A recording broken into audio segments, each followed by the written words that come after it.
Who's Milpitas planning again? So this is Rosalind here. No, there's another one. That's Milpitas planning. Okay. Sorry, it's Jessica. Okay, thank you.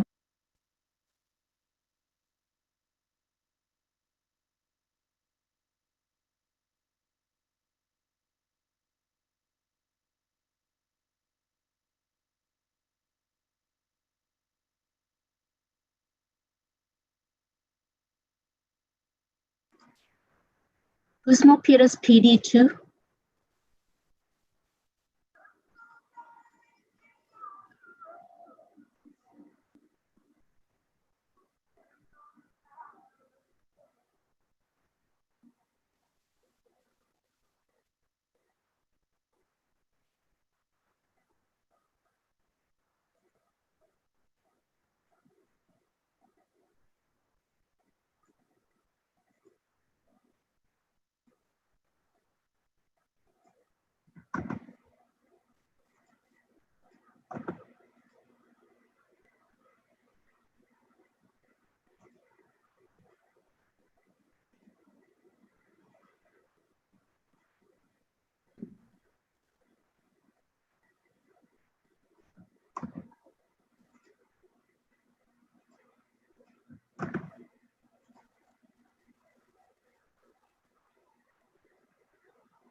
Who's Milpitas PD2?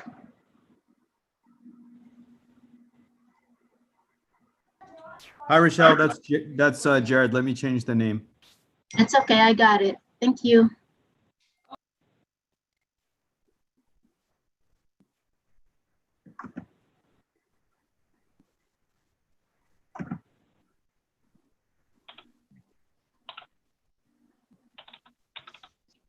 I changed it.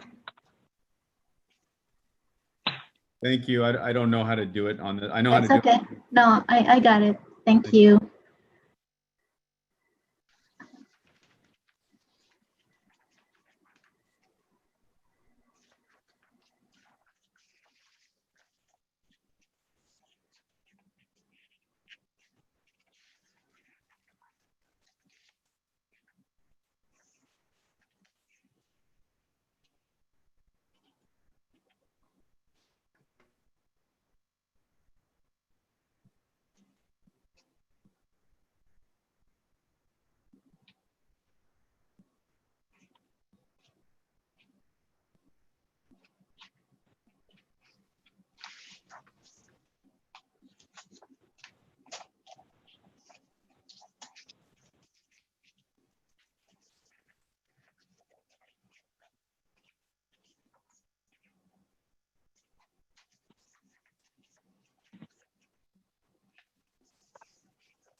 Whose phone number is 650-438-6795? That's David for finance and budget. Thank you. Sure.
Are you ready for me?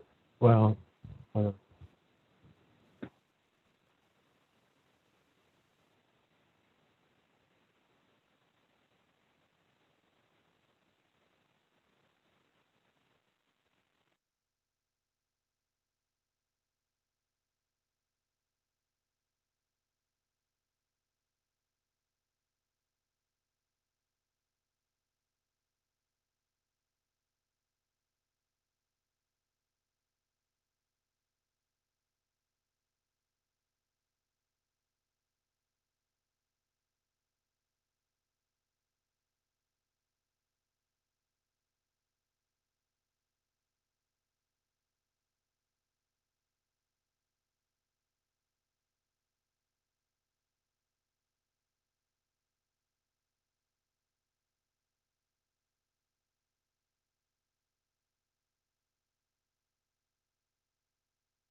Oh,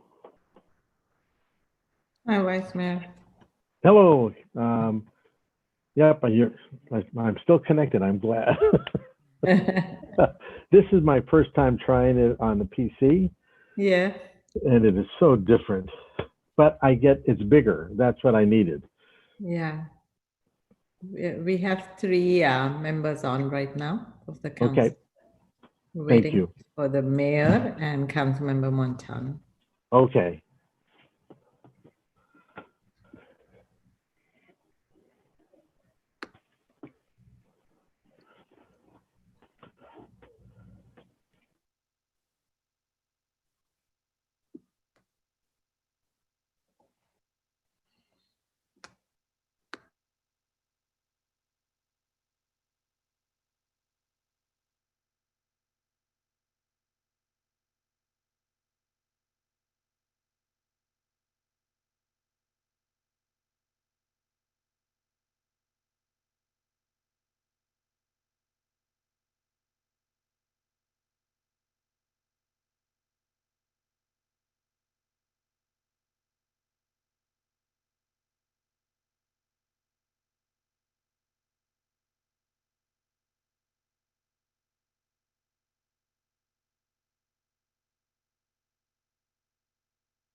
All right, everybody, thanks for tuning in. We are just past our closed session here. I see a couple of my colleagues, and we will await for the rest of the council. Hello to all the participants from all the departments. We see you, and we're going to look forward to getting a lot accomplished tonight. So we'll just stand by for a minute or two, and I'm sure folks will be on shortly. Mayor Tran, all Yes. of the council members are on. Okay, I don't see, City manager. Oh, you're not seeing that, the videos are off, I think. okay, all right, that's fine. Well, I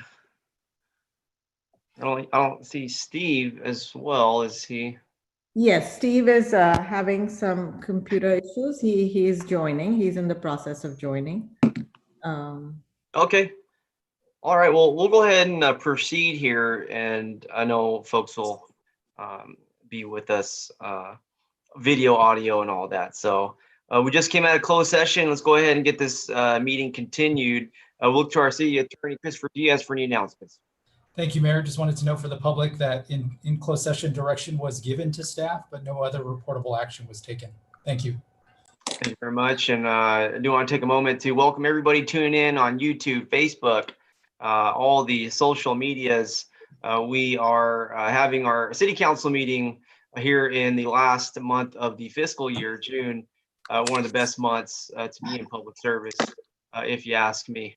And so I'm very excited for tonight and for all the meetings we'll have. And once we handle all of the most important business of the city, I think we'll be looking forward to our summer. So with that being said, we will go to our Pledge of Allegiance.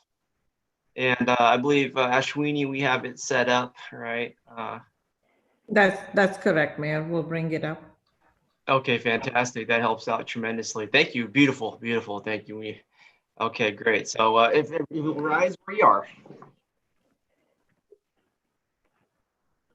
I pledge allegiance to the flag of the United States of America and to the republic for which it stands, one nation, under God, indivisible, with liberty and justice for all.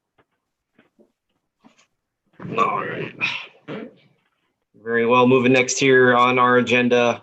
Everybody has it before them. If you're tuning in from home, we do have an agenda you can find on the City of Milpitas website. Just Google Milpitas City Council agenda, and I hope you find it there, a whole list of agendas. Next up here on the agenda is our invocation tonight. It is presented by Councilmember Anthony.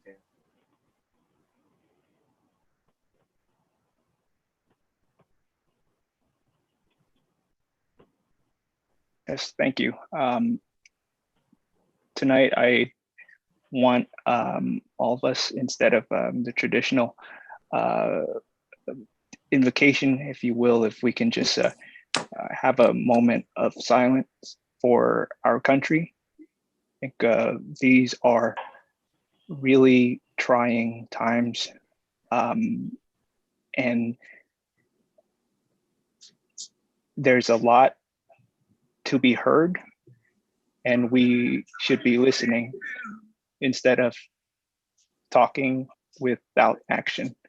And so let's have a moment of silence for George Floyd, moment of silence for all the Black men and women who have been a victim of police brutality.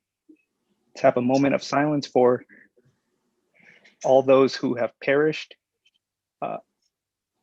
during this pandemic. A moment of silence for our neighbors, our brothers and sisters, our family, who are all trying to get through this together.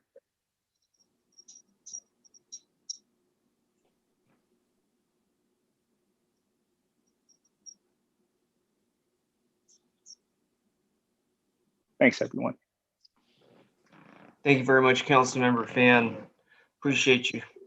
Okay, next up here is tonight's presentation.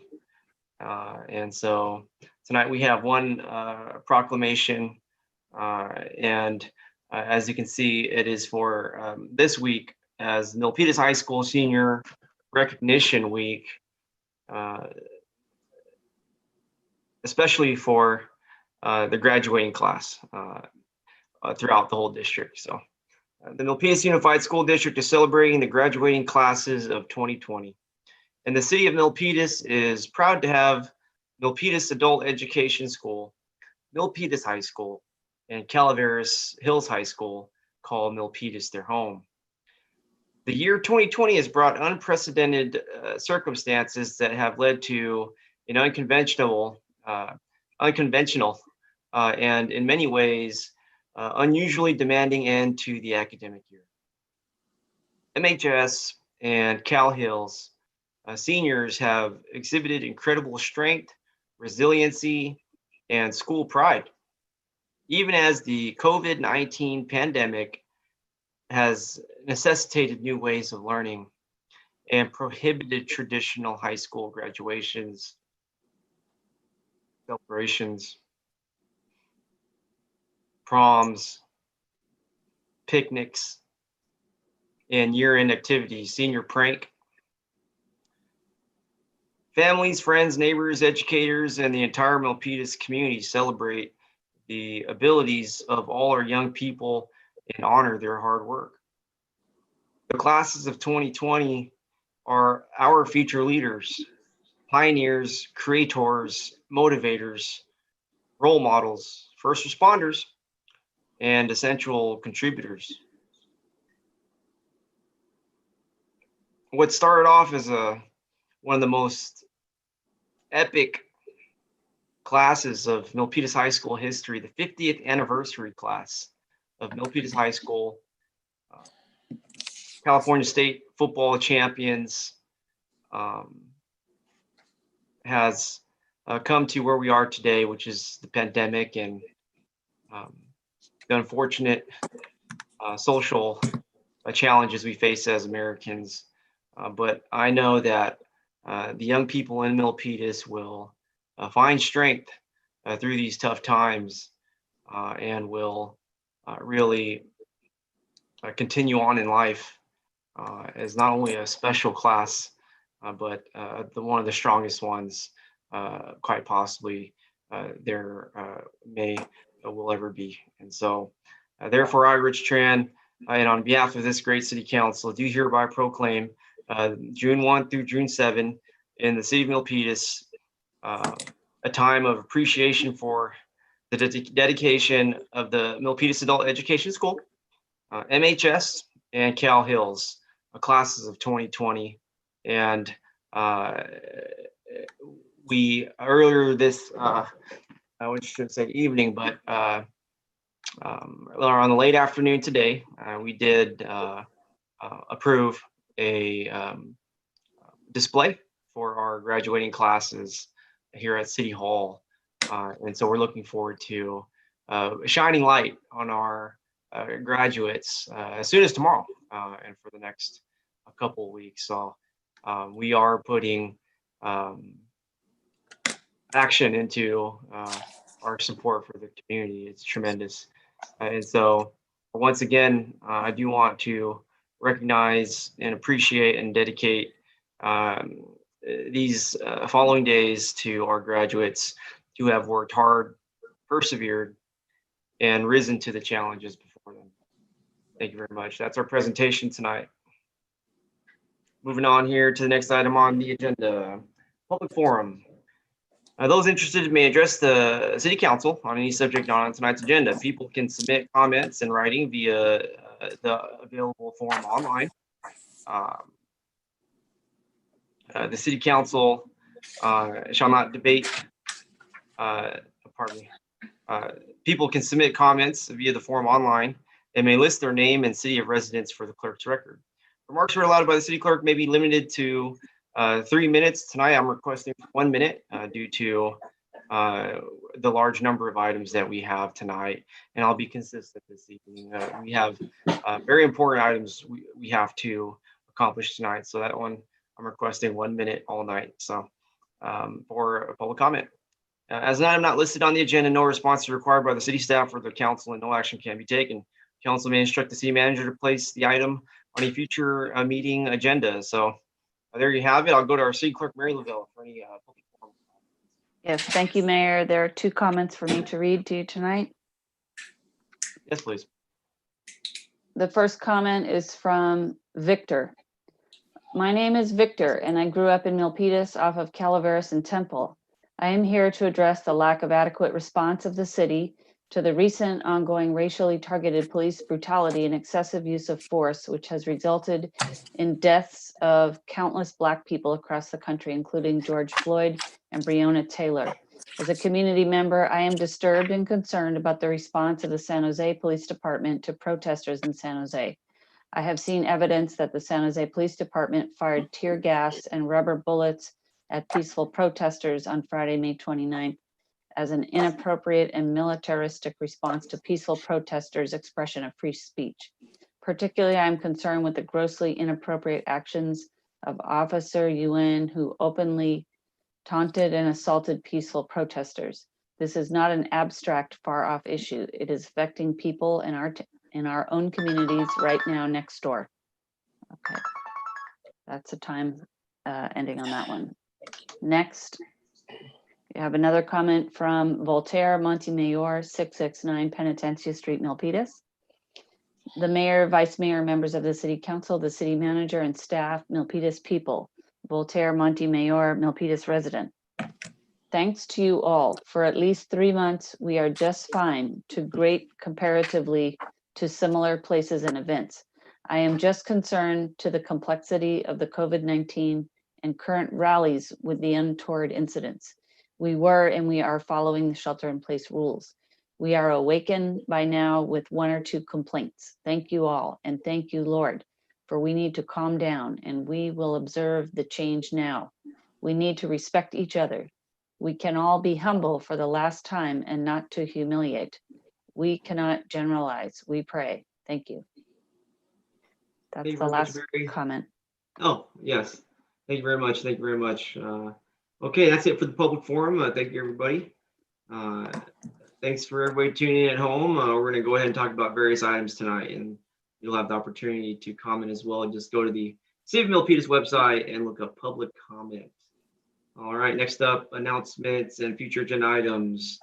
Let's start with our staff here. City Manager, Steve McCarris. Any announcements?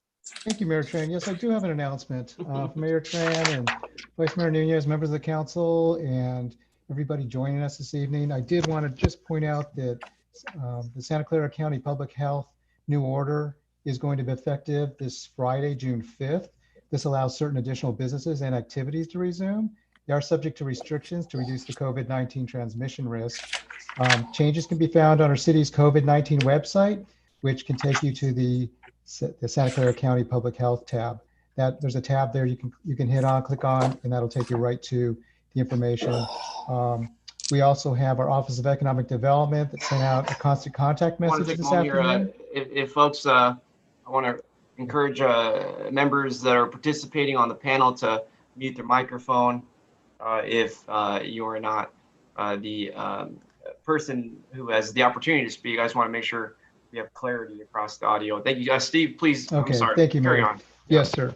So I just also wanted to say, recognize our Council of Economic Development did send out a constant contact message. That's an email that goes out to all our businesses this afternoon to serve our business community on this important update. And in a joint effort across several of our departments, we've developed a simple outdoor, no-cost outdoor dining guidance that will be available to our restaurant owners in the next couple of days. Also pointing out that we'll have several other messaging coming out through the city's social media, press releases, info memos. It'll be going out over the next few days as well. So that's all I had for tonight. Thank you. Well, that's fantastic. That's great news.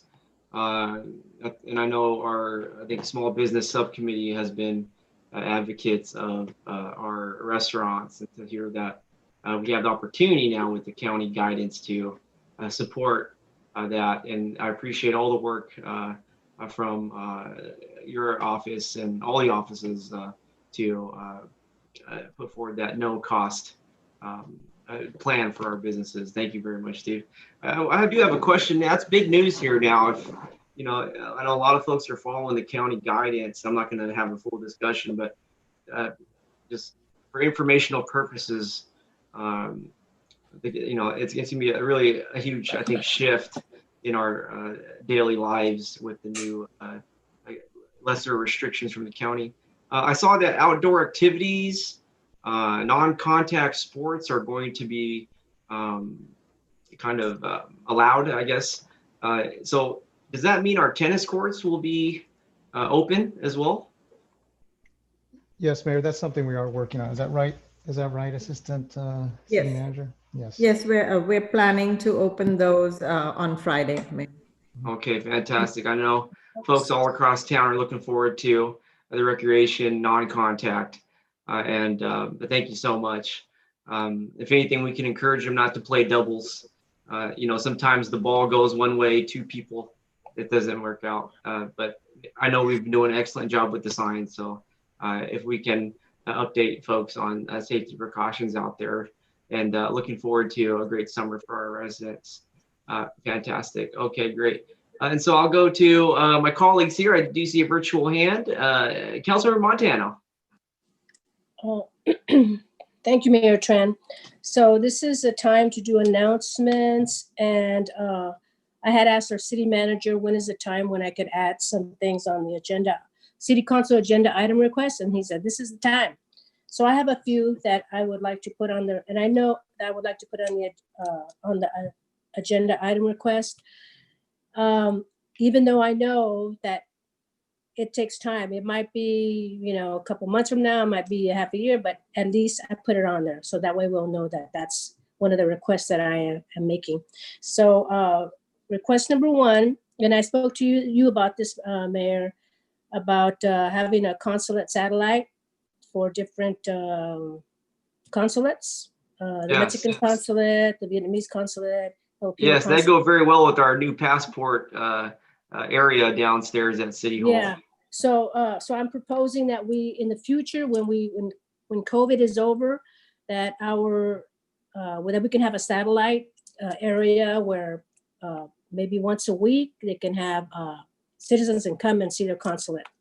We can find an office space, maybe even that former TV room that we have, Milpitas MTV. I'm just thinking out of the box. So that's one. So city manager, I hope you're writing this down. So Councilmember Montano, do we, I think we should go one by one and just see if the council's supportive of that to come back. Well, And Steve said I could put all of them on there. you want it to be one motion, or would you rather have them one by one? Well, Well, if there's any concerns, I do want to be fair and balanced. I do support the idea for the future post COVID. But if there's any concerns from the council, yes. If there's a general consensus, of course we can proceed. Okay.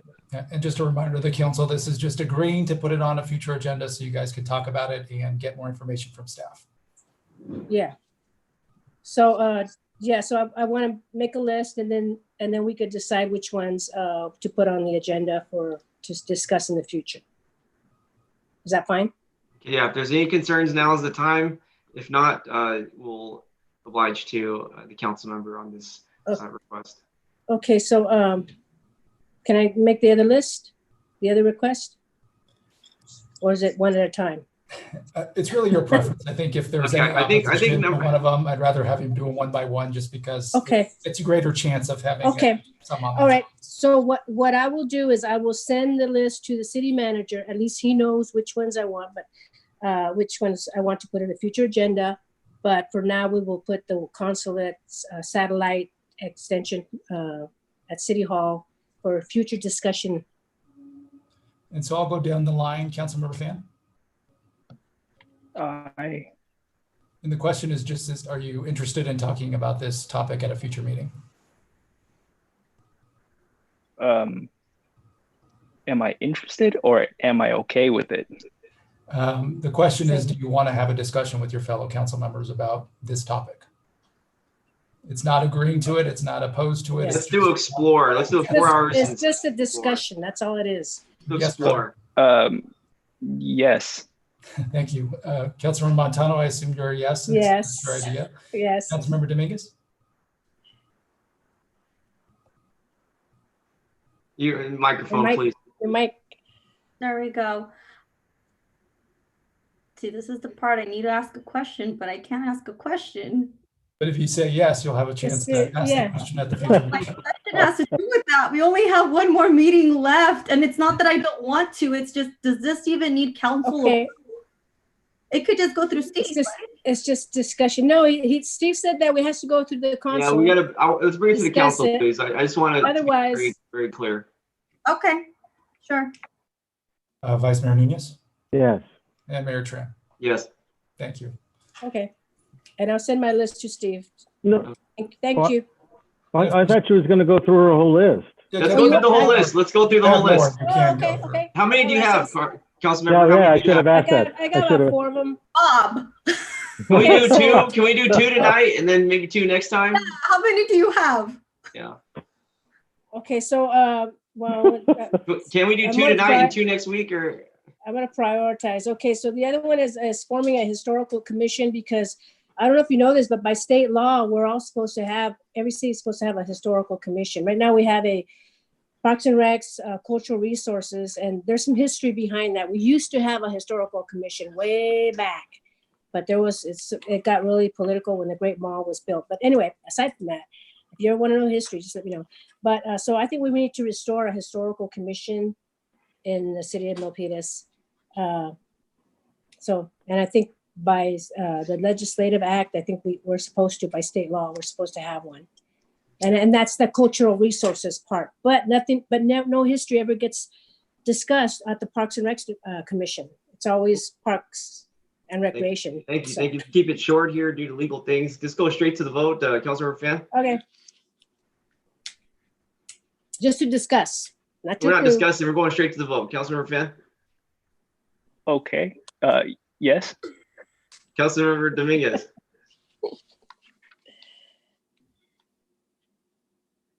Mute. I can't hear anything. That's because I'm making up my mind.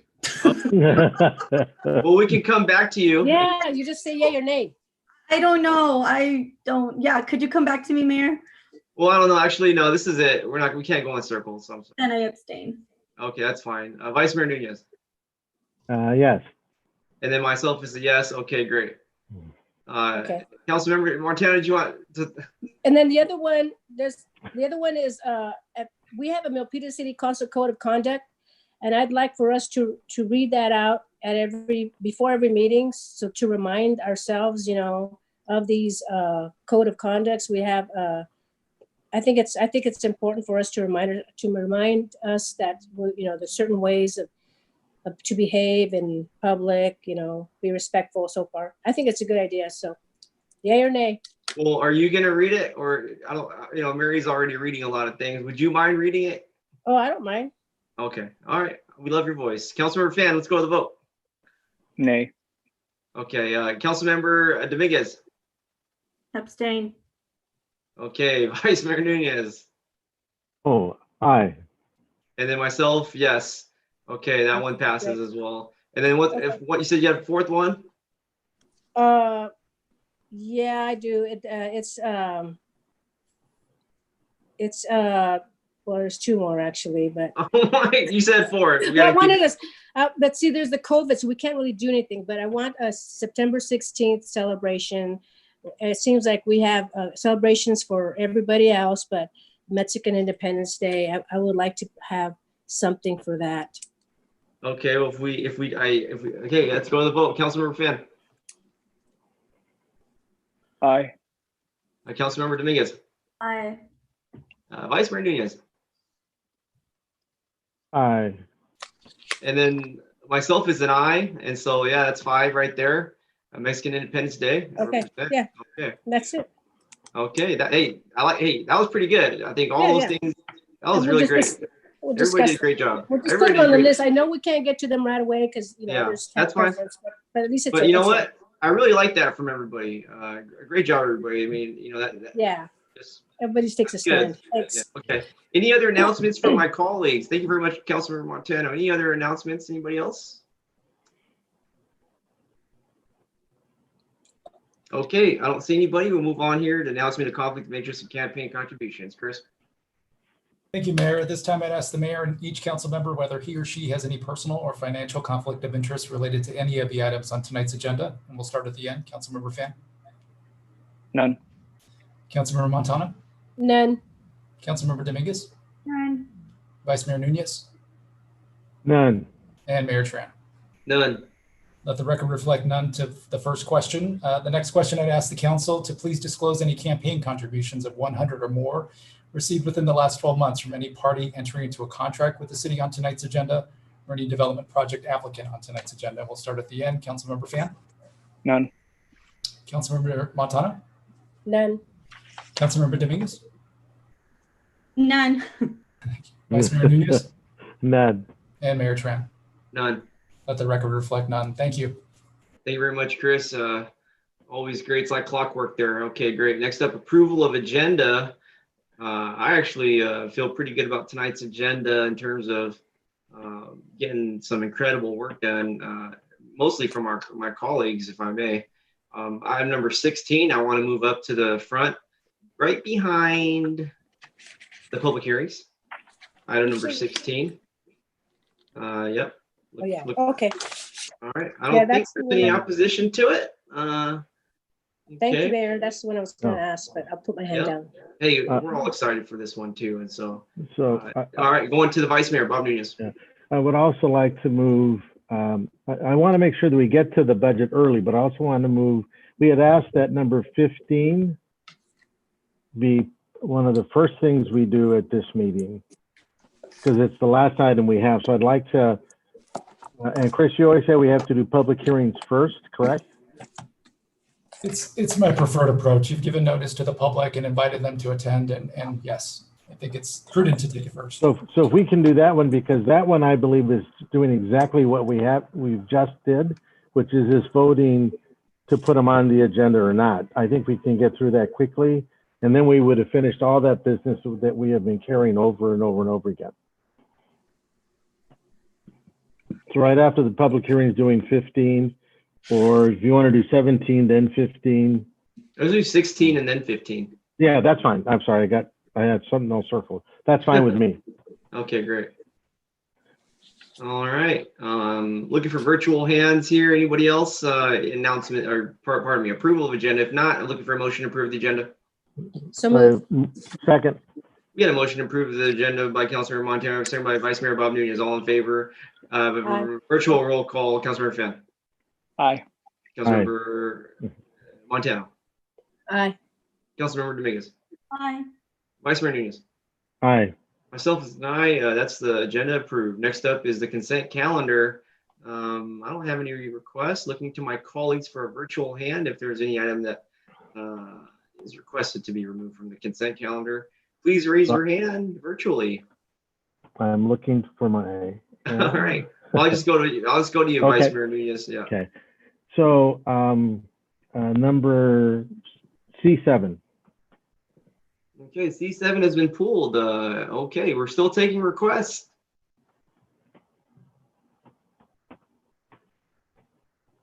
Okay, I don't see any further virtual hands. Councilmember Montano, yes, there you are, Councilmember Montano. I just had one. Is the item number 16 as you requested, is that before the public hearing or after the public hearing? Right after the public hearing. Okay, thank you.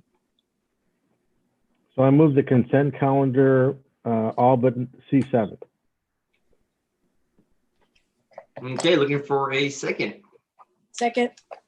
We have a motion to approve the consent calendar by Vice Mayor Nunez. You have a second by Councilmember Montano. All in favor, virtual roll call. Councilmember Fan.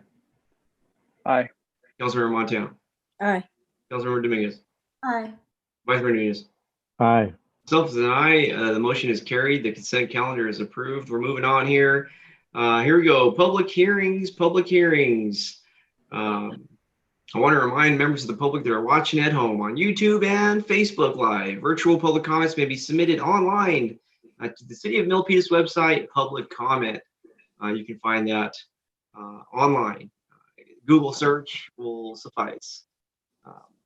For public hearing items number 10 and 11 only, we will be looking at voicemail messages that are also possibly submitted. So moving on here to item number 10, let's open the public hearing and adopt resolutions approved fiscal year 2021 operating budget and the 2025 capital improvement program for the City of Milpitas and Milpitas Housing Authority approved the fiscal year 2021. Again, appropriations limit authorized various financial actions, approving various financial policies and budget guidelines, amend the classification plan for alignment with the fiscal year 2021 budget and the minimum wage increase amend the fringe benefits for underrepresented and limited service employees, amend fiscal year 2021 master fee schedule as well. That's a lot. And so let's go ahead and get to it. It says here, our director of finance. So Mayor,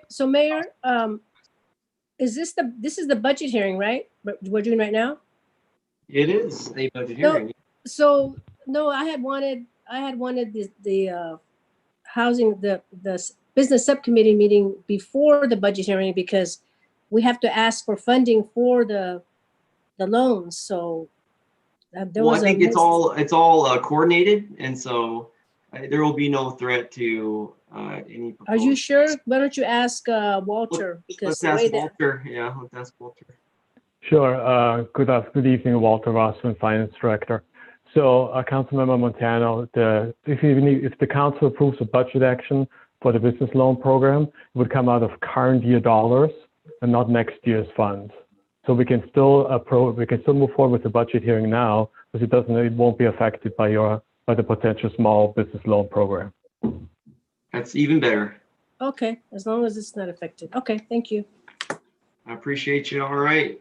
With that being said, we are going to hear from our Director of Finance, Walter Rossman, then open the public hearing. Walter, how are you doing? I'm good. Thank you, sir. Yes, yes. So I'm here today with the co-presenter with Steve Erickson. He will take care of the capital budget slides. And looking at the agenda first, I'm going to just give you a brief economic outlook. By the way, before I start, for the public, I would like to let them know that this is an abbreviated presentation. We had a study session on May 12, where we discussed in detail this budget with the council. And so, but I still will have some repeated slides so the public understands the context of the overall budget here today, which is here for your consideration for adoption. So we have an overview of the all funds look of the budget. Then Steve will talk about the capital improvement program. I will go a little bit into the 10-year forecast, the 3-year fiscal strategy in response to COVID-19. We'll talk a little bit about if the recession gets worse than we're currently assuming, which could easily be, what the solutions we may have to look at. Summarize service level changes, which are included in the budget, that includes additions and reductions. Repeat the highlights of fiscal policies and budget guidelines, responses to council referrals which you've received, and then go into the recommendation languages in some detail for the various resolutions the mayor just read. So I started on April 7th, giving you a first time an economic outlook. And at that time, it looks different than it's looking today. We now know that the GDP declined in the first quarter by 5%. It will be much more drastic in the second quarter on a year-over-year basis. We do know that we had 41 million initial jobless claims since mid-March. That's about 25% of the U.S. workforce. But it's important to note that only is relative. Please, I don't want to diminish this. The 21 million people are continuing to file unemployment claims, and that has decreased slightly from the previous week by about 4 million former employees of people. The unemployment rates are staggering. They are higher than we experienced during the Great Recession 2008, and this is the second highest unemployment rate since the Great Recession in the 1930s across the board. So one direction we got from council since the study session on the release of the proposed budget was to reduce the budget by the 4th of July event cancellation savings. And these are determined to be $114,000. So what you see here is the same chart you saw before, just I took out $100,000 from the 220.3 million. So that's the revised proposed budget, which you see in front of you here today. And if you adopt it as it is, there will be the adopted budget. The biggest revenue sources are property tax, sales tax, and charges for services. And these charges for services primarily the charges we present to our utility customers for water and sewer services, which we provide as part of the city services across to our residents. The expenditures are primarily personnel. We are a service organization, of course, and that's the highest expenditures which we carry. followed by non-personnel expenditures and capital improvements. Expenditures by departments are public safety is the biggest department, followed by capital improvements, and then non-departmental. And non-departmental is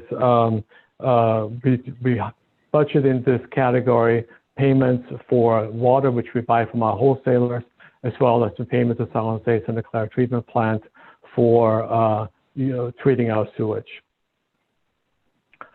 The budget, oops, too fast here. This is the overall budget. If you want to look at this, the general fund reduced by about 3.7%, 217 million. That's primarily due to the reduction of revenues and obviously the reduction in expenditures to balance the budget. The second category reductions is capital improvement, about 28%, 26%, primarily to a debt service, which we had one time last year to pay to the treatment plant in San Jose. Permanent positions increased by about 8, and it's important to note that 6 of those positions were added mid-year last year as part of a federal SAFA grant. And those are the positions which are going to staff our ambulance, which is going in service in next fiscal year. The departments with the biggest amount of positions is police, which is public safety, followed by fire, and public works. And public works, the facilities, fleet, water, sewer utilities, and storm drain, and many other things. And with this, I'm going to turn it over to Steve, and we're going to continue clicking as he jumps in. Welcome, Mr. Erickson. Good evening, Mayor and City Council. So following the April 14th CIP study session, the council had requested that staff make several changes to the CIP document. And these are, number one, the enhanced crosswalk striping and beacon project, project 3454. We revised 2 of the locations to include enhanced crosswalks at Arizona Avenue and Rose, as well as Washington Avenue and Escuela Parkway. Sunny Hills, right? Yeah. Okay. That's correct. Sorry. Second change is requested that we create a new CIP project for the Performing Arts Center. And this was added in the 5th year, currently unidentified funding. However, staff is exploring land acquisition opportunities for council direction. Next slide, please. So the total 5-year CIP, this is the cost summary that we had showed you before.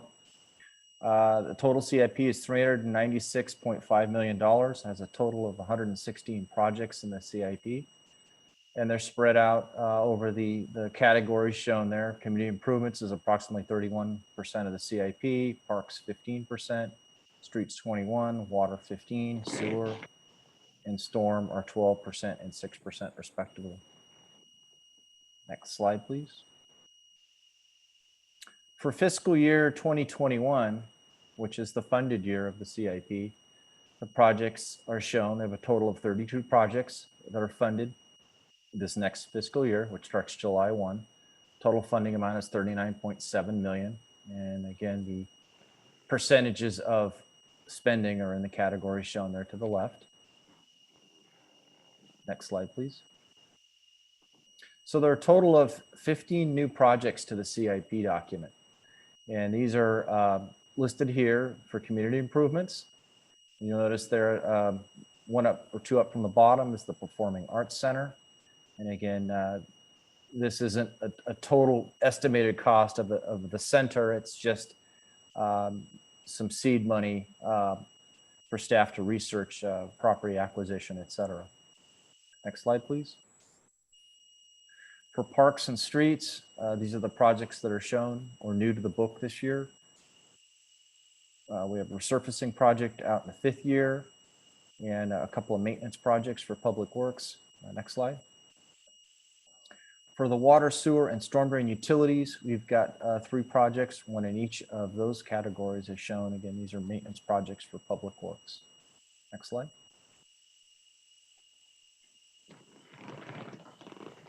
So in closing, I'm going to close with some pictures of several of the city's large CIP projects that are currently under construction. This one is the skate park, and we'll see a picture of the snack shack, but this will be completed later this summer, potentially late July or August. but you can see the skate park, as well as one of the, I should say, supply containers that are being placed at the sports center for the different leagues to store their equipment, et cetera. Previously, that equipment was actually in some older sheds and in the back of the snack shack. Makes a little more sense to have these containers strategically placed around the different fields for the use of the leagues. Next slide. So this is the new snack shack at the sports center. Again, this will be completed late July, maybe into August. This is going to have a new restroom facility as well as the snack shack. Next slide. So the Montague Expressway pedestrian overcrossing, VTA is constructing that project. This is a slide of, I believe, early May, so that the actual bridge truss has been delivered to the site.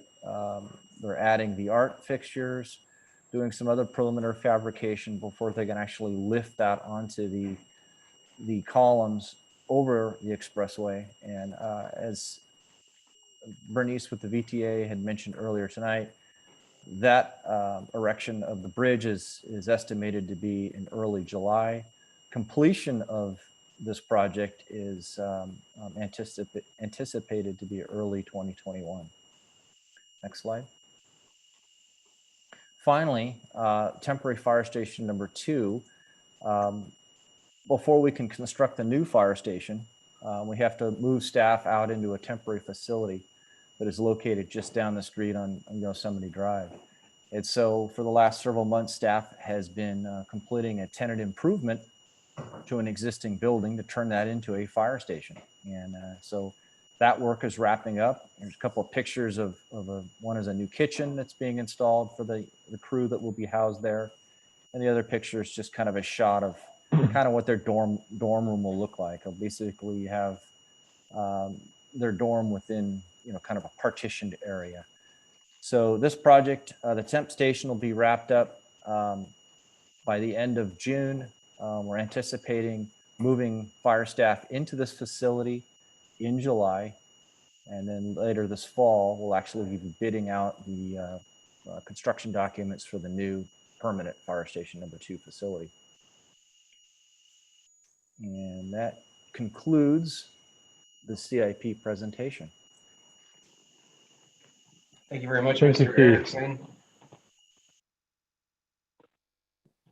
So next, what I would like to do is go look at the 10-year financial forecast. This is just slightly updated by the $100,000 savings in fiscal year 2021 related to July 4th event cancellation. And we're looking at the $10 million shortfall over the next 3 fiscal years. As you can see, when we get through the 3 fiscal years, as the forecast stands today, we will experience a slight surplus. And that's one of the reasons why we're proposing a 3-year fiscal strategy with use of reserves. So what we see the forecast again, and what I'm looking at, the red numbers is the use of reserves, which add up to about $10 million. We also reducing in this budget non-personnel expenditures in 4 departments. We are proposing to suspend the annual transfer from the general fund to the storm drain fund, primarily because we are going through a master plan process right now. We will assess then how much funds we need for the storm drain rehabilitation or for the entire system in the future. And lastly, Fire Station 2, you might have just heard Steve Erickson talk about that he's going to rebid or bid the contract for the construction of the fire station in fall.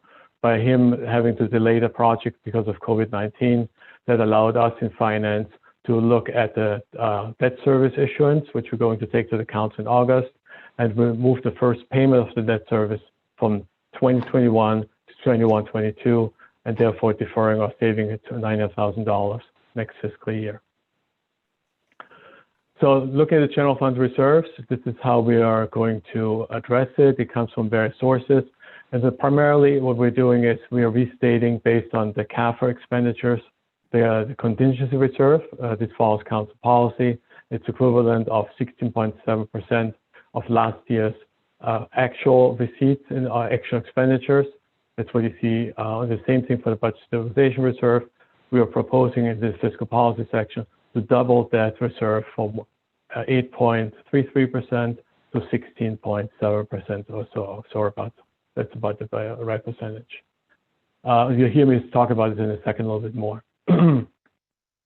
So one thing is important, as we looked at this 3-year strategy and brought this to you in May, this was based on data which we had available, which is very little, regarding the impact of COVID-19 on our economy and primarily on our fiscal situation.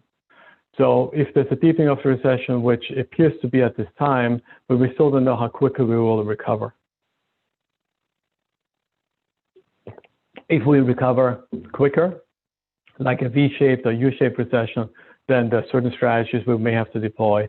If it's like a long and L-shaped recession recovery, which happened during the Great Recession, then we'll have to deploy other fiscal strategies. But so that is not included in our 3-year fiscal strategy I showed to you. And the other items in there, minor ones in case there are more operational impacts from the fire station 2. It costs us more to operate the station. Hopefully not, but it will be more energy efficient. Milpitas Transit Center is going to be heard today during the special council meeting at 4 o'clock.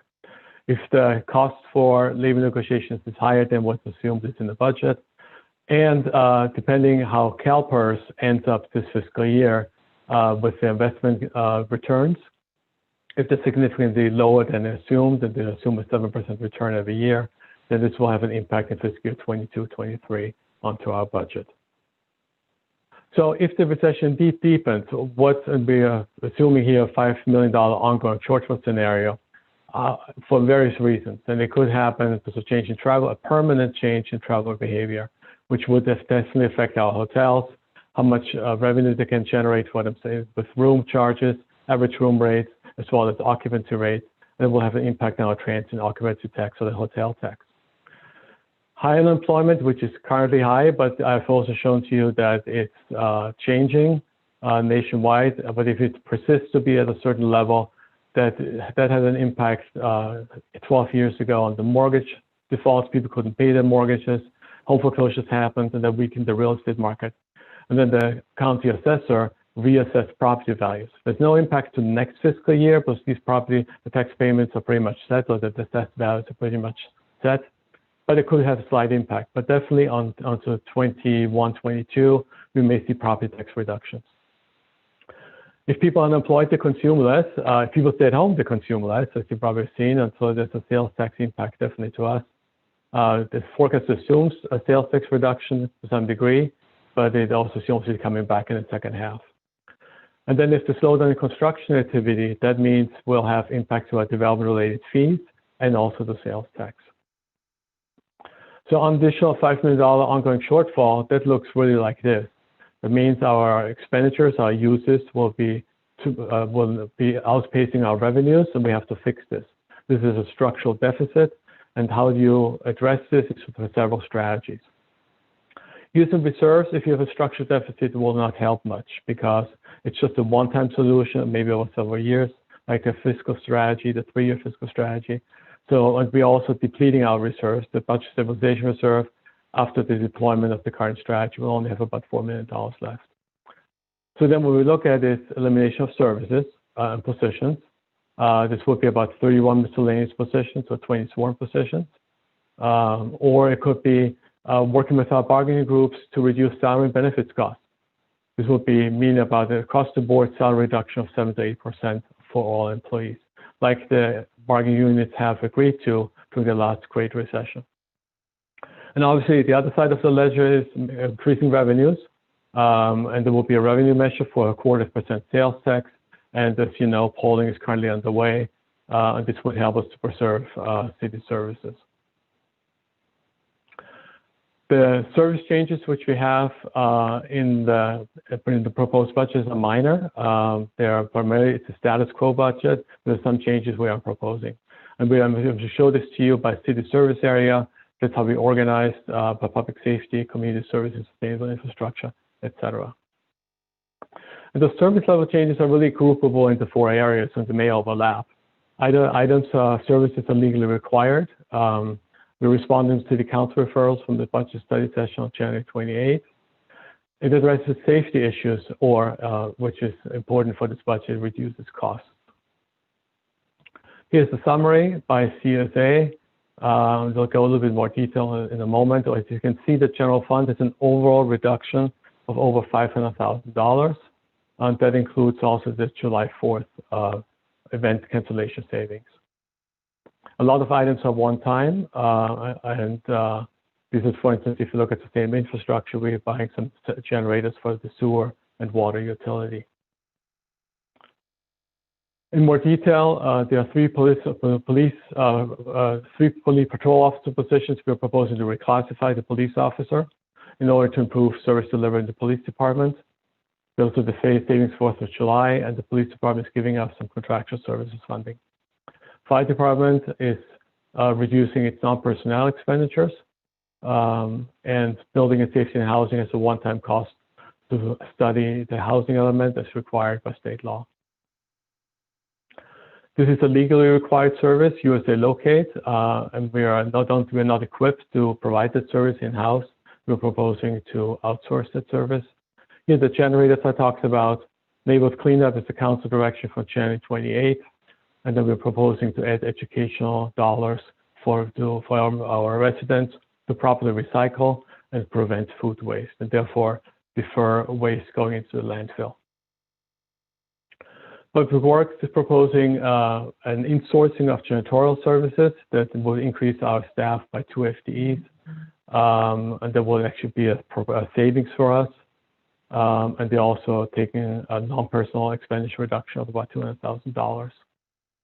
And lastly, we have recreation community services, slight enhancement to the after-school program, and savings for the 4th of July event. They're the main contributor for those savings, since Renee and her staff are actually putting this event together traditionally. And now she's going to do a virtual event. And finally, temporary personnel and non-personnel expenditure reductions of about $240,000. In finance, we're asking to outsource the compliance for minimum wage and wage theft to the City of San Jose Office of Quality Assurance in conjunction with about 10 other cities in the South Bay and the Peninsula. And risk management staffing is a net zero reclassification of a position in order to create a robust risk management program for the city. Looking at fiscal policies and budget guidelines recommendations, I think what I will do is we'll skip over the actual words here, but take you to the waterfall slide. And this will show you how when we have a year in surplus, which I still hope to have for this fiscal year, despite all the revenue impacts we are seeing, if we have a surplus, the first thing we'll have make sure we take care of the contingency reserve. And that's the reserve of last resort. That reserve is used for natural disaster emergencies, if we have to fund payroll, pay for additional expenditures, just to keep the city afloat. The second most important reserve is the budget stabilization reserve, and we're recommending to increase the target from 8.33% to 16.67% of operating expenditures. That's the reserve we're going to for the 3-year fiscal strategies. And with any savings this year, it will actually end up in the reserve. The CalPERS reserve, the council has put away about $34 million during the last 3-4 years.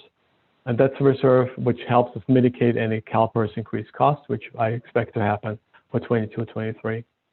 And then council in the last year decided to allocate the remaining surplus by the allocation which you see on the left-hand side at the bottom of the slide.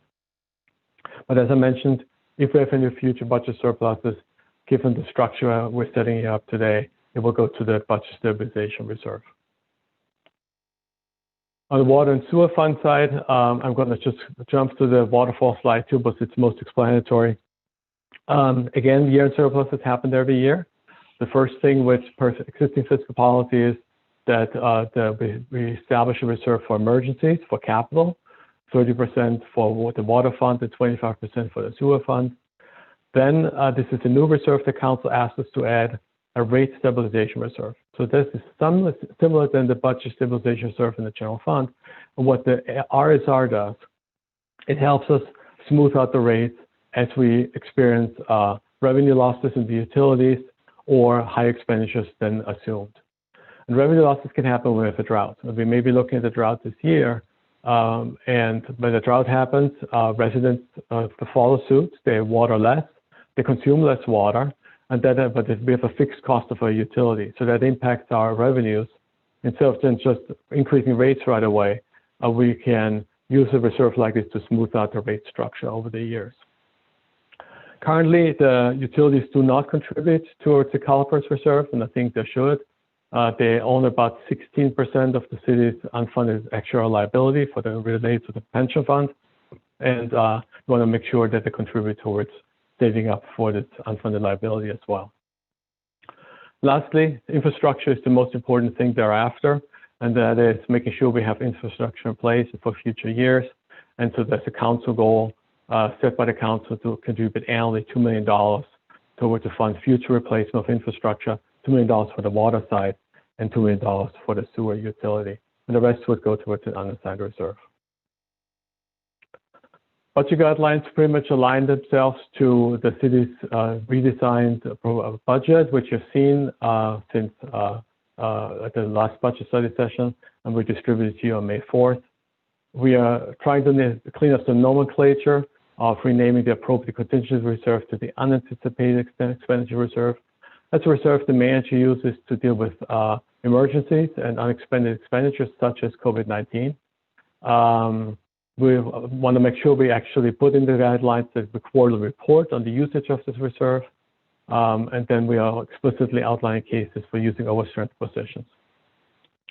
The other thing the council has implemented last year was the Milpitas assistance program, and when the funds left, we want to make sure we can reappropriate them, take them forward to the next fiscal year, because it's a grant allocation of potential grants we are giving to our residents if they apply for assistance. So we don't want to lose those funds year over year. We want to take them forward. Next, I want to go quickly to the budget referrals, which the council provided to us. We issued those in much more detail in the memorandum accompanying this adoption of the budget here today. We talk about the ACES grant, and we will explore collaboration with the school district once the next grant cycle comes about. Council asked about inactive contracts and the liquidation of funds, and it's an annual process which we do in finance, working with departments. And so far for this fiscal year, we liquidated about $500,000 in the general fund, which will help us generate a budget surplus at year end. Question came up about the sinking fund for equipment, and we have this as a best practice in finance, and we are following this. And as soon as a piece of equipment is purchased and it's estimated with, it's bought at a value greater than $5,000, we figure out what the useful life of the equipment, what's the replacement cost for the equipment, and we divide by those years of useful life, and we set aside those funds every year to have funds available to purchase new fire trucks, police vehicles, generators, etc. Question was about budgeting of ambulance fees to benefit the fire department directly, and the typical practice in finance is that once an activity is 100% self-sufficient, financially self-sufficient, we isolate that activity from the general fund. But as long as the general fund supports the activity, in this case, about 75%, the revenue benefits the general fund because the general fund really pays for the ambulance transport service. We had some questions about position realignment, which I mentioned just before. Yes, there are vacant positions. We're using existing classifications, so therefore no studies are needed at this time. Then the process for non-essential expenditure and hiring freeze was mentioned, and it's a review process in conjunction with departments. When departments want to fill a position or would like to contract for a service or purchase goods, they provide us with the reasons for the need and an impact statement if we should not move forward with the request. We are strategically delaying hiring positions in those areas of the city which can work through those vacancies for a temporary period, because in case we have to reduce our positions or our services, we want to make sure we do this with vacant positions versus having to lay off staff. So this is the last part, recommended council actions. It's quite it's adoption of the public, it's a public hearing, adoption of the budget. So we have to open up the public hearing after council discussion and close it. We're asking you to approve the budget for the Milpitas Housing Authority in the city of Milpitas. approved the GAN appropriations limit, and I'll explain in a short moment what it means, and the various resolutions related to the adoption of the budget. These are primarily resolutions tied with the personnel or staff resolutions, and I'll explain each one of them in a moment. Excuse me. So the GAN appropriations limit is a constitutional requirement. It's a calculation we have to perform, and we need to make sure that the taxes we are charging or levying on our residents do not exceed that limit. And as you can see in the last chart, actually you can see in the last 10 years, this never happened. And actually you can see also our revenues going down in 2021, versus the limit is actually increasing. The various budget-related resolutions, we have amendments to our classification plan that's required per the classification plan is required per some personnel regulations. One that would like to amend this plan consistent with the budget I just presented to you today. First, adding the 2 positions, the custodian 1 and custodian 3, for the insourcing of janitorial services. Then it's the reclassification or deletion of the 3 patrol officers to the 3 police officers to improve service delivery in the police department. It's a deletion or reclassification of a finance technician to the financial analyst to establish a risk management program. We had the retiling of 2 positions in there, but we will not move forward at this time with those new titles. Then we have the minimum wage increase per council ordinance. It will be effective July 1st, going up by 40 cents from $15 an hour to $15.40 an hour. That has an impact on our classification structure. We have a few classifications, 11, such as crossing guards, lifeguards, recreation attendants, which are paid at the bottom of the range, $15 an hour. So we're moving the range up by 40 cents. The bottom of the range by 40 cents, and then you have the range moving up thereafter. There's some cleanups for the fringe benefits for unrepresented management employees. First, we want to make sure we list all applicable job classifications. Then we want to be consistent with IRS regulations, which has the issue of constructive receipt I'll be happy to go into. But it's a process we have to go through in order to allow for cash outs, in this case for sick leave. Consistent with other MOUs, we want to make sure the city manager can approve exceptions to the vacation cap. This is especially important right now since we have folks who are not able to take vacation and take time off, and their vacation accruals is going potentially above the threshold of 260 hours per year, which you can accrue. And so we want to make sure that if they would like to care for the vacation, they can do that. And then we want to make sure we can align where we are aligning with FMLA. It's a federal law, Family Medical Leave Act, and the California Family Rights Act. Lastly, per state law, every time employees get an increase in compensation consistent with previous council action, council has to approve a new salary schedule. And the limited term employees, we want to make sure they're consistent with other MOUs in the city. We're swapping out the Lincoln's birthday holiday to Cesar Chavez Day, consistent with council direction. And here's the very last thing. You adopted the master fee schedule on May 5th. Unfortunately, we had some inadvertent clerical errors, which we need to correct before the schedule goes into effect on July 1st, with some rounding clarification issues. We did not necessarily, in all fees which are applicable, mirror the established rate by the state of California for mobile home permit fees. And lastly, for any given COVID-19 is there, people working from home, there's a desire to pay more charges or higher amounts by credit card, but that's a fee which the city currently pays. So we're suggesting for large dollar amounts, $10,000 and above, we establish or you approve to charge a credit card transaction processing fee. It's a 2.4% fee to pass through to allow us so that if developers come to the virtual permit desk or the building desk, they can pay those fees with a credit card versus a check. And that concludes my presentation. I'm ready for questions.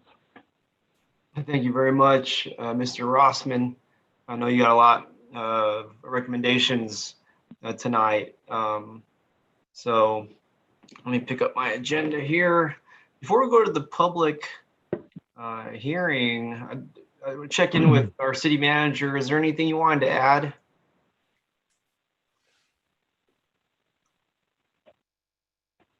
Okay, well, that being said, we'll go ahead and open up the public hearing. Looking for a motion to open up the public hearing. I move to open up the public hearing. Can I get a second?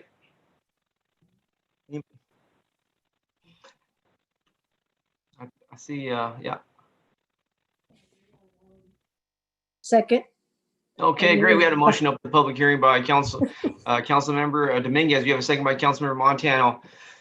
All in favor of opening the public hearing, virtual roll call. We'll start with Councilmember Fan. Aye. Councilmember Montano. Aye. Councilmember Dominguez. Aye. And we're going with the opening the public hearing, and we're doing the virtual vote. Vice Mayor Nunez. Aye, and I apologize for being gone. No, don't worry about it. Hey, you know, it's okay to get a glass of water. I know mine. It's getting warm. Yeah. Here in Milpitas and the region. So I think I heard Walter. I couldn't see him, but I think I heard Walter reach for a glass of water too. So let's Sure did. yeah, let's put our health first here, folks. Let me take a moment. Let's put our health first. I want everybody on the Zoom meeting here, folks at home, everybody, if you're hearing my voice, I encourage you to have a glass of water, bottled water, Brita, whatever you have nearby. And as we move through the evening, let's put our health first. And drinking water is yes, I see council members. Yes, I see. There you go. Fantastic. Yep. And it really, you know, a glass of water makes the difference, right? So, but back to the vote. I think it was an aye by Vice Mayor Nunez, right? I think I heard that, and just want to confirm myself as an aye. The motion is carried. The public hearing is now open. So, I do want to go to our city clerk, Mary Lavelle. Do we have any comments, perhaps? Yes, Mayor, there are two comments that I'll read for you now on the public hearing for the budget. It's 1 minute. Thank you. Okay. The first comment comes from Thomas Valori, 670 Cardiff Place. Is the city council being asked to approve an operating budget for fiscal year 2020-2021 that totally ignores the fiscal impact of COVID-19? That would appear to be completely irresponsible at best. One more. The next comment is from Voltaire Montemayor, 669 Penitencia Street, Milpitas.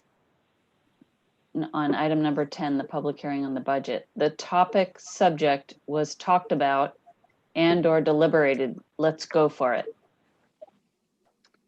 That's it for this topic, Mayor. Thank you very much, Mary. I appreciate you, especially during these times where your voice is bringing democracy. Yes, yes, and I see the water. Yes, fantastic. All right. I am very happy and pleased to see folks, drinking water. And so, Mayor, one more comment has arrived. Okay, we'll take it. Sure. Yeah. Okay. One more comment on item number 10, the budget public hearing from Irvish Mehta with a P.O. box address in Milpitas. To Milpitas City Council members, I would like Milpitas City Council consider the budget for Disaster Relief and Medical Operations Center. Thanks, Irvish Mehta. Very well, very well. Thank you so much. I guess we can close the public hearing and go to council now. Move to close the public hearing. Second. We got a motion to close the public hearing by Vice Mayor Nunez. You have a second by Councilmember Montano. All in favor, virtual roll call. Councilmember Fan. Aye. Councilmember Montano. Aye. Councilmember Dominguez. Aye. Vice Mayor Nunez. Aye. And myself as an aye. The motion is carried and the public hearing is now closed. Now we'll bring the conversation to the dais here. I just have a few remarks before I turn to my colleagues. I want to address Mr. Valor, and he does have a point that we are really balancing our budget with the reserves that we saved for a time like this. And just because we're approving our budget, for me, it doesn't mean that we're ignoring the world around us. I think that balancing our budget is actually a very strong action, especially what's presented to us tonight. Just because there's so much uncertainty, and what we're doing is we are really granting ourselves and our community more time to really understand the long-term impacts. We clearly understand the short-term impacts of the pandemic, and I have great faith in our city today and our nation, as this is the fourth pandemic our country has experienced in the last 100 or so years. And I know with Silicon Valley, the technological advances and those impacts on our economy, we will be able to still be a city with strong economic activity. We, through Mr. Rossman in the Department of Finance, have strategized what we're going to do after the summer going forward, and we have presented those strategies here tonight. And so to say that we may not be seeing things, I beg to differ. I really believe that we are seeing things, and we're seeing things from many different angles, not just one.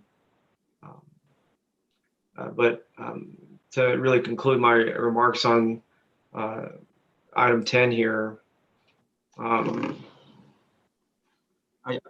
do understand it's a difficult time, but I have faith that our small business subcommittee is going to do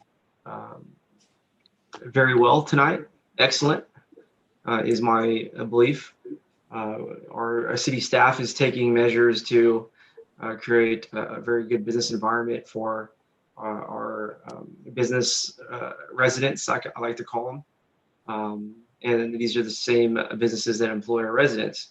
And so we are looking at this thing in many different angles. And as a city, as an organization, we're going to go forward post this summer making decisions together.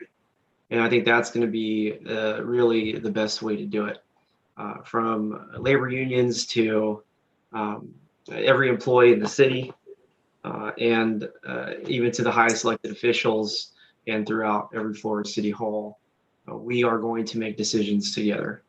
And I think that is going to allow us to really be on our best feet going forward. So I'll look to my colleagues now to see if there's virtual hands. There are. First virtual hand, we have Councilmember Dominguez.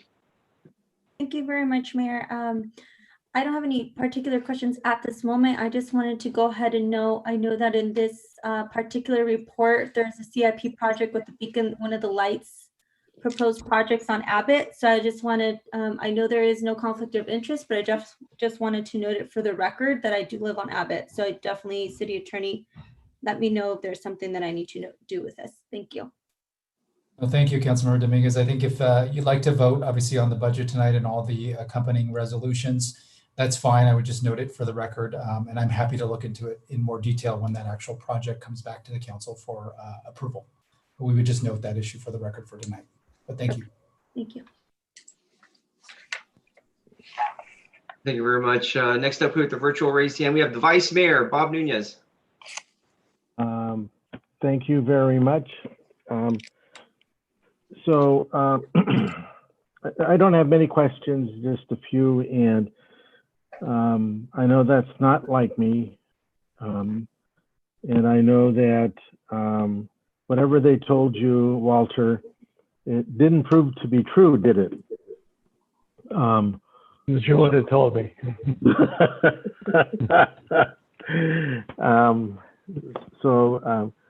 So first and foremost, even if we weren't going through what we're going through now, I hold public safety at the very top of my list. I think that what I stated when I ran for this office at the very onset, and I'm glad that through all this process, those budgets stayed intact. And I did go back and talk to persons about what they thought about the changes that were there, and they were supportive. And that also tells me that the culture is changing about how we treat units and unions in the city, and I'm thankful. So I don't have any questions about public safety. So I just have a few little questions. One, you talked about wage theft and risk management. There's a slide you have about that. Wage theft was only about $15,000, and risk management netted zero, but you seem to indicate that was going to have a very powerful impact. And so just a few more wage theft was big with us. I think it was championed, if I'm not mistaken, by Councilman Fan. So I just try to see what do we get for 15,000? That number just seems small to me, and I'm not opposed to it. I just want to know what you think we get for that. Sure, be happy to explain that. So the focus is on compliance. So if we receive a complaint from an employee working within the city that either there's wage theft issues or minimum wage has not been paid, then the city of San Jose will investigate the case, will get payroll records, talk to the employer, talk to the employee, look broader than just like one case, but really do a sampling. So that's the main focus of the work. The second focus of the work is that they will take over the work of posting and distributing the annual minimum wage notices. It's my staff doing this currently. They will calculate the minimum wage, they will put it on our website, or they'll prepare it for us, we'll put it ourselves. And they will prepare the notices. You may have seen they come out in 4 languages, Spanish, Vietnamese, Korean, Chinese, English, maybe it's 5 we even did this year. Tagalog, we did 6. So that's the work they're doing. Okay. But the main focus is really on investigation. Okay. And so I'm thankful that you're really paying attention to that, because I know during this time I'm reading where that is something that's happening all over the Bay Area and up and down the state. And so I'm thankful that we're going to someplace that has an expertise in that area. So risk management, if you just give me a little bit about what that's going to do for us.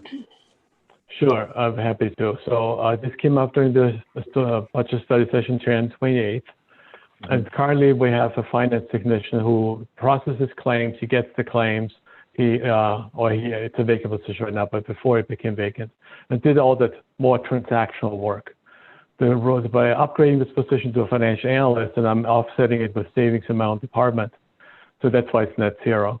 By upgrading the position, now you bring an analyst into the conversation who will get data, claims data, which we have. I got it from our third-party provider from Plan JPA, we're part of an insurance pool.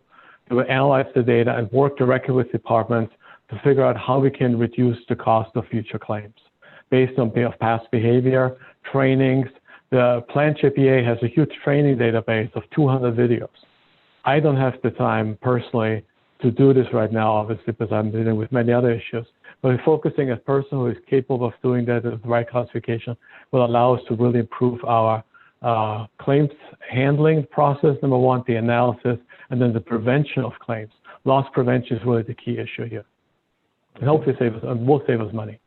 No, and I believe it will too. So thank you very much for that. And then lastly, I'm hoping that, and I can't remember now if it was the mayor or the city attorney who answered Carmen's question about the subcommittee. They wanted to get that in front of the budget, but the answer was no, whatever. Oh, it was you, Walter, that whatever was done would just be placed into the budget. Because I have some questions, but I was going to hold them until that subcommittee discussion. So am I okay holding it till then? So whatever we decide there, you will take and put back into the budget because you're going to bring it back at the second meeting in June? Okay, so I think you're referring to the Economic Development Subcommittee? Yes. The action which is following later on. So the staff proposal is if the council decides to allocate funds for a program, is to use current year dollars, 1920 dollars, through savings which you already have in the budget, and just reallocating those savings, and they will carry those dollars forward to the next fiscal year. Okay, I think I understood that actually. So one of the things that I'd like to discuss, I think I can discuss then, you tell me if that's appropriate, is during the meeting with the Chamber of Commerce, but also I know in the meeting that Councilmember Dominguez had, there's all these ideas that came up how businesses could also save money. I don't want to lose them if they have an impact on this year's budget. I was hoping to have them during the subcommittee presentation. Can I have them there? One of them is like looking at the master fee schedule and which ones maybe we could hold off for 2 or 3 months, 4 or 5 months. I'm not advocating for them as much as I want to put them out on the table for consideration and discussion by the council as a whole because they came up. Is it better then or is it better now? Understood, Vice Mayor. So I propose the following. You can adopt the budget right now. Okay. And then if indeed you need to look at next year's budget because you would like to have sort of a fee waiver program, like I think like we have for Milpitas assistance programs, then we can always you can give us direction for the program. And at the time we come back with the program for your approval, we have a budget action to fund it. Okay, so good. This can Thank happen. you very much. Okay. Okay, that makes sense. Because I didn't want to hold this process up, but I did want to make sure that neither Councilmember Dominguez nor I didn't bring things forward that we were asked to, and we did it at the appropriate time. Okay, so then I don't have any more questions. I do want to, this really was quite different than I've seen in the past, the budget presentation. It was thoughtful. You brought up all the questions that we had from the last time you presented to us. I actually saw in here how you answered them. Not always exactly the way that maybe we wanted, but you gave the reasons why. So I'm thankful. And so before Councilmember Montano says it, it's Santa Clara's loss and our gain. Thank you very much. Thank you very much, sir. Awesome, great. So I do see the virtual hands. If everybody could take a look to ensure that your hand is up, I'd want to ensure I value each member. So next virtual hand I see here is Councilmember Montano.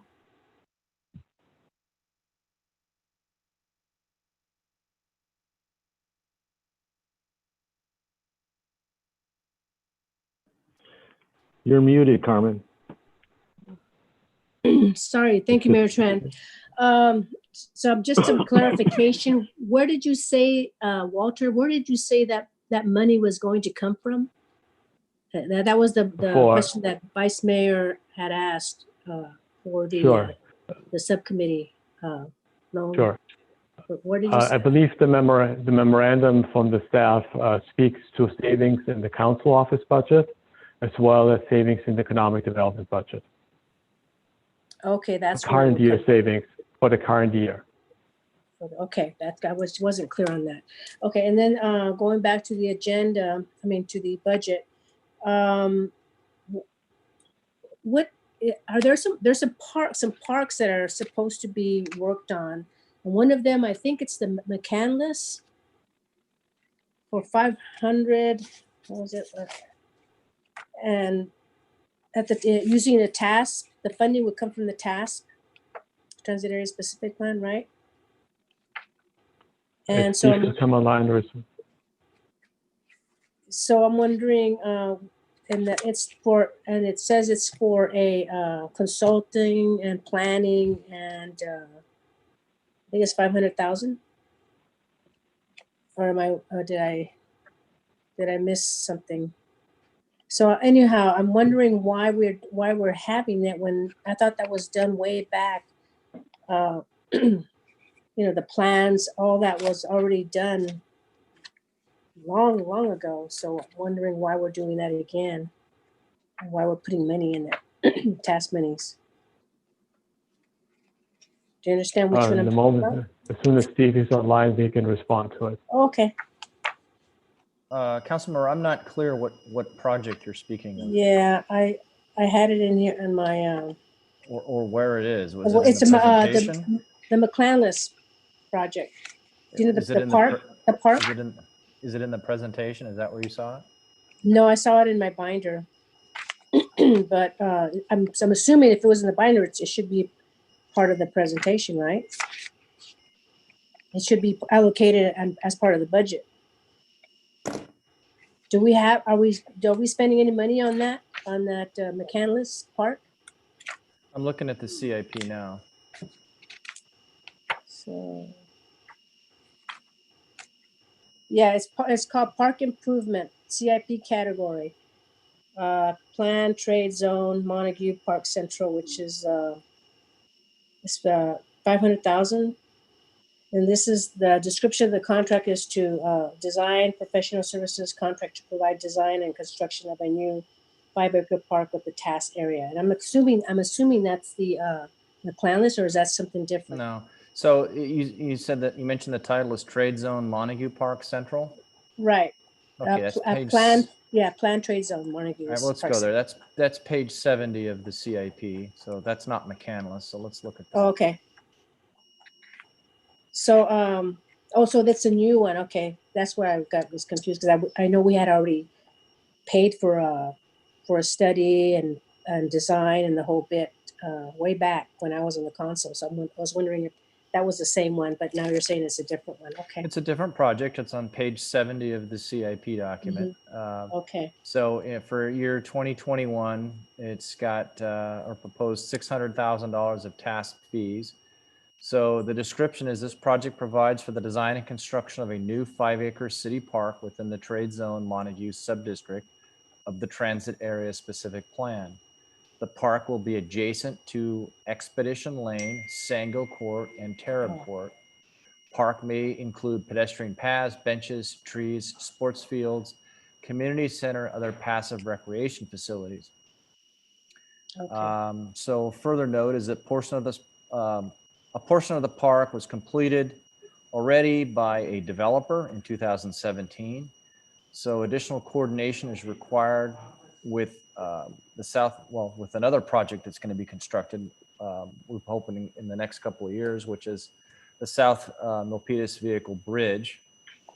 So this project, the 600,000 would be for a consultant to look at a concept plan. Okay. So no, I'm thank you for the clarification. I thought it was the McCandless Park, but yeah, you're right. It's a different one on Sango Court. Okay, and then what other parks are we going to be working on? I had asked for a list of because I saw that somewhere that we were going to be putting some money into some parks. And I'm just wondering which ones were they? So bear with me for a minute. I'll get back to the Okay. CIP, but McCandless Park is in the design phase. We're looking at hopefully being able to bid that within the next year. There's several phases that we have to complete first, one being the well. But let me scroll back up to the beginning of the parks.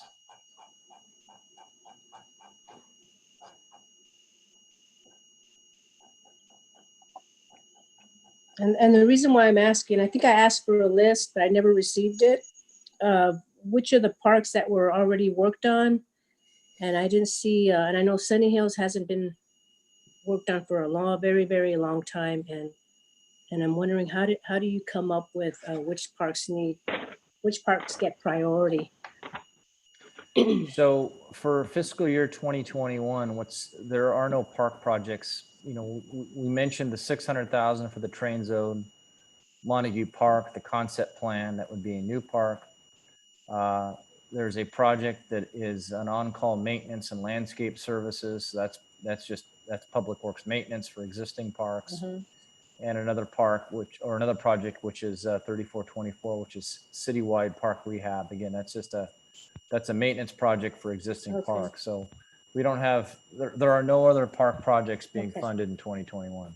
Where there's major renovation. Okay, so yeah, a while back when we had our national night out at Senate Park, and I did send some pictures to Renee, but the barbecue pits were already rusted to the point where there was a big, huge hole in it. I'm just wondering, is that part of that maintenance fund that you're talking about? Well, Public Works, you should have park funding to repair all parks. So I think I'd let Okay. Tony defer that question to Tony on how he plans, or what his program is for maintenance. Yeah, let's welcome Tony.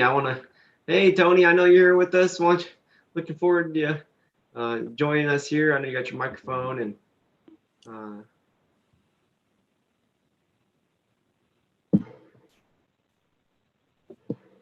Hello there. Hi, Yes, Tony. yes, welcome. I was in Zoom transition. All good, yes. Good evening, everyone. So yes, the maintenance repairs that you're discussing, particularly the ones that you talked about for the barbecue pit, have already been fixed. So that's something that we already jumped on as part of our contract work that we have. Okay, and then the roads with the repaving, there was last year a woman that I think I gave her your number, and I think she called you, and you said, yeah, that her streets were really bad, but they would be in the next budget cycle, which is this year. So I'm wondering if that was is that part of your project right there? Yeah. It was So summer wind. Summer winds, I believe, was what we talked about. So we went out and did repair work on that site already. We worked in conjunction with our engineering department to do an assessment of that section. And when we looked at it with the traffic engineer, they determined that the repairs that were needed at that site were enough for us to do on our own versus having to do a resurfacing right now. So Steve can talk more in detail about the assessment process that goes into determining what streets get resurfaced per the PCI score. But when we looked at that section, there was a lot of cracks in the road that we did repair. And then there's some sections of the manholes that had dipped that we did fix as well. I went out there myself, and they were pretty bad. It was pretty bad. Yeah. So you're saying that it doesn't need resurfacing yet? Or is that going to be in the future? So the assessment that our traffic engineering team does to determine which streets rise to the PCI score that needs resurfacing, it did not rise to that level yet, but it did rise to a level that required our public works staff to do repair work on it, which we did complete. Okay, all right. That's probably why I haven't heard from the lady. Okay, thank you very much. All right. Thank you. That's the end of my questions for now. Thank you very much, Councilmember Montano. Just fantastic. Get off. Yeah, just spot on. We are here in Milpitas. Everybody, thank you for being our eyes and ears, Councilmember Montano. And, Oh yeah, I'm out there every day. we know it. I mean it. I'm not even kidding around. Yeah. And thank you to Tony over at Public Works and the whole Public Works Department for doing a fantastic job. I actually haven't emailed Tony in I don't think I've emailed them this year. And, you know, I used to email them, hey, there's a branch or there's a, I don't know, kind of illegal Or dumping or, you know, weeds. and I haven't, yeah, weeds, and I haven't emailed Tony in a while. So that's a good Yeah. sign, you know. So Tony, I've been seeing the weeds going down. I'm glad. So your crew is doing a lot of work. A lot of work, because I've been seeing those weeds going down, cutting down in the city. Still need more, but they're going down. So thank you very much. All right, he's nodding. Yep, fantastic. Okay, let's get back to Mr. Erickson. We want to carry on here this evening.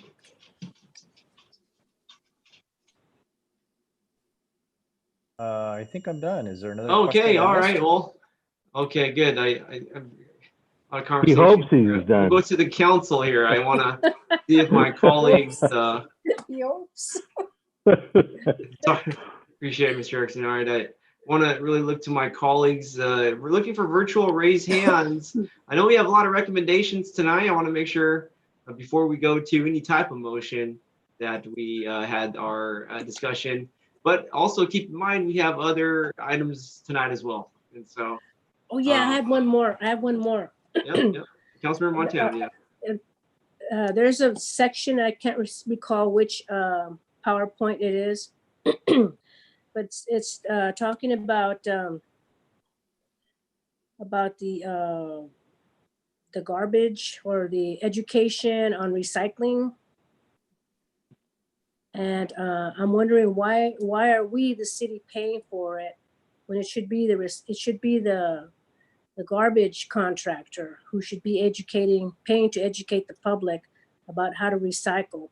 I don't think that we should be the ones to be doing. Here it is, recycle right and food waste prevention education.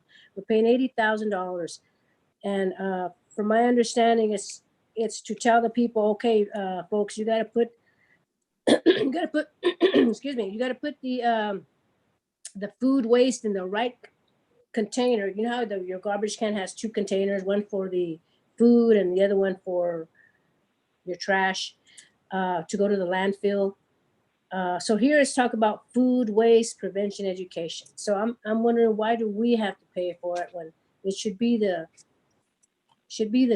contractor, the waste management company to do that. And then and the other point I brought up to staff was that, you know, nobody uses that little waste container, not that I'm aware of, because can you imagine you putting all that food and it gets rotten, it'll stink up the whole place. There has to be some other better way of how to do food waste prevention, because how it's being done now is not working. People don't put their food waste in that compartment because imagine it's a whole week. It will stink up so bad that so I'm just wondering why are we paying for it? Why aren't they paying for it? That's the bottom line. To So I whoever's think Tony charged. should respond in detail to this. What's Good that? evening again. I'll he's- take that question. Okay. I'm there. Yeah, thanks, Tony. Fantastic question about the education program. And so we're required by law to meet requirements for diversion of organic waste. And we meaning the city, right? Correct. And so what we're looking at here, and the reason why we wanted to put this proposal in place is because the education for cleanup is a partnership. So it's not just one-sided, it's not just on the hauling contractor to do, it's a partnership. When we do the job right, when we educate the public correctly on how to properly divert, it helps our bottom line, it helps the rates for everyone. So the more we send recycles and items to the dumps that are contaminated, the more it is when we go through a rate adjustment year that our rates do go up. So it's a partnership. So MSI does have their own program in place for educating the public, but it's a good move on our part to do education on our own. I think the message sounds a lot stronger coming from the city, and we could have a bit more control on how to message the item out about making sure we stay in compliance with the law so that we can really, again, help our bottom line. Okay, so all we're doing is, I agree with you on the recycling, the cans, the plastics, but something has to be done about, there has to be another way on that food waste prevention, putting it in that container, because that's not working.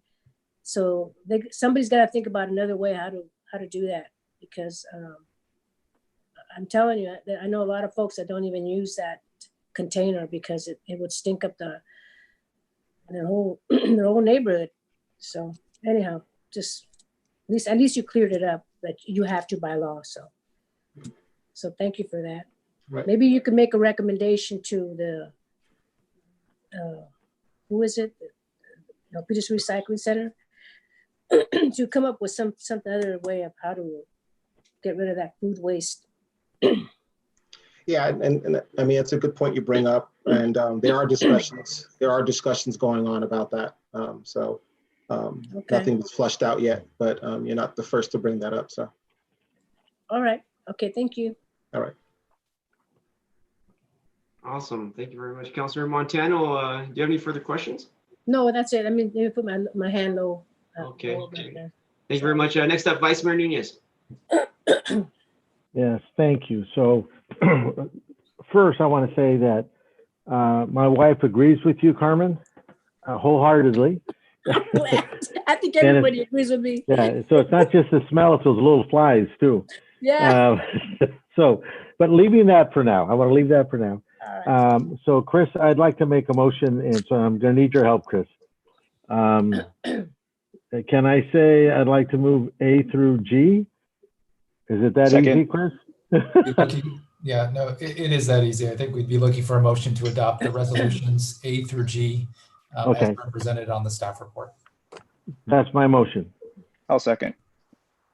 Okay, we have a motion by Vice Mayor Nunez, a second by Councilmember Fan. All in favor, virtual vote.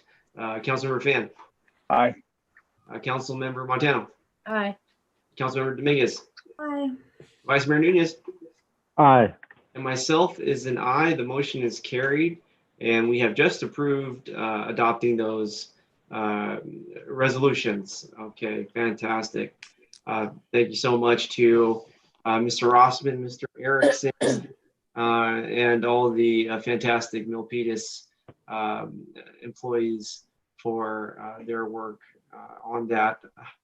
And so we'll move on here to item number 11. Let's conduct a public hearing and introduce ordinance number 38.840, amending sections of Chapter 10, Title 11 of the Milpitas Municipal Code relating to ADUs, accessory dwelling units. And we have from our planning department, Rosalind Thompson. Welcome, welcome, welcome. Thank you. Just get my notes. Very well. Super exciting item. I think we're gonna look forward to all the ADUs sprouting across Milpitas, and tonight we will add to this a great opportunity for a new housing in Milpitas. And whenever you're ready. Okay, can everyone hear me? Yes, yes. All right. Well, good evening, Mayor, Vice Mayor, and council members. The item is an ordinance to revise the city's accessory dwelling unit regulations. In this presentation, I will briefly highlight the recent state legislation on accessory dwelling units, move through the mandatory elements required in the revised ordinance, and staff suggested revisions to the areas that the city retains discretion over. Slide 2. So around this time last year, planning staff introduced an ordinance to comprehensively amend sections of the zoning code that regulate accessory dwelling units. These amendments to the city's ADU regulations were enacted to comply with the state legislation in effect at that time. The city's May 2019 zoning amendments included additional changes not required by state law, but supported locally to further encourage the production of ADUs and also allowing junior accessory dwelling units, or known as JADUs. This past October, the governor signed into law several bills that amended state law, and those bills impose additional limits on local authority to regulate ADUs and JADUs. The new statewide legislation took effect on January 1st, 2020, and in effect nullified the city's current ADU ordinance, allowing only state standards to apply until a compliant ordinance is adopted. Next slide. So what is an accessory dwelling unit or ADU? State law defines an ADU as an attached or detached residential dwelling unit with complete independent living facilities, including permanent provisions for living, sleeping, eating, cooking, and sanitation. They're also known as granny flats, in-law units, backyard cottages, secondary units, and the like. Next slide. Further, an ADU may be an efficiency unit or manufactured home. As for JADUs or junior accessory dwelling units, state law defines them as a unit that is no more than 500 square feet and is contained entirely within an existing or proposed single-family dwelling. They may contain separate sanitation facilities or share them with the primary dwelling. Next slide. So the state ADU and JADU laws are codified in section 65852.2 and 65852.22 in the government code. Local jurisdictions may adopt standards that are more permissive, but not more restrictive than those provided under state law. Next slide. So some of the elements of the new law are mandatory and require amending some provisions of the existing code to be compliant with state law. As an overview, the mandatory elements of the state law include the following: no minimum lot size, location, anywhere single family or multifamily residential uses are allowed. So in other words, any residential zoning district. Further, must allow detached 800 square foot ADUs with a minimum 4 foot side and rear yard setbacks, maximum height of 16 feet. No setback required if within existing structure or reconstructed within the footprint of an existing structure. Next slide. As for size, the city must allow a maximum floor area of 850 square feet for studio or one bedrooms, 1,000 square feet for a 2-bedroom. For attached ADUs, the maximum floor area is further limited to 50% of the floor area of the existing primary dwelling. As for multifamily residential properties, so areas within the building not used as livable space can be converted to ADUs, and multifamily residential buildings can have at least one and up to 25% of existing number of units as ADUs. As far as detached ADUs, multifamily residential properties can construct up to 2 detached ADUs with a minimum of 4 foot side and rear yard setbacks and a maximum height of 16 feet. Next slide. As for parking, required parking cannot exceed 1 space per unit or per bedroom, whichever is less, which is consistent with the previous code changes that we made. Properties meeting certain criteria are exempted from the parking requirement altogether, and there are 5 situations in which ADUs are exempted from providing parking. Further, there's no replacement parking for conversion of a garage or carport to an ADU, so we can't require replacement parking for those parking spaces lost. And no parking is required for a JADU. As for owner occupancy requirements, required for JADUs, so the owner has to either occupy the JADU or the existing dwelling, and we cannot have an owner occupancy requirement for ADUs at all. Next slide.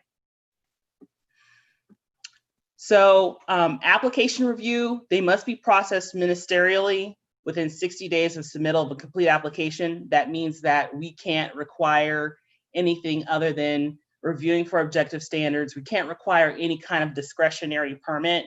such as a minor site development permit. We can only process certain ADUs through a building permit. There are also impact fees and that are impacted. So none required for ADUs less than 750 square feet. Otherwise, if they're greater than 750 square feet, it's proportional to the square footage of the primary dwelling. So as far as capacity fees and connection charges, none for an interior ADU, otherwise based on the square footage of the ADU, or square footage of that particular category of ADU that's not an interior ADU. Next slide. So we have some elective changes to the ordinance. First of all, short-term rentals are prohibited in ADUs. So the state actually limits it to only a certain category of ADUs. Well, we've expanded that to all ADUs to be consistent with our short-term rental ordinance. Standards for lots other than those within the Hillside Combining District. So a height limit of 16 feet for single-story ADUs and 28 feet for two-story, and that is consistent with our height regulations in our single-family zoning districts. Next slide. As for the Hillside Combining District, the height limits for attached and detached ADUs are consistent with the Hillside ordinance, which is 17 feet for single-story and 27 feet for two-story, and there are other criteria that factor in where the property is located with respect to the crest. For detached ADUs on lots located in Hillside Combining Districts, the maximum floor area will be 1,200 square feet, which is consistent with accessory structures in the Hillside Combining District. Next slide. Some other elective changes we made is to add objective design standards related to architectural style, exterior materials and color palette, as well as the orientation of the entrance, exterior lighting, no direct line of sight to an adjoining residential property. Next slide. Additionally, we kept the clerestory or obscure glazing on the second story. We had that in the ordinance that was presented to council and adopted last year, and we kept that. And we also added landscape screening requirements. And then also we have an additional option for those ADUs that don't meet any of the objective criteria or any of the state mandated criteria, that there's another option that they can, applicants can pursue getting an ADU through our minor site development process. Next slide. Staff recommends the following: open and close the public hearing. City attorney reading aloud the title ordinance number 38.840 and move to waive the first reading, and also determine that the amendment is statutorily exempt from CEQA pursuant to CEQA guidelines section 15282H. That concludes staff's presentation on the item, and I am available for any questions. Thank you so much, Rosalind, for the presentation. Certainly you broke it down for me. I'll look to the council here to look for a motion to open the public hearing. So moved. Second. We had a motion to open up the public hearing by Vice Mayor Bob Nunez. You have a second by Councilmember Dominguez. All in favor of opening the public hearing, virtual vote. Councilmember Finn. Aye. Councilmember Montano. Aye. Councilmember Dominguez. Aye. Vice Mayor Nunez. Aye. Myself is an aye, and now the public hearing is open. The motion was carried and approved. I want to go to our city clerk, Mary Lavelle, for any public comment on the item. Yes, Mayor, there's one comment. I'll read that for you. This comment is from Voltaire Montemayor, 669 Penitencia Street, Milpitas. It says, the ADU zoning amendment exemption were presented and deliberated well. Let's consider the good benefits. Thank you very much, Mary. Appreciate it. All right, looking for a motion to close the public hearing. So So moved. move. Second. We got a motion to close the public hearing by Councilmember Montano. We have a second by Councilmember Dominguez. All in favor of vote. Councilmember Fan. Aye. Councilmember Montano. Aye. Councilmember Dominguez. Aye. Vice Mayor Nunez. Aye. Myself as an aye. The public hearing is now closed. We will now continue the discussion to the dais. I just want to say that ADU policies are continuing to develop, and our city will continue to put our best foot forward with a great staff over in the planning department. And I appreciate the continue to work on this. And, you know, we're going to continue to be a city that supports housing appropriately. And so I'll look to my colleagues. Vice Mayor Nunez. And yes, thank you. And I'm supportive of the, is it junior ADU? But in being supportive, I also want to make sure that it's the traffic that I think is going to be coming from all of these. So it's a question for Steve. Is he looking at the impact, and is that being considered? And not so much if we adopt this or not, because I think that's separate, just for the city itself, you know, things we should be doing with regard to the street calming, maybe the use of street lights, stop signs, things of that sort.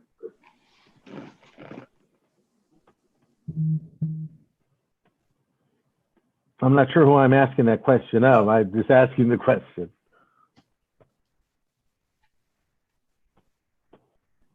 I can try to answer your question as the best I possibly can. So with the state legislation, there's a presumption with all these exemptions from parking that that there won't be any parking impacts as far as traffic. We are still given the discretion to consider the impacts of locating an ADU at a certain place and the traffic impacts at that location. So we're given that latitude, but as far as parking is concerned, we're really constrained with what we can do. Yeah, and I'm not talking about the parking element as much as I'm wondering if we as a city shouldn't consider if there's an additional 5 to 10 ADU units placed on the street, we should be doing A, B, and C on that street just to relieve the traffic. Not that we should limit parking or limit ADUs. So I'm just wondering, is that something that Steve would do, or city manager? Are you looking at some type of committee to do that? It has nothing to do with limiting ADUs as much as it is considering the impact of them, and then we're going to mitigate that impact in some fashion. So I think since the city manager's name was mentioned, I wasn't sure which Steve we were talking about, because we have 3 Steves that touched this. Yeah, so I'm sorry. So I thought maybe Steve Erickson was there. And I thought so too. And then I was getting pinged that, hey, he's calling your name. And I'm thinking, okay, I can step in as well. But Steve Erickson and Steve Chan do work more closely in that area. And we know we've talked about traffic calming throughout the city. And maybe Steve Erickson can step in and give us a few more words about how this might fit into overall policy for traffic calming, and where this might work with whatever studies we're doing at this time. Yeah, good evening, Mayor and Council. I actually thought you were talking to the city manager. I wonder why everybody was just staring back. I hoped you were asking the city manager. Yeah. Yeah, I mean, this issue, I mean, it seems like it could be a problem with traffic. If you look at areas like the Pines, that we're struggling with a number of existing cars in that area. So I think if there's a proposal, we'd have to review it and try to see what could be done to mitigate any the potential problem. Off the top of my head, I don't really have an answer for you on this. Okay, well, so I'm supportive of it. I'm not sure that so I do know what the state's trying to do, and I'm supportive of that. And Steve, the city manager, Steve, I just think that with that, if as they come through the planning department, Ned, it's when we see a number of them coming through, we're going to know we're going to impact negatively the traffic flow. And I would think that we would want to do something before we're overwhelmed as opposed to right after.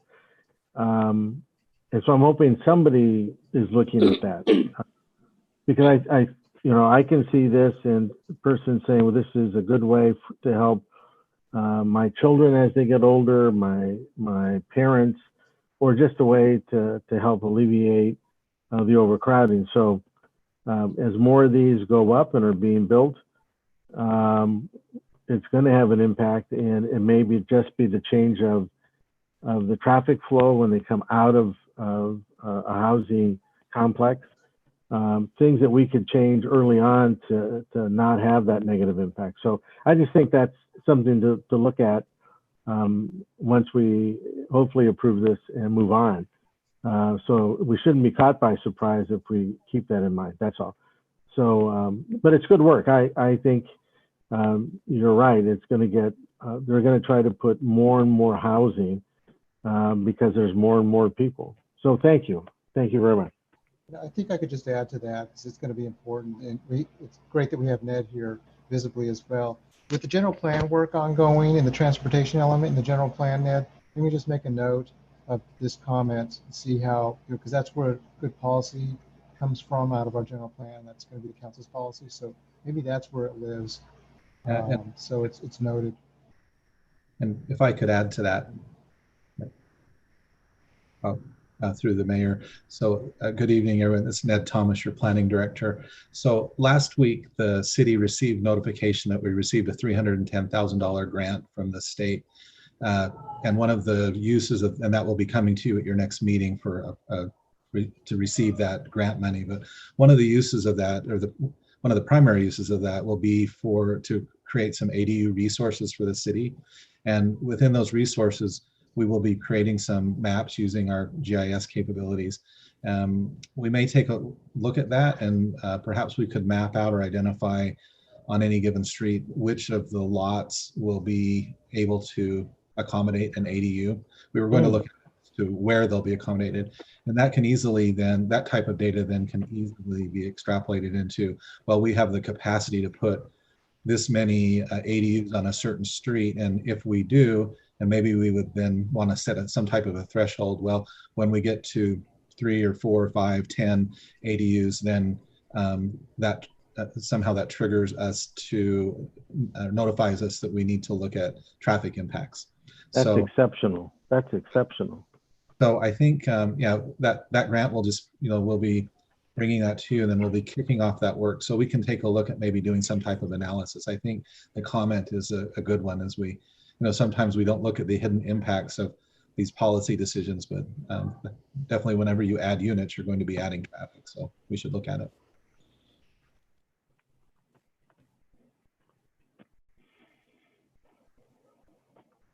Very well. Thank you very much, Mr. Thomas.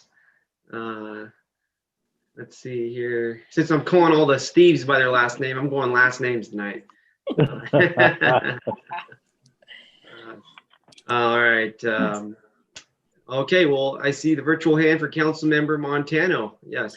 Thank you, Mayor Tran.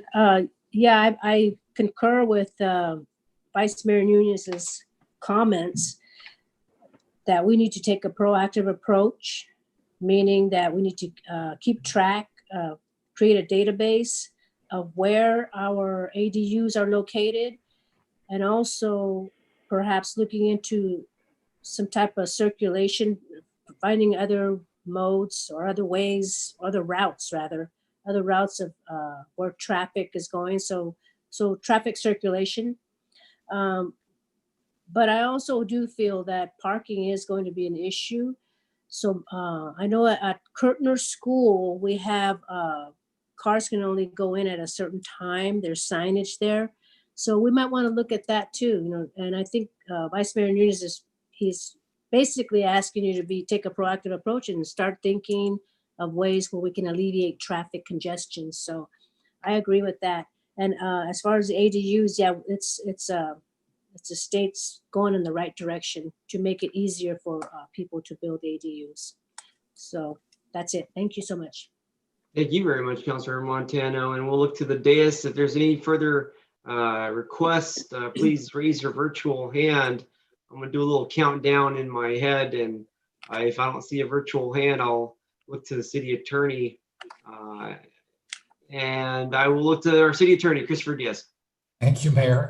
What you have before you is ordinance number 38.840, an ordinance of the City Council of the City of Milpitas amending sections of Chapter 10 of Title 11 of the Milpitas Municipal Code relating to accessory dwelling units. And we'd be looking for a motion to waive. Thank you very much, Chris. I'll go to the Vice Mayor here. Thank you. Yeah, so I'd like to make that motion, A through C. I'll second. So just to clarify the motion, you are correct, Councilmember Nunez, but it would just be to waive the reading beyond the title and introduce the ordinance. Thank you. That's exactly what I said and meant. I'll second. Awesome. We have a motion by Vice Mayor Nunez. You have a second by Councilmember Fan. All in favor, virtual vote. Councilmember Fan. Aye. Councilmember Montano. Aye. Councilmember Dominguez. Aye. Vice Mayor Nunez. Aye. Myself as an aye. The motion is carried, and I believe item number 11 is now approved in its entirety. Thank you. So great job, Rosalind, Ned. Yeah, great job. And every person that was a part of the team on this item. So thank you so much. We're going to keep it moving here. Momentum is flowing. Yes. Okay. So now that we're done with our public hearing, we're going to go to item number 16.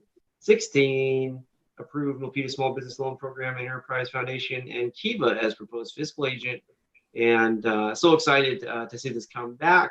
I've been watching the subcommittee from afar, virtually. And so we will go to the chair and then staff, as well as the subcommittee as well. Chair Montano, please. Thank you, Mayor Tran. So I want to thank you for allowing the small business subcommittee to move forward. I know in the beginning it was kind of wavery, but at the end you pulled through and felt that it was really important for the small businesses. From the very get-go, we said it wasn't, we won't be able to help everyone because it's, the way the economy is going, but we want to do a goodwill gesture to try to help as many businesses as we can, small businesses. And the way I believe every little bit helps. We can't help everyone. We can't give out a lot of money, but because we, in turn, our city is going to be asking for those funds as well, or we're going to be shortfalls. But like I mentioned, every little bit helps, and we can throw a life raft out there, and we'll see where we're going with this. So the goal was the council had directed us to form the subcommittee and to look into ways how we can fund some of these programs to help our small businesses. And Alex came up with a couple of entities, and we came down to a couple of them. So with that, I wanted to let Alex do the presentation. And I want to thank everybody for being able to put their input, and Councilmember Dominguez as well for doing hard work and working with Alex and the community. So thank you so much. Alex, would you like to say something, Councilmember Dominguez, before Alex makes his presentation? I would just like to, first and foremost, thanks the chair for her work as well, and thank staff and the community, really our businesses. You have been with us throughout the meeting, so thank you so much. And as we move through these presentations, there was 2 words that really stuck to my mind from speaking with over 170 business owners. One was to maximize each tax dollar, and one was to amplify the sustainability of these funds for Milpitas. So as we move through this presentation, I ask you that you please have that in mind, because I did promise I was going to share that with you. Thank you so much. Okay, great. We'll go to our Director of Economic Development, Alex Andrade. Good evening, everyone. Mayor, Vice Mayor, City Council, City Executives, and community, thank you. I will start by asking a question. We actually have two presentations. The presentation that's on the screen now was for a council member or our chair to give an overview. We do have another more comprehensive presentation that gets a little bit deeper into CDBG. So we can go through this one if you'd like, or if you want to learn more about CDBG details, we can ask Mike to bring up the other presentation. What would you like? So Council, what would you like? I would like to see the small business loan program and then the CDBG after. Okay. Thank you. Mike, can you please bring up the staff PowerPoint? There it is. Thank you. Why don't I go ahead and start? So I just wanted to start by reminding everybody that certainly the Milpitas business community has taken a tremendous hit in the last 12 weeks. We've witnessed record numbers of unemployment insurance claims filed nationally and statewide. And of course, we should assume that that's happening locally. After 10 years of a pretty strong economic growth and prosperity across Silicon Valley, we now find ourselves in the wake of the highest unemployment rates in decades. You heard from Walter earlier. Back on May 22nd, Milpitas information came in about Milpitas' unemployment rate of 12.7%. That's a percentage point above Santa Clara County. So just really not looking forward to the next installment of these unemployment rate numbers, but nonetheless, it is what's happening these days. There really is no business as usual, it just doesn't exist today. Based on the recent business survey that was conducted, this is what we know. 48% of our businesses have closed completely due to COVID-19. What that tells us, obviously, is not only half of our local businesses are closed, but remember that those businesses have employees. So that means that a significant part of our workforce has also not been working. Survey respondents ranked rent and mortgage 76%, labor and benefits 58%, and utilities 57% as the top three reasons for seeking a small business loan. 52% of those respondents, of which were 173, by the way, reported layoffs. So I just wanted to start there to give you a sense of what the Office of Economic Development has been learning about the economic crisis. And simply put, we are in an economic recession. So the question will be, how will the city respond? So getting on to the information on the screen, what you see is preliminary small business loan program criteria that the council discussed back on April 21st. I'm not going to call out all of the criteria, but some of a few major points include $5,000 loans with zero interest, 24-month repayment term tied to performance. Businesses must have a long-standing presence, and staff has taken that to be 3 years, certainly up for consideration and discussion now. We want to make sure to help small businesses that have a physical brick and mortar and storefront, and funds would be for rent and mortgage, of which the Small Business Assistance Subcommittee added at their May 13th meeting. So monies could be used toward payroll, operating expenses, product and services in Milpitas. Next slide, please. At last Thursday's subcommittee meeting, we discussed various items related to the proposed small business loan program. There was consensus on recommending to council the Enterprise Foundation and Kiva team as administrator and fiscal agent. There was consensus on that this is a loan program and not a grant program. There was certainly discussion on potential of utilizing two funding sources, which included funds from the general fund and or funds from a community development block grant known as CDBG. the subcommittee didn't reach consensus on a funding source and decided that it would be left up to the entire council. Next slide, please. So what you have before you is information related to the presenters from Enterprise Foundation and Kiva, as well as Opportunity Fund. They presented their respective small business loan proposals. And I just noticed that there is a small error. The fund amount discussed at the May 28th Small Business Assistance Subcommittee is actually $200,000. I'm going to call out some differences here between Kiva and Enterprise Foundation and Opportunity Fund. So Enterprise and Kiva are charging a 5% administration fee equaling about $10,000, and Opportunity Fund is charging an administration fee of 12% or $24,000 of $200,000. 0% interest rate for the team of Enterprise and Kiva, and 4.25% for Opportunity Fund, because those funds are tied to the state's iBank and a guarantee. Loan amounts differ a little bit. An Opportunity Fund could meet the majority of the eligibility criteria, but not all. Everything else on the screen from the two proposers is pretty much the same. Next slide, please. So again, we talked about potential funding options for the small business loan program at last Thursday's meeting.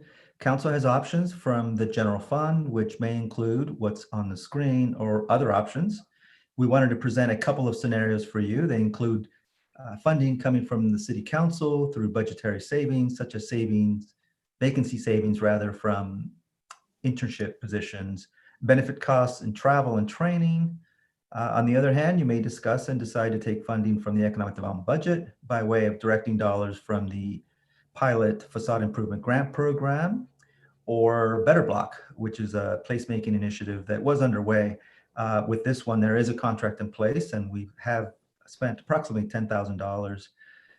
So, and there is vacancy savings from the economic development specialist position. We did have our first round of interviews recently, and we're expecting to move into a second stage of interviews. The other funding source that will be discussed tonight is that of CDBG. There's approximately $397,000 in supplemental funds through the CARES Act. And so with that, I'm going to introduce Sharon Goey, our Director of Building Safety and Housing, to walk you through CDBG. So next slide, please. Welcome, Sharon. Thank you, Alex. Yeah. All right.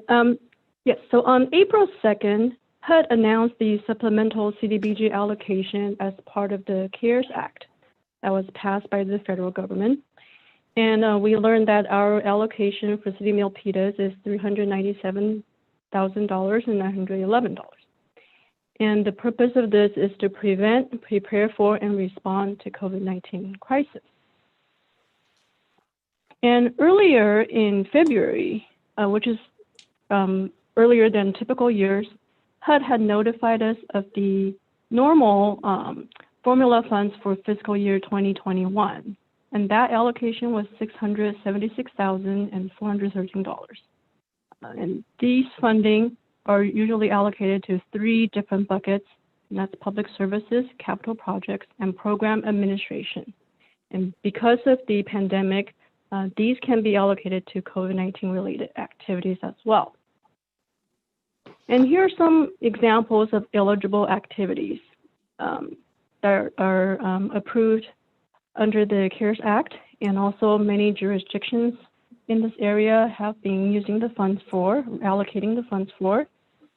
So a broader housing relief, or just more specifically rent relief, shelter operations, small business rent relief, and then to assist seniors, disabled population, domestic violence victims, to support mental health services, food assistance, legal services, and fair housing services.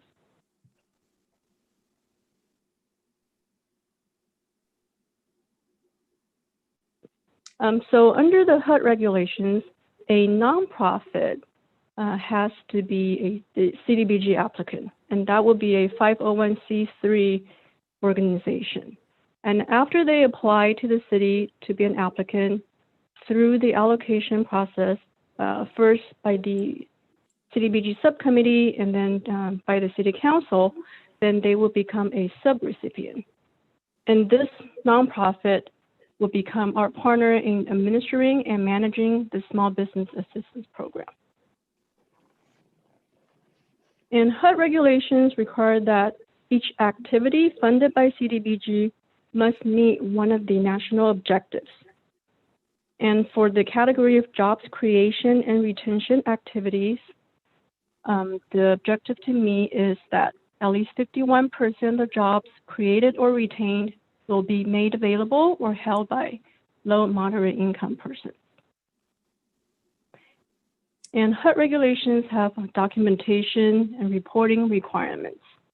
And essentially, both the subrecipient and their small business applicants need to be able to demonstrate through the documentations and their reporting what actions they took to ensure that at least 51% of the low and moderate income jobs created or retained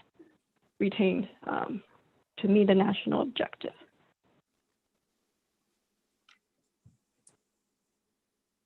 And here's an approximate timeline that staff is estimating that we will have another June CDBG subcommittee meeting. And then around mid-June is when we will be submitting a waiver to HUD to reduce public comment period to 5 days and to utilize virtual public hearings. And these are the waivers HUD has allowed under the pandemic. And we're projecting to bring the allocations through the annual action plan to City Council on June 23rd. And we're estimating that after that's approved by Council, we'll be able to execute CDBG contracts with all of our subrecipients. And that'll include the subrecipient that's going to manage the Small Business Assistance Program. And then on July 1st, nonprofits will be able to start providing assistance to the applicants. And then there are some documents we need to amend because of the added priorities and activities. And the consolidated plan is one document that's a pretty large document, but we'll be able to follow up with that to take that to council in August. So I'll turn it back to Alex. Thank you, Sharon. So on the first PowerPoint, there was a recommendation, and so we don't have a recommendation on this particular PowerPoint, but why don't I just read it? So the recommendation is to approve a $200,000 Milpitas Small Business Loan Program and authorize the city manager or his designee to execute a contract with Enterprise Foundation and Kiva to act as fiscal agent of the Small Business Loan Program. With that, I'll turn it back to Chair Montano or the mayor. Thank you. Thank you, Alex. Yes, at our last subcommittee, because that was the culmination right there to find out who will be our fiscal agent. And from my understanding, Opportunity Fund is not interested in CDBG Fund because they're already doing well with San Jose, and they're finding out that it's more than what they can handle because and also they're not doing any more PP loans, as from my understanding. So that leaves us with Enterprise Fund and Kiva. And there were two. So staff has said, well, what would you like that that funding to come from? General fund or perhaps CDBG, depending on what we find after our fact finding. So I recommended the general fund, and this is my rationale for the general fund.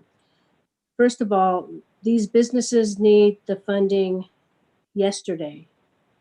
I see this as an investment. The businesses, when they get up and going, they produce revenue, sales tax to the city. So really you're paying the city back through revenues. And this is the way I see it, as it's better speed is what we really need. They need to have the money now. And my argument was, that CDBG has so many red tape, so many loopholes that, not loopholes, but so many hurdles that the businesses will not be able to get their funding right away. So that was my priority in going for the general fund. Councilmember Dominguez, she was leaning towards CDBG because it is a lot. Because the money doesn't come from the general fund. So those are the two arguments, and we will find out what the city council wants to do. But again, my rationale was to hurry up and process the loans so they can get their money. And then also because it's an investment. The sooner they get businesses going, the sooner they can generate sales tax to the city. And to be honest with you, 200,000 is not a lot of money. So we could use that. And then also Alex just mentioned that we have that extra funding from monies that we did not use for hiring new staff, monies that we did not use from the Better Block incentive. So the money's there. It's just a matter of what the council decides. But as I mentioned, I'm leaning with general fund so we can hurry up and help these businesses. And we'll find out what you guys decide. So go ahead. And then Councilmember Dominguez, if you want to add something. Thank you very much, Chair. Appreciate the opportunity. Council, we definitely appreciate the team effort that is before you, because we have some decisions to make as a true team, because we need to help our small businesses. The CDBG funding allocation at the time, I had proposed it. Again, for me, when we think of general fund money, I always think of staff positions. And so even if we have these not extra, but funding that we didn't use, I heard loud and clear from our business community that we could use that money towards supporting them with 3 elements that they really need support. And one is doing a shop local campaign. The other is marketing and advertisement. And the other one is moving, doing fees, waiving the fees for outdoor permitting or any permitting costs that they have to inquire. And so those were some of the comments and the feedbacks that were given. And so therefore that was my justification for doing the CDBG funding and proposing that budget stream. But I definitely thank the chair for providing the time. And I thank you, council. And if you have any questions, please let us know. Thank you. Well, thank you very much to the Small Business Assistance Subcommittee for your work. I feel that the work being produced through this subcommittee will play a major impact for our local businesses here in town. So, I do want to, pardon me, I'm talking, and so I do want to focus on what's presented to us tonight first. And so I did see a chart with a couple of columns. I think one was for Enterprise Foundation and the others for Kiva. Yes. Okay, great. So actually Enterprise Foundation and Kiva, and the other was Opportunity Fund. And so I think the subcommittee and staff were analyzing which one was more competitive for us. And it looks like it'll be Enterprise Foundation and Kiva. Do we have a representative from this? I think you guys had a vote on which one you wanted, but I think it's Enterprise Fund. Right. I mean, just look at the that's value. What we recommended. Yeah. Yeah, absolutely. The value is unmatched. And so, but I know we have some guests here this evening. I'd like to hear from Mr. King, just because, the chair had stated, Chair Montano, the kind of urgency that is imperative for us to support our local businesses, particularly considering the county's new guidance for this Friday, whereas retail and outdoor food establishments, restaurants will be available and actually authorized to open their doors. And I feel this loan program is coming on the same week as the new county guidance.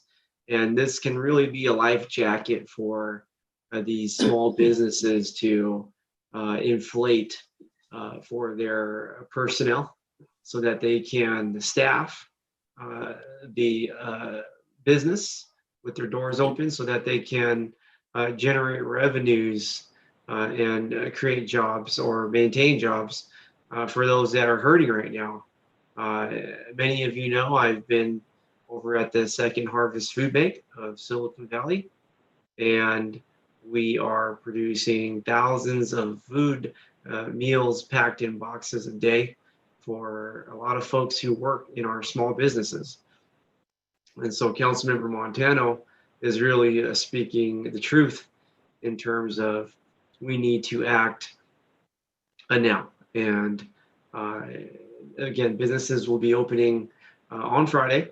And it is my understanding our city staff has been working on, as they stated earlier, kind of plans and strategies and kind of, guiding our businesses along as well. So this piece tonight is really key. And so I want to hear from Mr. King from Enterprise Foundation and Kiva, I believe, to hear, if this were approved and when it is approved tonight, what can we expect from him and his organization? Can we have him online, Alex? Yeah, Mayor Tran, thank you. Yes, we do have Dennis King of Enterprise Foundation. And before I hand it off to him, I also want you to know that I believe Sarah Adil of Kiva is also with us. Okay, right. Two different, yes. Right. Okay. Mr. King, welcome. Good evening, Mr. Mayor Tran and council members.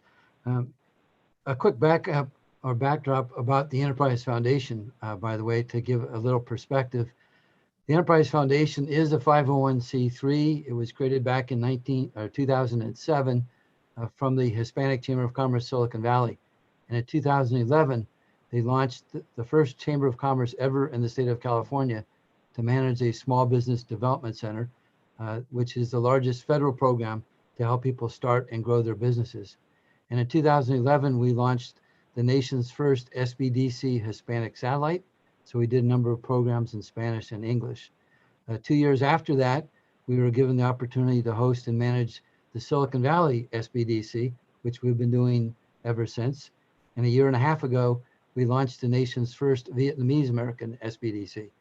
In the last 6 weeks, I've done at least a dozen webinars, and my team has done other webinars in Spanish and Vietnamese to provide guidance to the small businesses of our area. Our number one funding partner is the County of Santa Clara. So we work closely with the County of Santa Clara, the state of California, and the federal government to provide a wide variety of services to the small businesses. Under our SBDC program in the last 6 weeks, we have reached thousands of small businesses to educate them about how to get access to those federal funding. And about 550 of those small businesses, we escorted them through that process in terms of getting the economic injury disaster loans as well as the PPP loans. We're still very actively engaged in that process. We've done at least 3 webinars in Milpitas with the Milpitas Chamber of Commerce, under Alex with another. And then of course we worked with the Assembly member Kenson Chu and Congressman Ro Khanna also to help educate the small businesses about their opportunities. We're very much looking forward, and I personally am very looking forward to working with Milpitas. I have a history that goes back quite a long time ago.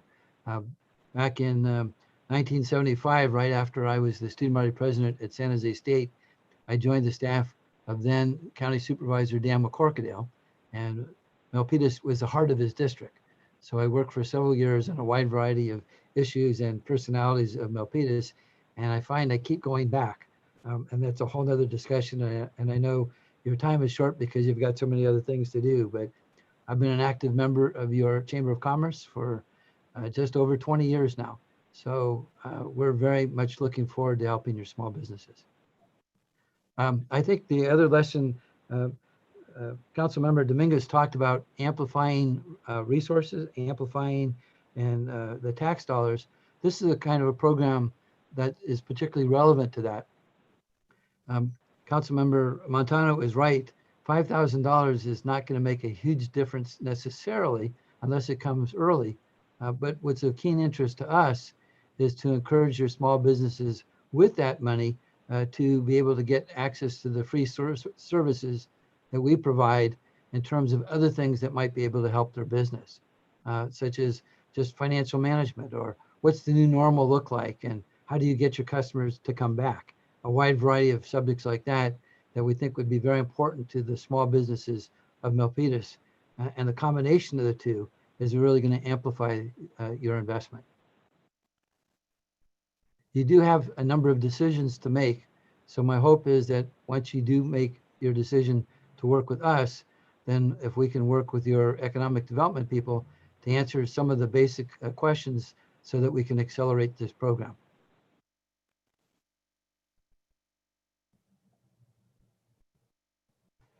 Thank you. Thank you very much, Mr. King. And I think we have a guest from Kiva as well. We'd love to hear from Sarah? Yes, Sarah. Yes, please. Yes. Mayor, I'd like to clarify. I believe she was supposed to be on, but may not actually be on. Oh, okay. No worries. I She think has we a all life. are. She has a life. Oh my God. No. So Mayor, can I could speak to that though. So I appreciate you, Mr. King. I will yeah, we just wanted to check in with the person, but it's fine. I think we all have heard of or understand Kiva and the work they do. But we can always follow up later with the Sarah from Kiva. But I do want to kind of guide the discussion now to, and we've heard from the chair, so I want to go to the Vice Mayor, Bob Nunez. Thank you very much. So first thing I learned is always put my hand down before I start talking. There. Okay. So I have just a few questions so I can make sure I understand it. So first I have really no questions of Dennis and the Enterprise Foundation and Kiva. Dennis and I go way back. The kinds of things that he has done for every city in this county and beyond. We don't have that kind of time. He is exceptional at what he does.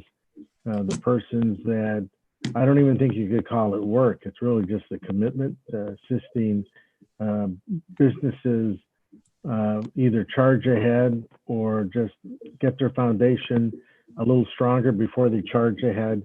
Is second to none. And so I have no problems at all with the Enterprise Foundation and Kiva. So maybe my question is, on this page it says the loan amount is up to $15,000. I thought on the page before it said loan amount of $5,000. So is it, which one is it, Alex? Are we going to loan up to $15,000 or is it capped at 5,000? The council. We said it was 5 to 15. Oh, okay. So it can go That's all the way range. up to That's the range. Sorry. Okay. Well, no, I was just wondering because it just didn't just quite track with me. And I'm lucky if I remember this city council meeting, let alone the past one. So the only thing that, so it doesn't seem so much to me, the only thing we're really talking about maybe it's two things, the dollar amount and where it comes from. Is that what we're talking about, Chair, then? It's what we're talking about. the first thing we have to do, I guess we've already, there's a consensus that we're going to go with Kiva. It's either to go with general fund money, which is basically projects that aren't going to be used, is that will come from that pot will come from there. And the other one is whether to do CDBG or general fund, which is that little pot that's there. And and the other one is speed, because they need the loan right away. So it's the timing. The timing is of the essence. That's key. Actually, that's the big one. Okay, so if Walter's still with us, this is when I said I would bring it up, because as I read the list of the kinds of things that we were going to give loans for, it was for rent and some of those things. But at the meeting with the Chamber of Commerce, they had a lot of ideas that didn't quite fit that. And some of them were having the city forgive fees and other kinds of things. But they also said, if you're going to extend out into the sidewalks or the parking lots, couldn't the city buy all the furniture that goes out there? That's what we would like to have them do. You could buy them in much bigger lots and therefore at a cheaper cost. They also said, keep in mind that there's more small businesses than just restaurants. And I say all that because what you get in Dennis, different than other business persons that would come in and help with just loans. And I think Dennis said it, is that you get somebody that'll say, what is it that you're trying to do? What is your need? And then his advisors can shape something that the loan is really geared towards helping that particular business.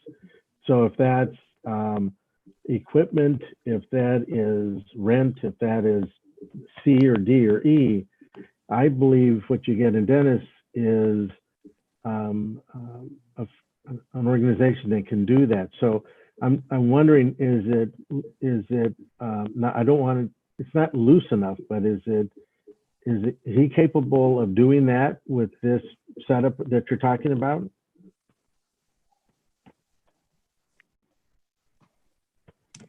You can't all be quiet. So who are you talking to now? Well, anybody that can answer that question. I would just wonder, because there was a person that came that was on that call that, because of the 6 feet, he happened to have it right at the middle of, when you came in his door, it was 4 feet from his door to his the desk, a built-in big desk. He said, Bob, there's no way anybody else can get in if somebody's standing there. So it is really, he just needed somebody to build a new counter for him, and then he could fit as many people as he needed into his establishment. So that's what he's looking for. He's looking for like a little construction loan. So it's things like that. Each one was unique, and so I'm just wondering, is what Kiva and the enterprise able to give loans that is particular to each one of the small businesses once they sit down and talk to them? That's my question. I think that would go to Dennis. Well, I'm just asking. So whoever you think is best. Because a loan, when people get a loan, they could use it for my understanding, for capital improvement or whatever they need it for, or for personnel, or for paying their rent. But with CDBG, there's restrictions. That's one of my concerns. Why I wanted to. So I'm gonna jump back to that one. So maybe Dennis, is that because I know your advisors can do that. I'm just asking, do you see that in this mix? Yes. Well, frankly, among the reasons why I'm interested in this is not just administrating the program per se. It's being able to build on a relationship by simply saying, the city of Milpitas is interested in your success.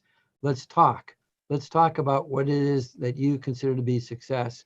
Let's work together to develop a map that's going to help you get there. So the $5,000, if that's what it is not going to make miracles, but it will be enough to amplify to say, what else do you need? What other resources can we leverage this relationship to help you get access to them? Okay.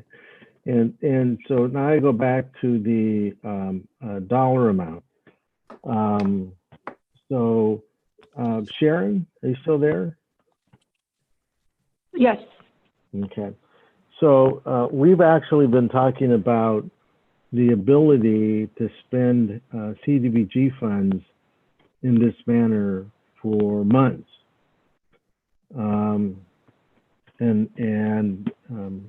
I think it would be fair to say that we have slowly begun to close the gap in our mutual understanding of ways to spend those dollars. And if you look at how other cities are spending those dollars, it is not going to be, it's not as difficult as one would think. But there was something that Dennis said that hopefully you didn't miss, is that one of the major partners he has is the County of Santa Clara. If there is somebody that's going to be helpful to help us include in our pot of dollars of CDBG, it's going to be the County of Santa Clara. So I think that we're not going to have difficulty in using the dollars that we want. To a certain extent, we're not going to use every dollar, but to use those dollars to help small businesses to stay and thrive in the city of Milpitas. I don't want us to overlook the partnerships that Dennis brings as a partner. And Dennis didn't pay me to say any of this, by the way. So number one, I do agree though with Carmen that we need to start. We can't afford to keep waiting. So I'm now going to talk to Walter. Is it possible for us to borrow money from the reserve so we can start right away while we nail down the CDBG funds for this endeavor and then pay it back with the CDBG funds? So here's the only concern I would have is it would be maybe supplanting of existing dollars. Typically, when we get federal grant funds, it cannot be for reimbursing the city. Therefore, there's a supplanting issue. Okay, and it wouldn't be supplanting, I believe, if it's a program we didn't have before and we wouldn't have if it weren't for these funds. And who would help with that, I think, is the County of Santa Clara. And so hopefully Dennis isn't looking at me, but that's what I would go and ask to help us get to support us in that. It's only supplanting if it's something you already done, you've been doing, and then you use these dollars then to cover it. This program is something we have never done before, and we're not going to do if we don't have these funds again. So I don't see that as meeting the definition of supplanting. But I think you can go to your partner, which would be the county, and help with that definition and help with going to make the request. But we could still start with a smaller amount from the general fund, but really say that we're going to pay it all back, because what we're saving then is those general fund dollars, which is going to support all the programs that we really just passed in your budget, in our budget. So I don't want to speak, Dennis, tell me if I'm too far off or if I'm looking at the moon and I shouldn't be. Well, I don't want to edit your comments, Vice Mayor, but the concern that I hear from your fellow council members is timeliness. So if you're going to go back to the county, at the very best, you're going to need somebody that's going to have to make a motion, that's got to go through the public hearing, and then, you know, we're talking probably 2 months, I think, before the county board would make a decision. Yep, and so that's why we need to lend it to ourselves to show that we we are committed to this anyway. And I believe that at least Cindy and Dave would be supportive. We just got to find that third vote. That's me. And we can't let our businesses, what was the percentage you said, Alex, that are closed now? 48. 48%. If I may, I just want to remind everybody that the respondents seeking funding was specifically the top three were rent and mortgage, labor and benefits, and utilities. And if we were to add this new provision, of course, council can do that, but we're now moving into a tenant improvement subsidy. And I think we probably need to have that a further conversation on that part. Well, and I think that you need to go ask those persons that you're trying to help. That's one thing that the Chamber of Commerce said. They'd like to be part of the conversation since they're the ones that are the business owners. And I don't think that would take a long time. And I still don't think that would add a lot of persons to the mix. But everybody wants that you're going to help would like to be part of the discussion. And I don't know if you've seen Dennis's advisors really in action. They have the ability to go in through do an assessment and come out and they're very honest, and they can tell you, you're not going to make it, or you can, and here's the situation, and here's what we think. So I'm just thinking that we should be willing to put some of our own money in if we think it's because of our businesses. There are business owners that we're trying to help. At the same time, if those dollars are there, the CDBG, for small businesses, we should try to actually use them in that regard. And I've watched enough cities in this county do that, that we need to be able to access them and do it ourselves. So those are my thoughts. At the very start, I wanted to say that Dennis and Kiva and Enterprise were the right place to start. They could really be helpful. And so I want to end with that. I think they are. If $200,000 is all we're going to put towards it, I'd rather not spend it all in the first 3 weeks and then we have nothing. The part that Dennis talked about, which is really the advisory part to businesses, I don't want to lose that, because if we get somebody just to stay an extra 3 weeks and then they go out of business, does that really help?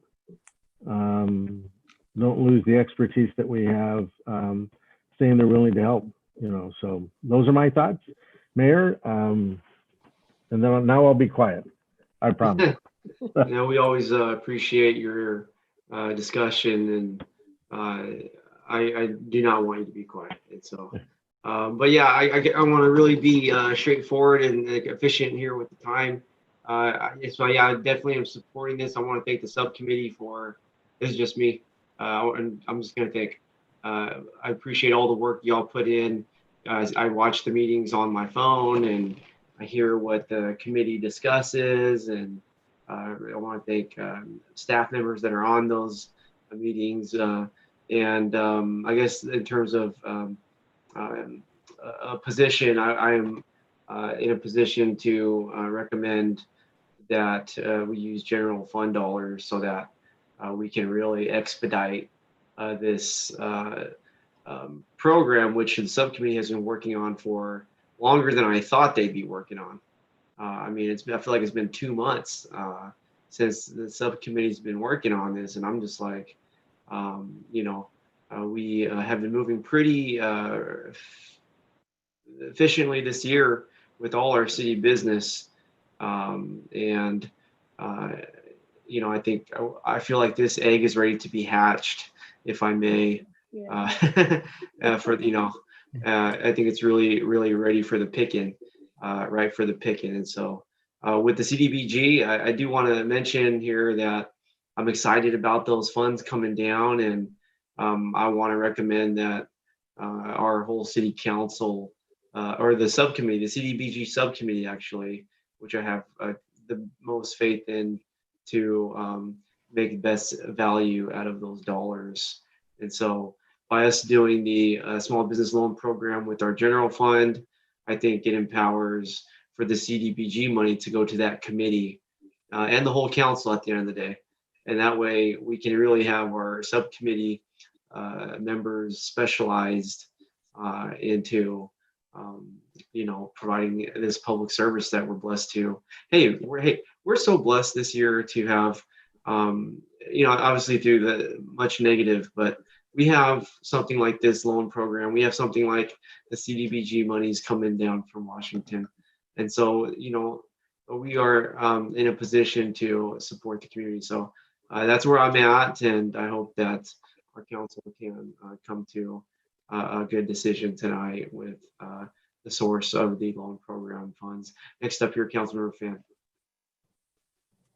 Yes. Well, I want to begin by recognizing the work that Alex has put into this. I don't think that this is typically in the domain of economic development.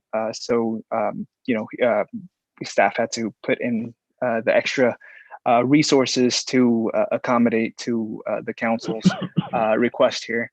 That said,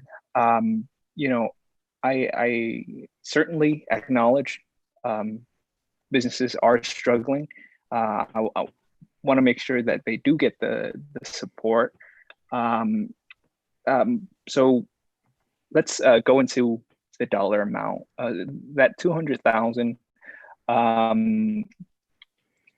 So if this were to be funded from the general fund, what services, what departments would have to take a hit? How would that hierarchy, I guess, be prioritized? Sure, I'd be happy to respond to this, Councilman Fan. Where's my video? So the proposal to fund the $200,000 will be to take savings from the council budget and from the economic development budget. So there's no impact to service delivery since we already have the savings generated.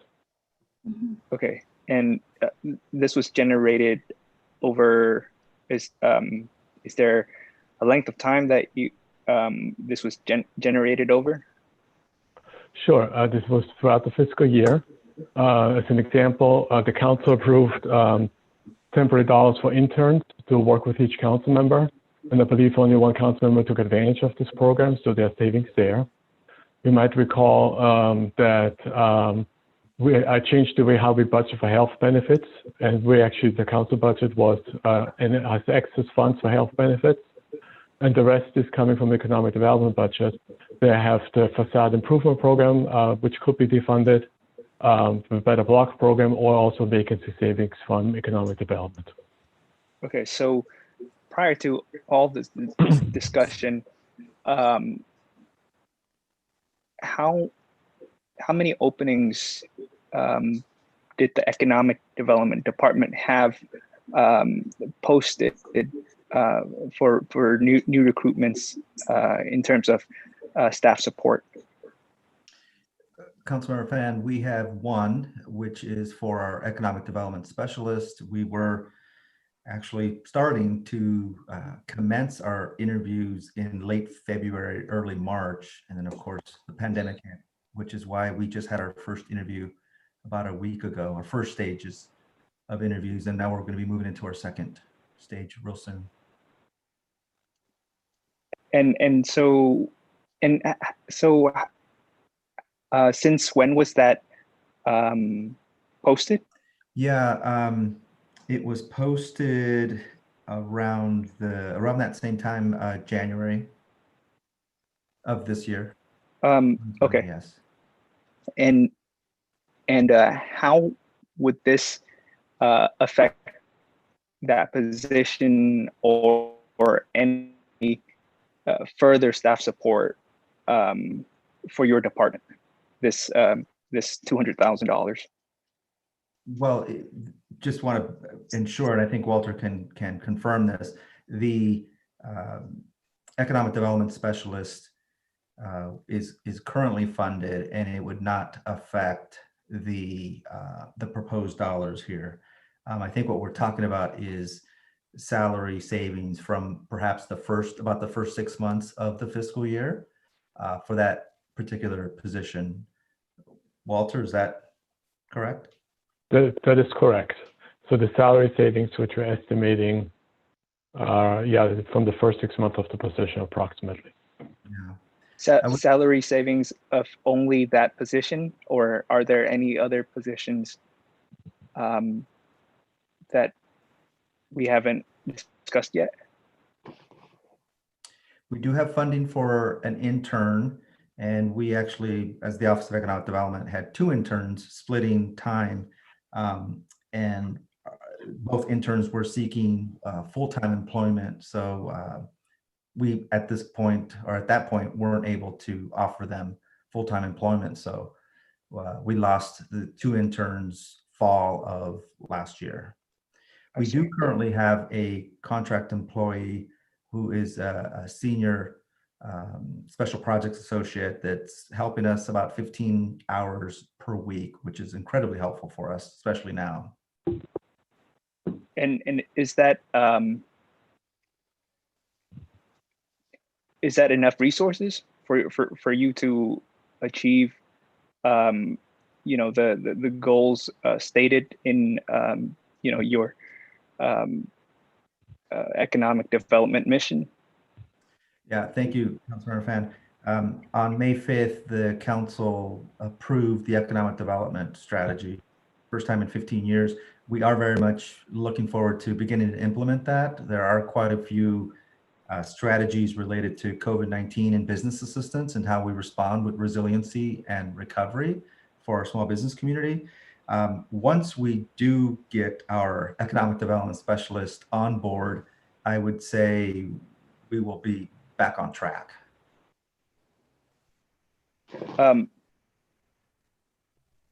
Okay.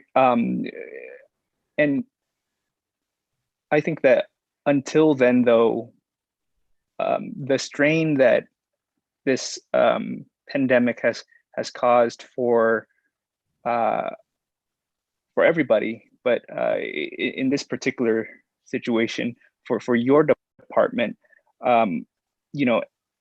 any dollars taken out of that budget is sort of counterintuitive.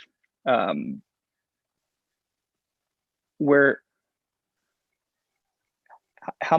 many hours have you put into this small business assistance program? I don't have that information in front of me, but we have had 5 meetings in about 8 weeks or so, or 9 weeks. Obviously, there's quite a bit of staff time that goes into preparation and making sure that presentations are set, agendizing, making sure we're talking to representatives that are fiscal agents or community foundations. It's a high number.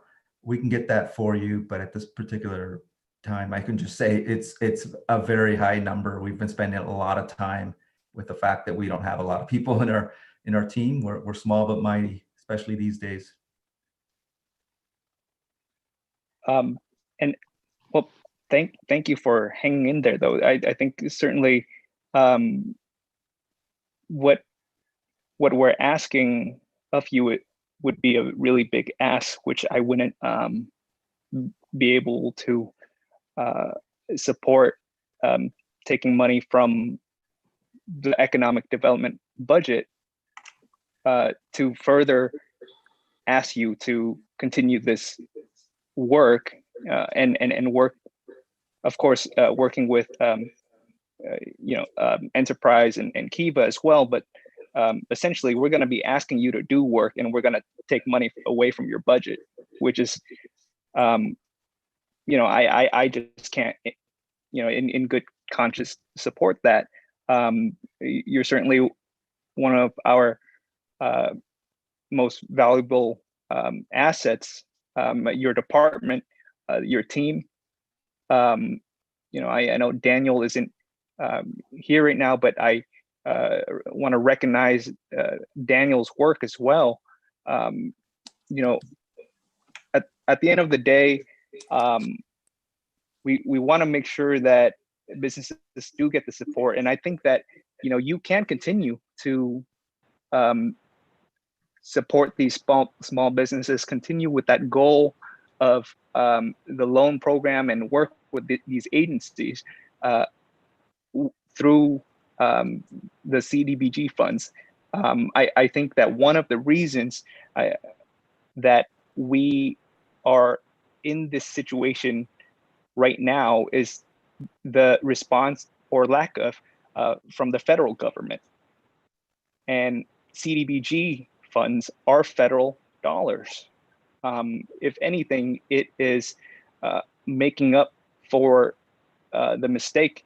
I guess it doesn't even begin to, you know, touch the surface. But in that light, to sort of correct where the federal government has failed. And so I really don't think it's has to be, or it should be, a situation where we're gonna bleed ourselves dry into furthering helping others. I think we can help others with the available anticipated funds coming before us. And I think earlier somebody mentioned that, you know, CDBG, you know, you have a lot of hurdles to get through, or loopholes. At the end of the day, I think that CDBG provides the most transparency because there's a system of checks and balances, a whole process that applicants have to go through. We don't have to reinvent the wheel and come up with a specific, a new application specifically just for this intent, because CDBG, the whole process has existed, a process that requires public comment, process that, you know, requires noticing. You know, I would hate for this program to be created and for folks to game the system. And I believe that most people won't. I believe that most businesses are good, are good actors, but every now and then, you know, you're gonna have somebody trying to get a bigger slice of the pie here. With the CDBG process, you know, there is much more transparency involved, and you know, we've been through this before. You know, we've had a very long conversation on the distribution of CDBG funds. You know, I just think that without that checks and balance, you know, I'm very uncomfortable with that, but not as uncomfortable as I am with taking money away from the department that worked on this in the first place. Like, that's unfathomable for me to, you know, like I can't even process the logic in that. And so I think I've pretty much summed up my points here, but I'll leave it to my colleagues. The main thing I want to stress is no on the 200,000 from the general fund. I'm okay with 200,000 from CDBG. Thank you very much, Councilmember Fan, and we'll continue here with the virtual raised hands. I just am looking at the column here of panelists, and so next up, I think my colleagues can see it too. But next up here, Councilmember Montano. Thank you, Mayor Tran. So it's I think we need to move on and make this as efficient and expedient as possible. So what I would like to see is, well, first let me make some clarifications. As staff has mentioned, these are savings of money that was going to go into the general fund, or money that is from the general fund that was going to be going to hiring people and using better block. So it's not like we're actually taking money from the general fund. It's like extra money, additional excess funds that we could use. And as I mentioned before, this is an investment to help the businesses. They produce revenue, they pay their sales tax, and it goes back to the city. 200,000 is not a lot of money. Okay, we're trying to give them a life raft, and it's just something so we can hurry up and help them. That's the whole key. It's the timing. I'm hoping that we can work in tandem with working with the Economic Development Corporation, having that there as a long-term entity that the city has. And that one there, we can give out grants. This is a loan program. It has to be repaid.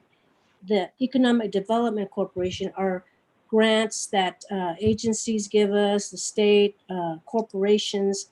So I'm hoping that we can move this as quick as possible to help our small businesses, and at the same time work in tandem, in parallel with this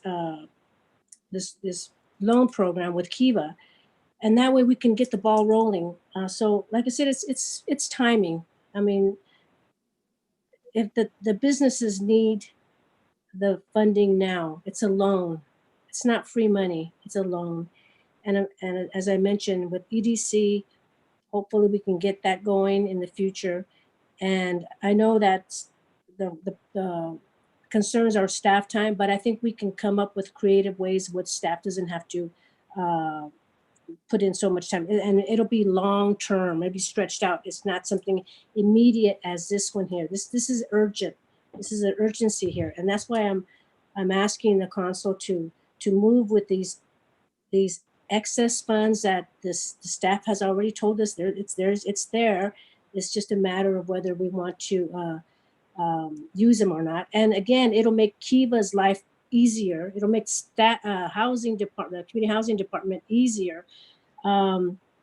There's ways so we can work in tandem with using CDBG funds. Maybe we're using the Economic Development Corporation as a way to tap into the CDBG funds so we can give them out as grants. So with that, I'm going to ask the council to look at the big picture, and hopefully you guys can make that recommendation of using those excess funds for the small businesses of Milpitas.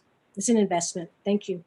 Thank you very much, Councilmember Montano. And before we, next up, we're going to go to the Vice Mayor, but I do want to note that after we hear from Vice Mayor Nunez, we're going to go to our City Clerk, Mary Lavelle, for public comment. Vice Mayor. Thank you. I'm still trying, there you go. Just a couple of quick things. One, this is one of the first times I believe we have been asked to determine where the money comes from. We've been told where the money will come from, or not been told at all. So and I find it odd that what we're struggling over is where the money is going to come from. And when I just heard you mention for the first time, Councilperson Montano, the Economic Development Corporation, is that what you said? Right. Yeah. Yeah, correct. Yeah. I like that idea. I think it's something we already have. It allows us to have stronger control over where we want to go. So Dennis, are you still there, Dennis? Yes, Mr. Okay. Vice Mayor. Thank you. Dennis, you can call me Bob. You've known me that long. Way back. Yes. So if you went through the process of starting to take applications and all that, when would the soonest be that you could offer a loan? So I should mention, we are, of course, very actively engaged in doing a similar process for the city of Sunnyvale right now. And so they had the application process open for a week that just closed today. So we learned a lot from that process. And so we're now doing the outreach to move this along very quickly. You still have some decisions to make on your side. So it may take you a week just to decide what you want in the application in terms of what your criteria would be. But if you can do that and get the funding together, working with Kiva as the structure, we can turn that around certainly within the next couple of weeks. Okay. But some of that decision still depends on where do you want people to apply? Do you want them to apply to the city, your city, or do you want them to apply through us? So there's some basic decisions that you need to make that may take a little bit of time. But we're ready to go. Okay, thank you. So thank you very much for that. So city manager, are you? I'm here. Okay, there you go. Thank you. So I heard somebody say we're meeting on the 23rd. I don't see it on my calendar, but are we meeting on the 23rd? I'll have to ask staff. Are we meeting on the 23rd? The whole council? Oh, as far as the council meeting? It's only We have not polled proposed. yet, correct? We have not polled the council for that meeting yet. No, Okay. we have not. We wanted to meet during the week of June 22nd. We wanted to bring the polling results back to you. So we'll poll you for the meeting date as well. No pun intended there. Yeah. Well, so I was just thinking, if it sounds to me that we could approve everything except where the money comes from tonight, and either next week, sometime next week, get together, have you come and present where the money would actually come from the general fund. And in 1 week, we should be, we're trying to get, and I'm looking at, well, I thought I was looking at the mayor. Mayor's there someplace. I'm here. There you go. I knew you were. We were trying to set up a CDBG subcommittee for next week. Let's move it up into this week so we can really find out the alternatives for those dollars. So we can come next week and be able to say, here's when and how much, when and how much of those dollars we can put towards this effort. So the council actually has all the real facts with regard to the dollars, and that's the only question we would have. We're not going to slow up the process for dentists or small businesses, but the rest of the question we can answer. It's just the funding that we need to be able to answer.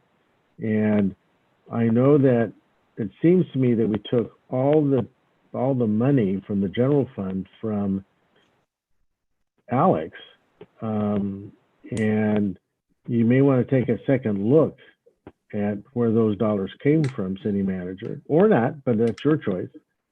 But the question with regard to CDBG funds, it sounds to me as if the question is how sure are we going to be that we can spend those dollars in the manner in which we're talking? I'm pretty sure we can find out in the next couple of days if we're going to be able to use it this way, because other cities already are. We just have to ask them who are they getting their approval from. And if Dennis said that he's doing the same thing at Sunnyvale.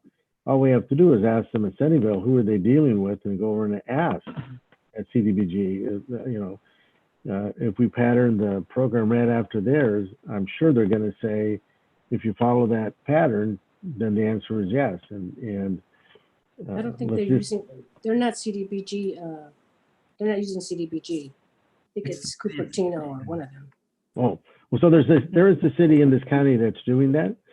And I do know that Riverside is doing it. I do know that Costa Mesa is doing it. So I do know there's cities that are doing it. Let's just find a couple that are using those funds and just pattern it after those.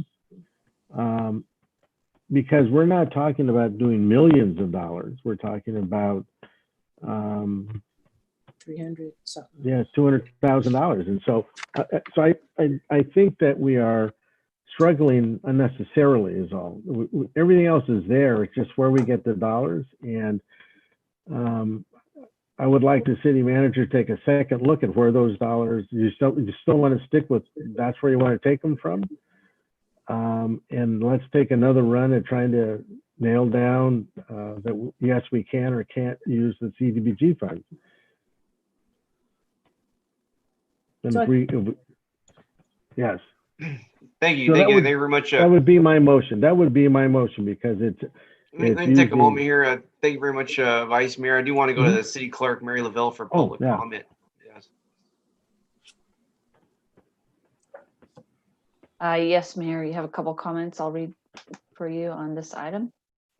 The first one comes from Irvish Mehta with a P.O. Box address in Milpitas. To Milpitas City Council members, I was participant of the subcommittee during the small loan program proposal. Kiva's small loan program presentation was having small loan program only.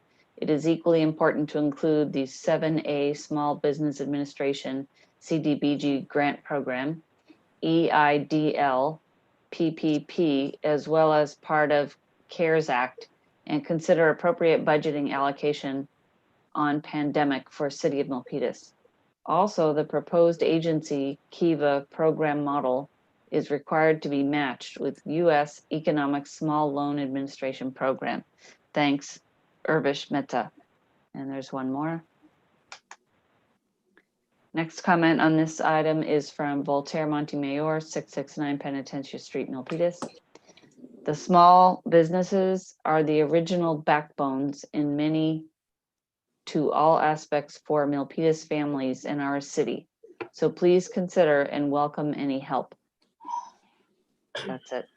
Thank you very much, Mary. That'll be it for public comment. I do want to request for the other member of the subcommittee, Councilmember Dominguez. I want to hear your position on the funding source for this proposal. Thank you very much, Mayor Tran. As stated, I spoke with over 170 community members who are our citizens, and my voice is for the citizens in Milpitas. What I am hearing is that it will still take the same amount of time. I mean, we could approve the small business loan program to happen. That's what I'm hearing the council, that they want to do this. It's not a question if we want to do it or not. It's a question of allocated funds, of where it's not going to come from. I know that as a member of the CDBG subcommittee, as well as with Vice Mayor Bob Nunez, we're working around the hour to make sure that we're available to make the meetings happen. And I know that staff is as well. So with that said, I would second the motion that is on the floor, because I don't feel that the timing would hinder. It's not going to hinder. Like, we could already start that process with oh my God, I am so sorry. I just blanked out right now. With the representative of the small business who's going to be moving this program forward. Enterprise Foundation and Kiva. Thank you. So Enterprise Foundation, that could already happen. Those conversations could happen with staff. As those conversations are moving to get businesses to apply and move that application, council and staff, we could move on, hopefully figuring out the CDBG funding. For me, what I see is exactly what Councilmember Fan said, is that we're taking money away from the department who's already depleted with very minimum staffing, where we could not touch that funding and reallocate that funding to help support additional services for the small businesses. And that is really what's pulling on my heart, is that I don't want, Alex has done such an incredible job with his staff, but that money, we could figure this out and supplement money from, so we don't have to touch general fund money. So that's kind of where I stand right now. Time is of the essence, but time wouldn't be hindering our small businesses from getting it. We would be moving along at the same path, at the same time. It's just two different. So I would second the motion that is before us, brought by Vice Mayor Bob Mendes. Okay, great. Thank you for that input. And so I think it's apparent that the council is leaning towards funding from the CDBG monies that we have been recently granted. And I will vote in support of the Vice Mayor's motion in good faith. And I will look to Councilmember Dominguez's faith that the process will be just as, if not close to, if not more expeditious than with CDBG than the general fund. And so, I think the council majority on any item, which it's different for every item, speaks. And so it is important to me to listen to my colleagues and to support in those times where I can, even though I would preferably like to fund this with the general fund. These are the type of decisions where, at least for me, I'm going to be a part of really a group effort for a good cause, particularly. So let's continue to move forward here tonight. I know it's gearing towards midnight. I see a virtual hand. Let's go to Director of Economic Development, Alex Andrade. Thank you, Mayor. I'm pleased to hear that the council is definitely unified on the consensus of wanting to help our small business community. There was a reason why I started the presentation earlier related to not only our unemployment rate, but certainly we know that our small business community is being affected. So thank you in that respect. For moving forward, if this motion is approved and carries, seems like we still have various things to take care of. So we'd have to make sure that staff goes back to the CDBG subcommittee. And then you would expect the economic development staff and the small business assistance subcommittee to kind of come back to council for the discussion on CDBG dollars and perhaps an advance. Am I understanding that correctly? The latter part, I'm not sure what.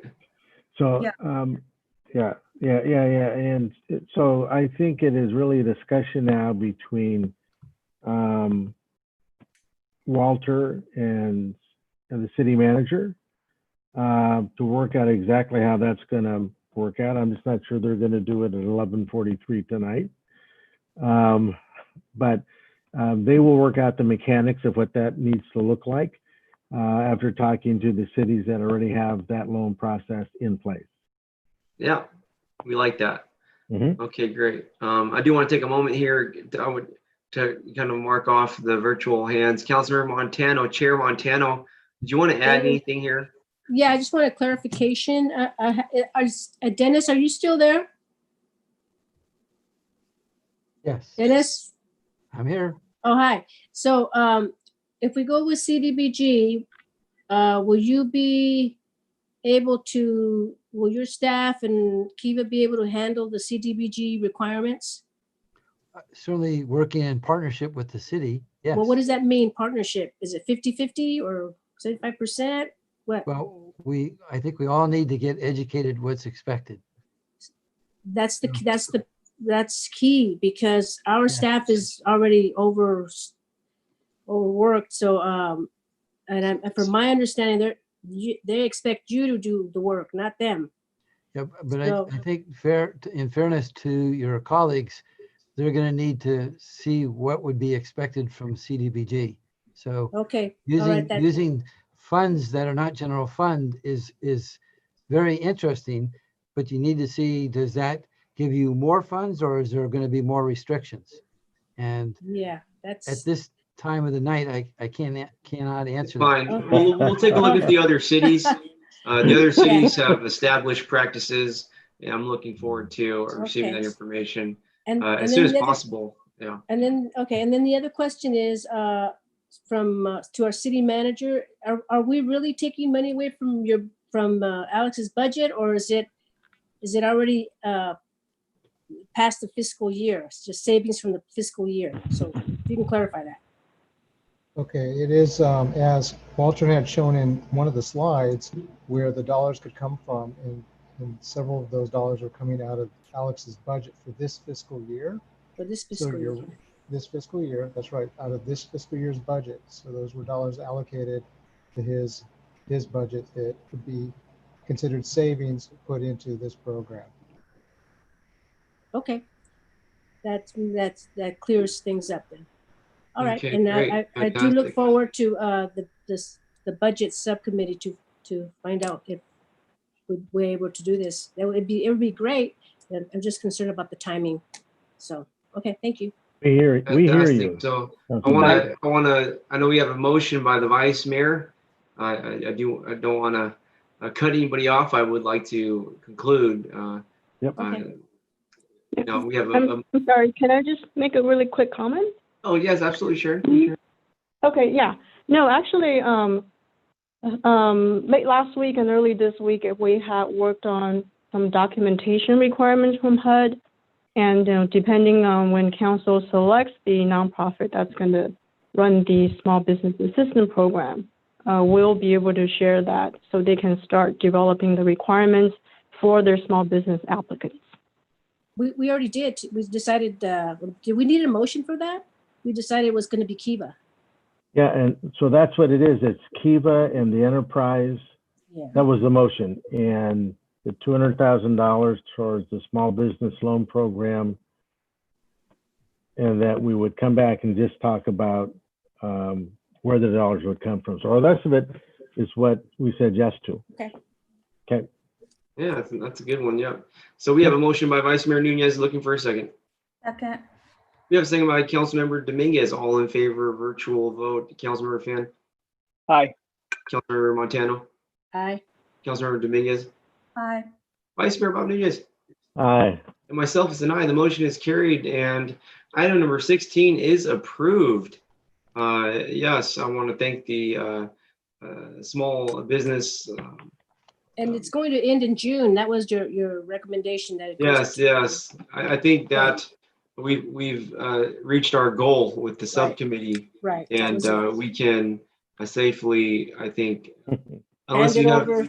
Hand yeah, it I think, over. I think that's Good great, job. and Yeah. and I thank both of you for your commitment to that subcommittee, and it'll always be there if needed. But as of now, I think that I feel like we're all very proud of the small business loan program. I mean, Yeah, we fulfilled our goal. So. yeah, every city's really waving their flag in support of small businesses, and now here in the city of Milpitas, we can say, because of the subcommittee members, we can, as a city, raise that flag as well, and knowing that we did our part.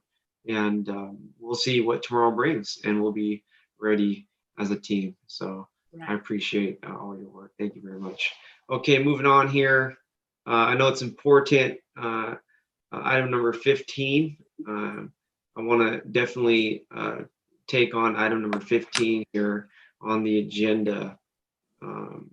I know it's getting late, but I do want to make this push here in June. Our recess is coming around in about 30 days from now. But just imagine yourself where you'll be. But tonight you're going to be here with us. Item number 15. Receive and direct staff on scheduling agenda items requested by city council members. So definitely, I feel like this is one of the last items under our council reports. And so we will go to our city manager. Please, Steve.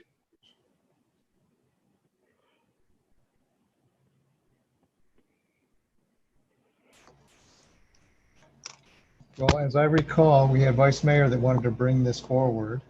Okay. And We can pass the ball. It's fine. There is no staff report for this. This was something that I think the five of you want to discuss. And this is going to I start. think we want to prioritize, right? Which one? Yeah, it's just what's remaining of the chart. It's only like 3 or 4 items, so we can, right? Correct. So on mine, the chart didn't come with it. Which one is yours?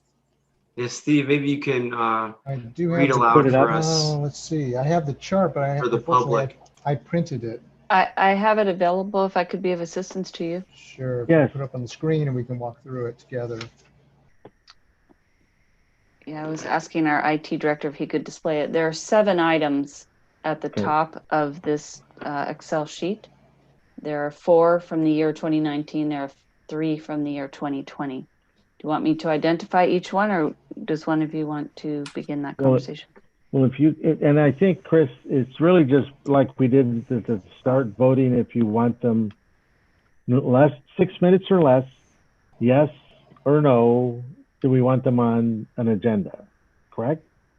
I think if, yes, if the council wants to prioritize when these come, and if you want to offer a date up and then see if there's support for that, I think that's an option. And just a gentle reminder to the council, we don't want to get into a substantive discussion about any of these topics. Just when will it come to you for a substantive discussion? Okay. And okay, so, great. Love it. Love it. Yeah. Yes, let's proceed. Councilmember Fan, I do see your virtual hand. Did you want to chime in? Yes. Are there public comments for this item?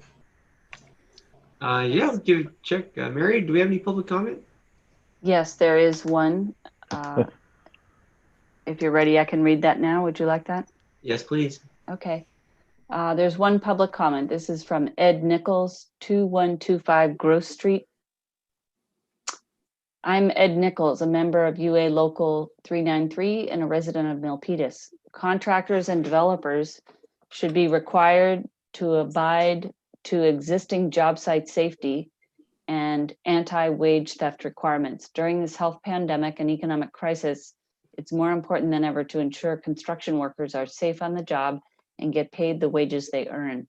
Please support the recommendation by Councilman Fan to study and develop a responsible contractors ordinance. The ordinance would set a standard for Milpitas about what types of companies you want to do business with. If a developer has a series of OSHA and safety violations or unpaid wage theft claims, they should not be partners with our city. Every aspect of my training is focused on safety for myself and my coworkers. I think Milpitas can set the standard for responsible development. Thank you for your support. Very well. Thank you very much, Mary. Yeah, shout out to our labor residents in Sunny Hills, especially on Gross. Don't get better than that. All right, Ed, thanks for writing. Okay, and I see a virtual hand from Councilmember Fan. I do want to make sure doing my part. Thank you. And then Councilmember Dominguez, please. Thank you so much, Mayor. Let me go ahead and lower the hand. Okay. I just have a question because this year it seems different than last year. Last year we kind of stuck to the priorities, and I know for different reasons we've gone which is great. I love ideas, but I want to be very realistic about timelines. And we have 30 days, I think you said, right, from recess. And I guess my question is just what if we run out of time? Do excess ideas just go into the next fiscal year when we come back from recess? Because I think all of us could come up with 5 ideas each council meeting during the announcement. And then that would be 20 ideas. So I guess that's my question, is just we have this list, and I know we got an additional number of ideas earlier. So is there I guess I'm just trying to follow what the process is. So I'm not too sure. I saw the list for the next meeting, which looks pretty packed. I don't think we're going to go through all the items today. So I just kind of wanted to know just your thinking on Yeah, absolutely. I appreciate the question. I think that's a fair question. really at the end of the day, it goes to the council's direction in terms of prioritizing things or even agendizing items. But once the item, once a proposal has really arrived to the agenda, then there will be an item like what we're looking at right now, item number 15. And soon here, we're going to take a light vote to place items and keep items or not keep items possibly. But historically, to really answer your question here, at least through my past experiences, I know with recess coming up, we will take a recess, but yeah, throughout, I think the last 3+ years, you know, any item that makes it to the agenda continues to live and to possibly be parked and roll over into the new fiscal year. And so there's no desktop recycling bin or anything like that. It stays on your desktop, which is our agenda as an analogy for you. Perfect. Thank you so much. That makes sense. And that actually helps a lot because I know that's why I was a little nervous about the added agendas. So that helps out a lot. Thank you so much. Yeah, absolutely. I just, any item, you know, for any council member, any 5 of us, you know, it's really, the focus should really be on working towards the appropriate support for that item to ensure that it really comes to fruition. Okay, great. And so we'll go back to our document here before us, the agenda items requested. And I really like Vice Mayor's idea to go line by line and to really take a poll to keep it alive or not. I'm fine if folks are fine with any, you know, I think we're all pretty deep into these items, and we can, you know, take a quick vote, you know, but if you need to ask any questions, information, you know, we can do that too. How's that sound? Sounds fine. Okay, great, fantastic. All right, we've already heard public comment for this item, so let's go down the list here. I know, look at Chris, he's over there, he's worried. Yeah. Okay, here we go. So is it okay? I'm gonna go down the list here line by line, and we're just gonna vote kind of yes or no. And then yes to discuss it in the future. yeah, for to keep it alive and to Okay. and then All we could say is yes or no. yeah, and I think by now we pretty much believe that once we actually I'd like to create 2 tiers, an A and B tier for those items that do get kept, and I'd like for us to decide if it's an A or B, just so that we can go into the future with at least You may prioritize 2 levels of priority. So, yeah, if I may, Mayor, it also could depend on if there's work needed by staff to do something with it, or does it take any work at all, too? Because it may take 3 or 4 months or a month to get something ready to bring to us, you know. Right. Yeah, absolutely. That's that'll be absolutely part of it as well. Thank you very much, Roger. Okay, great. Well, let's just go ahead and dive into it. First up, community workforce agreement. We'll go just really quick down the line. Councilmember Fan. Aye. Councilmember Montano. Aye. Councilmember Dominguez. Aye. Vice Mayor. Aye. Yeah, I see your name. Yep. And then myself, aye. Okay, great. So that's going to be there. And okay. I've already, oh, okay. I just said I've already presented everything. There's really no staff work needed. Yeah, great. So we'll put that in that bucket, which means going quick. It's going to be moving.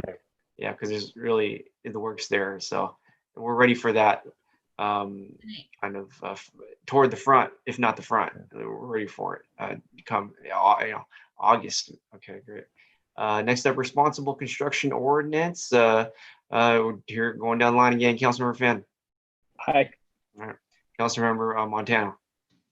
We already have a wage theft ordinance, so I'm gonna It's say not no. the same thing. Yeah.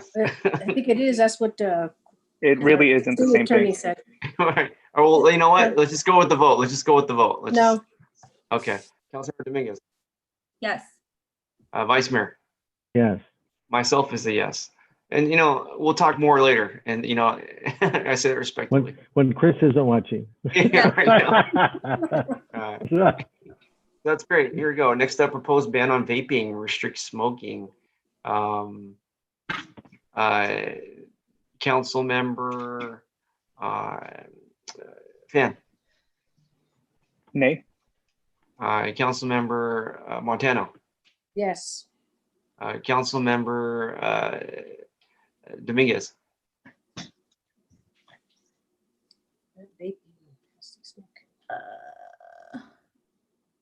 Oh boy, I'm trying to. So sorry. Just you can abstain if you Yes can. Thank you, Mayor. I'm trying to remember what it was. Giving tips here. Okay. I'll abstain. It's the banning on vaping.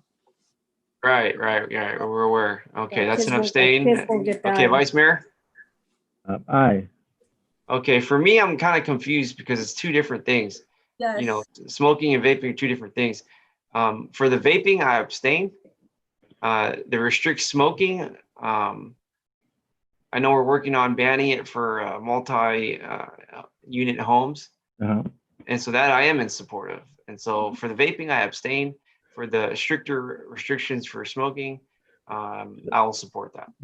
So Mayor, can we put that in the B buckets? Because I need a lot more information like that. Yeah, let's do that. Okay. That's fine. That's fine. Okay, I like that explanation. Can I go back and change my vote? Sure. Yeah, why not? I mean, this is just a poll. It's not really an official vote. So, All right, so I'll say yes then with that. Okay. yeah. I need to get more information on vaping. I've been hearing a lot of different things. I want to, support the community for more information. Okay. Next up here. And so, yeah, so just we want to recap that one. I don't think vaping, there was not enough support for the vaping. Yeah, I think there was a support. I said yes. Vice Mayor said yes. Vice Mayor, and then Karina said yes. So there was 3 right there. For vaping, no, that's not how it went down. Okay, so I don't think there's enough support for vaping. But That's there the one is. that's the one that kids are dying. Come on now. Well, I gotta get more information. I abstain myself. But yeah, Oh my gosh. you can always bring it back later. Okay, I know. It is what it is. Okay, it's on record. Yeah, I abstain. Yeah, bring more information. Yeah. Okay. But the smoking, the restricting smoking, that went forward. Okay. Thank you. Okay. Okay, next up, establish railroad quiet zone. Obviously, I thought we were doing that. well, we can't afford it right now, but Okay. hopefully years from now, I know how I'm going to vote, and but I know this is not going to be happening soon. So let's just go with a quick poll here. Councilmember Fan. Aye. Councilmember Montano. Aye. Councilmember Dominguez.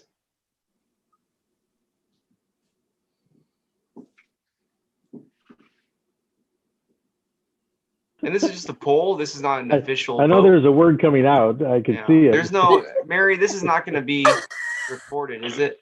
Or it's not an official vote, right, Mary? This is just a poll. Okay, I'll say yes, but yes and B, not yes. Yeah. Yeah, that's fine. That's fine. Obviously, it's not. It's pretty much a C, really. If we don't have money. Okay, not yet. Another level. Yeah, I mean, come on. No, Okay. It's being honest. Okay, and then Vice Mayor. Yes. And Yes then on myself C. is the yes. Okay, great. Okay, great. Let's see here. Let me check with Mary real quick. Mary, are these official votes or just a poll? Well, I have to take minutes, so I'll be indicating the All right. consensus of the group. It's not an official vote. You're All right, right. that's fine. Good. That's fine. That's fine. Okay. Okay. And hey, folks, don't feel worried. You abstain. It's fine. Just get more information later. Trust me. Okay, here we go. Consider community museum and park on Main Street. I thought we were doing that. Yeah, I thought we already, that's already given, isn't it? Come on. Yep. Okay, So, so do we?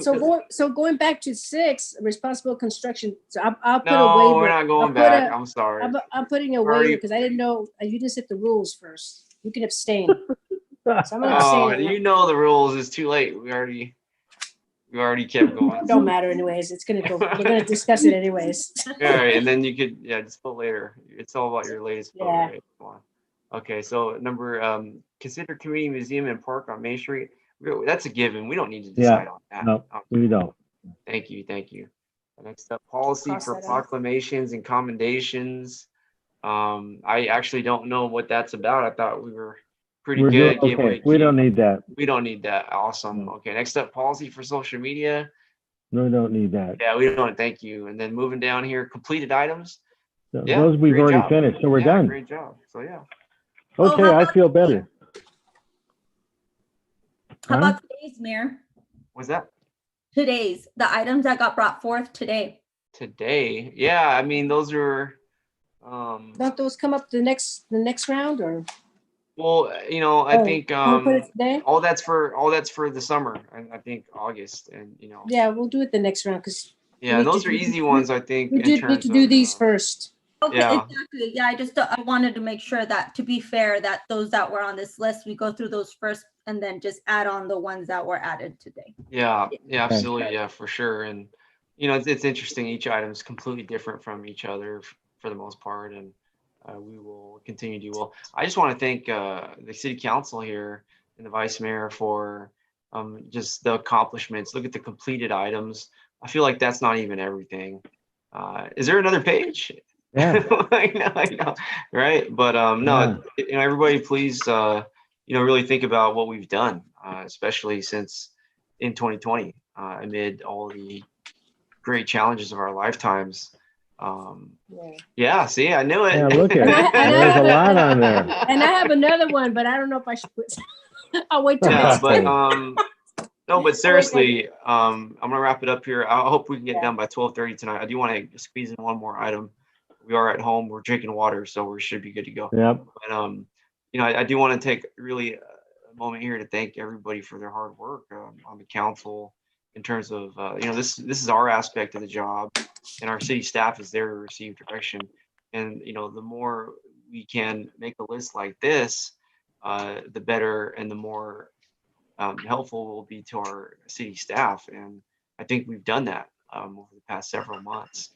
And if we can continue to, bring our best, it'll shine no matter what, no matter who, no matter where, no matter when. And so that's what it's all about, producing public service. And we've done that. And, if I know each one of us made an effort, if we didn't make that effort, we would not have really this list. I mean, I think we'd have half of it. And so our individual contributions certainly have created an outcome that we can feel very, very good about. I mean, this is the level of public service that we strive for, and we're not just done yet. So I thank you, everybody. I want to go to the agenda here. I want to go with item number 13. Is that okay? 13. Which one is that? Housing Authority? Tango Court, yeah. Yeah.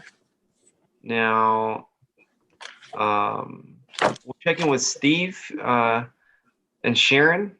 I don't know how many slides there are, but I know we've been working on this project for quite some time. So if I may, Mayor, I'd like to save us a little time. That, if I'm not mistaken, Steve, that was on the consent. Was that Yes, the one 13, that was on? That's correct. 13 and 14 were pulled by Vice Mayor Nunez. Okay. So- Yeah, go so ahead, you Vice notice- Mayor. So did you notice how we had to use my name specifically at this late hour?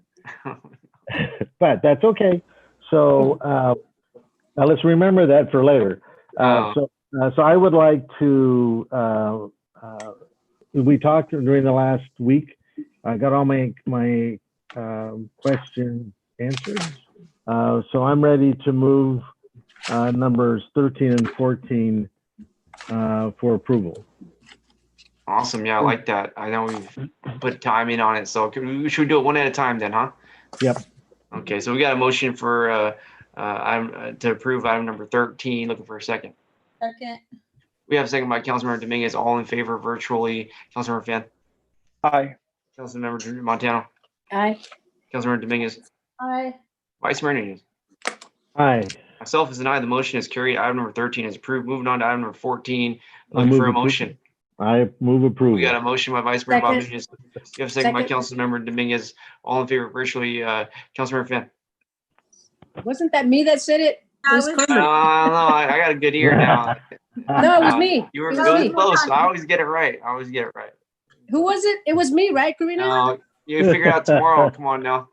No, I said it was. I said aye. She didn't say hi. Aye, hi. All right, come on now.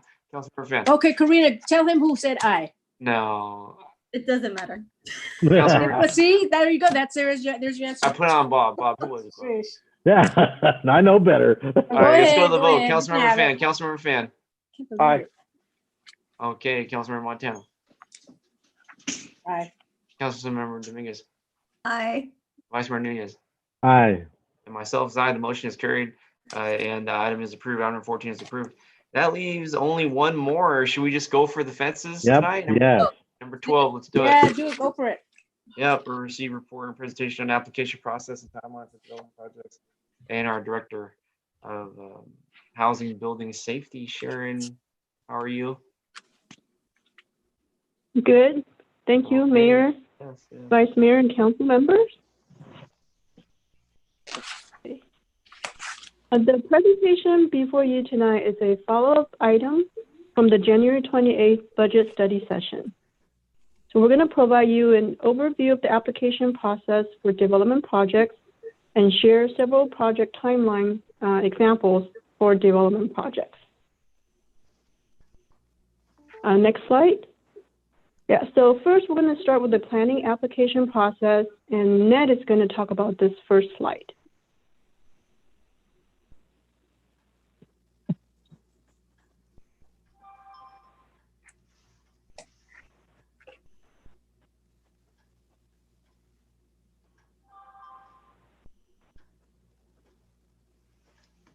Okay. Good evening. Ned? I'll give you, sorry about that delay. I was just getting checked back in. Just a quick overview of the planning, the review process. Most of our applications that come in start with a pre-application meeting. This may be one, it's usually a series of meetings with a developer, and it's just a lot of preliminary work. We try to answer a lot of questions and point them in the right direction and identify the correct type of application that is needed. And I like to think of that as doing all the heavy lifting up front so that everything afterward goes smoothly all the way through to the public hearings at the bottom of the list. But so I think those pre-application meetings are very important. We often only do them on the large projects, but I think they're sometimes helpful even on the smaller ones too. After that, then we get the official application that's submitted over the front counter. And then planning, one of the primary roles of the planning department is to act as a clearinghouse for those development applications. And we one of the member of the planning staff actively manages the project, and they circulate those plans around to all of the other departments. And in the first, we usually go through several rounds of review. The first round of review is really important. It's 30 days. And at the end of 30 days, we always provide the applicant with a letter. And ideally, it will include all the comments from not only planning, but the other departments as well. Here are some other additional items to the applicant that they need to address so that their project can move forward. And again, we typically go through that 2, 3, occasionally 4 times, but we like to be as as clear and direct in our comments as possible so that the applicant can respond appropriately. And sometimes those rounds of review are also include meeting with the developers again. I have found that on larger projects or complicated projects, it's always better to sit down in the room and we try to get everybody together and we talk through so that everybody has a very clear understanding of where we are. Once we have resolved all of those issues, we think of we we deem it complete. So the project is a complete project. If it requires environmental review under CEQA, at that point we engage with one of the consultants that the city has on board to do the CEQA work.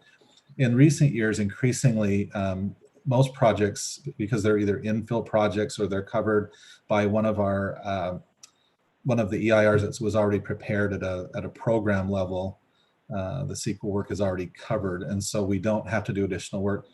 I will say that, you know, at the moment we actually have 3 projects, I believe, that are either having an addendum or a subsequent EIR written for them. It's a little bit unusual to have so much CEQA work going on at the same time. And then as we're doing the CEQA work, we usually have a 1 or 2 neighborhood meetings to get input from the neighborhood. I will say that this is all continued without skipping a beat during all of these activities have continued without skipping a beat during our time away from City Hall. But I'm particularly happy that we've been able to continue having what I call virtual well, they're not really meetings, but we've provided an online forum on our planning page. And so we still send out cards, noticing cards, but instead of putting the time, date, and place of a neighborhood meeting, we put the website a link on the card. And we've actually gotten, I think we actually get better feedback from that type of outreach than we do from having the public meetings. And so on that site, we put a copy of the plans and a narrative description of the project. And then we direct people to the website and they can provide comment. And that's how we hold a public meeting. And then finally, we get to, most of our projects will go to the Planning Commission. The Planning Commission will either render a decision or make a recommendation to the council if it's a larger item or an item on the hillside or of a particular interest. So that's kind of an overview of the work that we do on development review in the planning department. And next slide, please. Thank you so much. Thank you so much, Ned, for the report and presentation on the application process and timeline for development projects. I know we have been a very good planning department for the past few years I've been here, at least.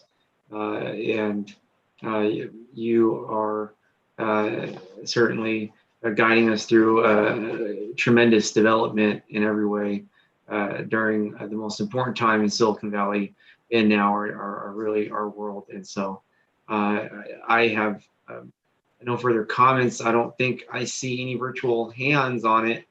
And if I don't see any virtual hands, I will be happy and say that we have received this report. Oh, I believe Sharon has I think there's a couple more slides. Sorry, mine more? was a little bit long, but I think Sharon has a couple more slides on the build. So that's just the planning side, and then you get the rest of the building department. But if you can go to the next slide, I think Sharon's going to cover those.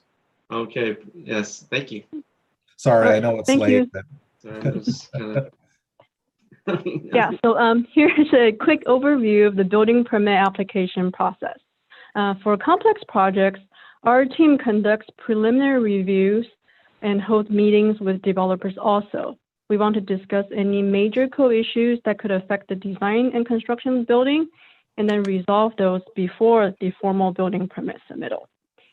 And when the developer is ready, they submit the building permit application package. This package contains detailed construction drawings, structural calculations, and specifications.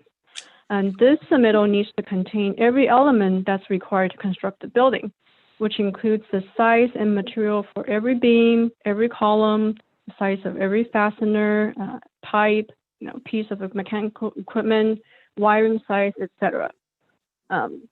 So that's why it takes time for the developers to create these drawings, and also time for us to review these very detailed drawings.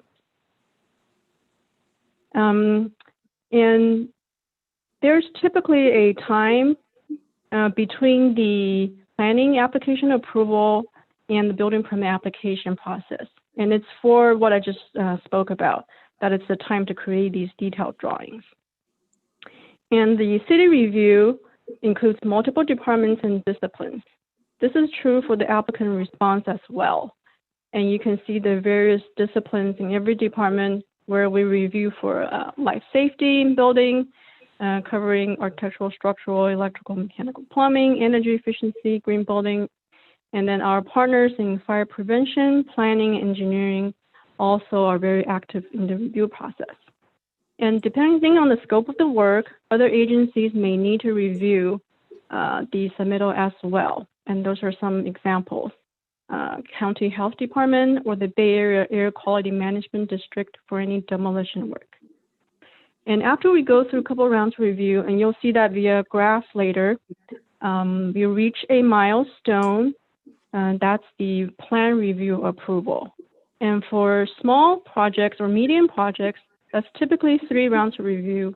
And larger projects and complex projects, they're usually a little bit more because of the complexity. And then at the end, the next milestone is the building permit issuance, after which the developer can start construction. So next slide. There is a lot of variables that could affect the process timeline. And here are some examples. The operational construction constraints on the city side could include staffing. A staffing level has a direct relationship with the review turnaround time. We have spent a lot of time recruiting the last year and a half because these are very technical positions. They've been challenging to recruit and retain, not just in the Bay Area, but this is industry-wide and nationwide. Surveys have also shown that during the last several years, the number of people retiring exceeds the number of people entering the building safety field. When we fill the vacancies, and then next is the staff training, which could be lengthy as well, average probably about 1.5 years. Again, because these are very technical areas, so it takes time to become proficient in all the disciplines. Newly hired staff, they typically have a lot of experience in one discipline. Now, for example, they could be licensed structural engineers, but we need to provide them training in other technical disciplines, which could include life safety, accessibility, ADA requirements, energy, green building, electrical, mechanical, plumbing.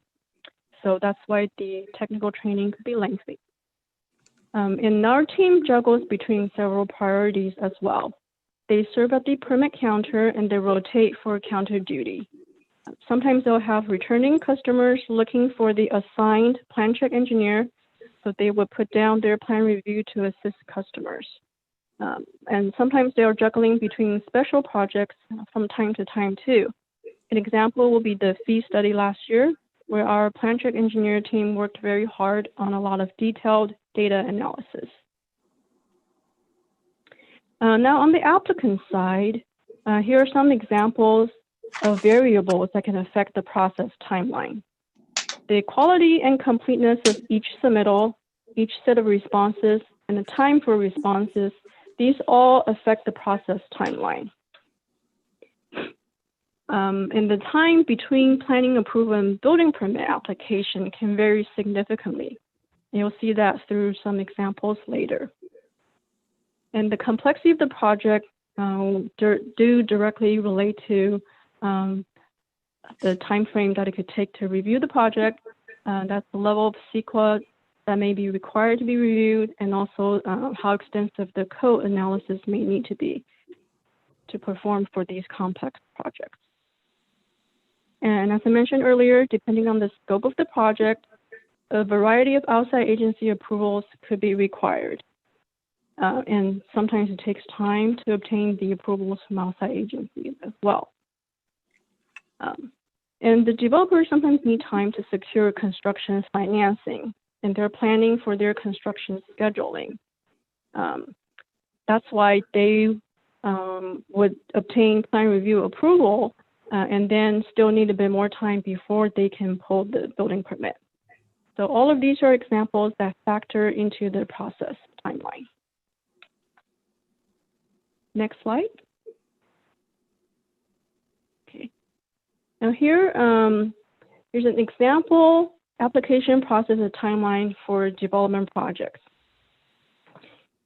And I want to thank my team for working very hard in creating these graphs. And I'll just talk about the format of the graphs. The markers on the top, these are the milestones. From left to right, you can see the planning application planning application completeness, planning commission, and city council approval. Those are the process for the planning application. And then there's a time frame between planning application approval and then submittal building permit application. And then at the top for building permit, you'll see those milestones of plan review approval and building permit issuance. And the data above the timeline represent the city process. And you can see the first review, second review, third review noted in the number of days. And the data below the timeline represents the applicant's portion, also with first response, second response, and so on, noted in the number of days. And we have graphically represented these different efforts by different colors. So you can see the planning application process by the city is green. The building permit process by the city is blue. And the applicant effort is orange. So you can see a project's total timeline is consisted of both the city's efforts and the applicant's efforts. And just more specifically for this one multifamily townhome development, you can see from left to right, that was the process we had described. They reached each milestone and move on to the next stage. And between this example and the next, you'll see the time frame between the planning application approval, and for this project, that's city council approval, and the building permit application date. That can vary significantly. And part of that is for the development of these detailed construction drawings and calculations that the developer needs to create. Thank you, Sharon. I'll pause it for a moment Okay. here. Councilmember Fan, did you want to chime in at all? Please continue. I'll chime in later. Okay, awesome. Thank you. All right, carry on, Sharon. Okay, thank you. And you can see, because this is a complex project, for the building permit phase, it went through 4 rounds review. And that's kind of typical for larger complex projects. And then they reach the plan review approval, and then they need a bit of time to either secure construction financing or do their construction scheduling or various other reasons. So then there's a little bit of time between the plan review approval and the building permit issuing when they pull the permit. Okay, next slide. Here's another example timeline for a new multifamily large apartment project. And you can see the format is similar and the process similar. In this example, the developer had a shorter time frame between planning approval and the application for building permit. But they had a longer time frame to pull the building permit. And again, those are all the variables we gave examples about earlier that could affect and factor into the total timeline. And this all can vary from applicant to applicant, from project to project. Next slide. Here's an example application timeline for new commercial buildings. And you can see it's a similar process again. But one thing I wanted to point out, you can see in that purple oval, is that there were 2 building permits to help expedite construction. One is the building shell permit and building tenant improvement permit. The applicants submitted those concurrently, and we reviewed the submittals concurrently, and the developer was able to pull the shell permit first, start construction, while they continue to work on the tenant improvement permit. So this example demonstrates the flexibility the city provides to help expedite the process. Next slide. Here's an example for a commercial tenant improvement that usually requires just a building permit only. City review could still involve multiple departments depending on the scope of work. Minor tenant improvements can be approved over the counter. And typically tenant improvements that affect life safety, fire safety. Simpler tenant improvements can be approved for the counter, but if you include more modifications, especially structural, they are taken in for review. So this is a simple example. You can see the timeline is fairly short. So I have a question. Next slide. Yes, Yeah. Councilmember Montano, please. So Sharon, on the previous slide for the commercial improvements, so with the new order that the county made that restaurants can now create some the ambiance where their places of business are where the seating is going to be outside 6 feet apart. Do they have to go through this process as well, or is there a waiver? Actually, I think they'll be going through with the planning department's process. Well, they have to go through planning. And how long does that take, since they need like help right away? I can answer that really quickly. Okay, Nick. I'll be putting together an info memo. I hope to get that out to you in the next day or two, but the restaurants will open on Friday. So what we're hoping to do is to get the information that we've put together out to them as early as tomorrow. Then they can review it and get their applications into us on Thursday. We have focused on simplicity all across the board, simplicity for both the applicants and for staff. So what we've come up with in a nutshell is a very simple program. It's we will email them an application. They'll fill it out and send it back to us, and we'll review it probably within an hour and send them an email back telling them either it's good to go or we need some adjustments or some additional information, or it's not good to go. And then they can go ahead with it. So no fee, no permit. There's just an application. It's really like a registry. We just want to keep a record of which restaurants are participating in the program. Okay, good. Oh, good. That's very, very simple for them. And that's patterned after what most cities are doing. Oh, good. Okay. And just kind of adapted it to Milpitas, but we wanted to make it quick and easy. That's good to hear. Great. Thank you. Awesome. Thank you very much, Councilmember Montano. Back to you, Sharon. Oh, thank you. Next slide. Okay. So this graph is putting the last 4 examples together. It is depicting in a way that shows the applicant time frame relative to the city planning application and building permit process time frame. So from left to right, we've summed up the city planning application process in green and the applicant response in orange. And then it's kind of hard to see on the screen, but the time between the planning application approval and application for building permit, it's actually orange with some polka dots. I can see the polka dots don't really show up that well, but you understand what I'm describing. And then for the building permit process, we've summed up the city building permit process in blue, and the applicant response, again, is in orange. So the graph is not meant to be comparing the projects because they're very different projects and they're just example projects, but they're showing the relative timeline between the city and the applicant, and also demonstrating there are a lot of variables that could affect the process timeline.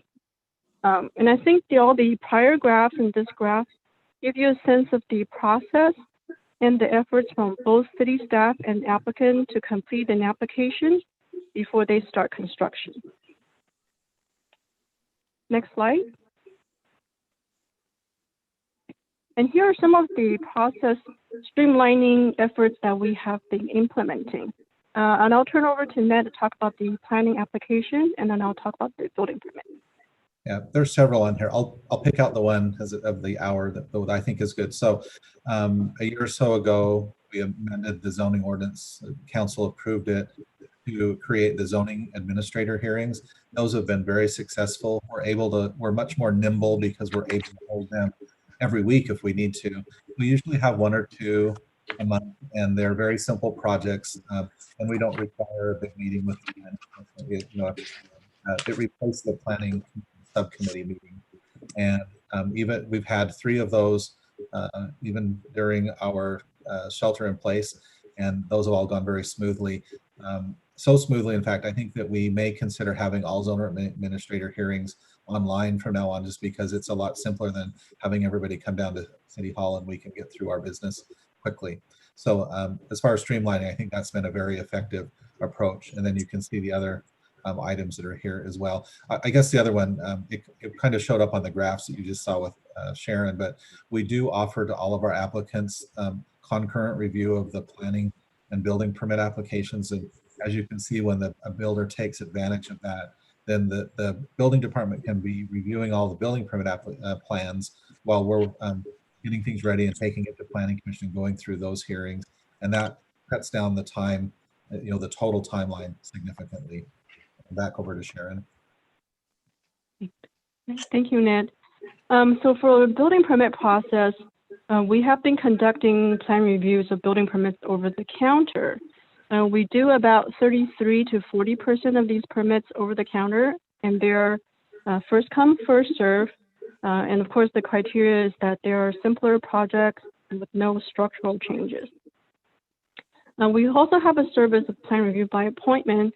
This is where the applicant can send electronic application and plans first, and then the design team, including the architects and engineers, they would meet with our plan check engineers to review and discuss any code analysis together and try to expedite the review that way.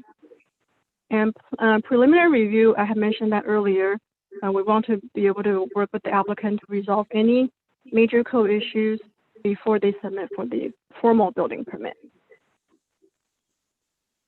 In January 1st, 2019, our electronic submittal and plan review system, Project Docs, went live.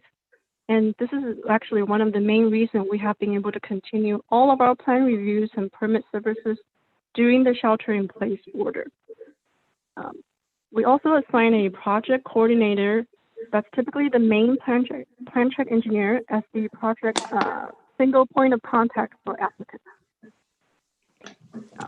We also issue simple building permits online. And one thing we had implemented last year is the redoing a whole new fee structure and fee calculation methodology. That has really simplified and streamlined our process last year and increased the efficiency for both staff and customers. We have also developed some submittal checklists and design guidelines.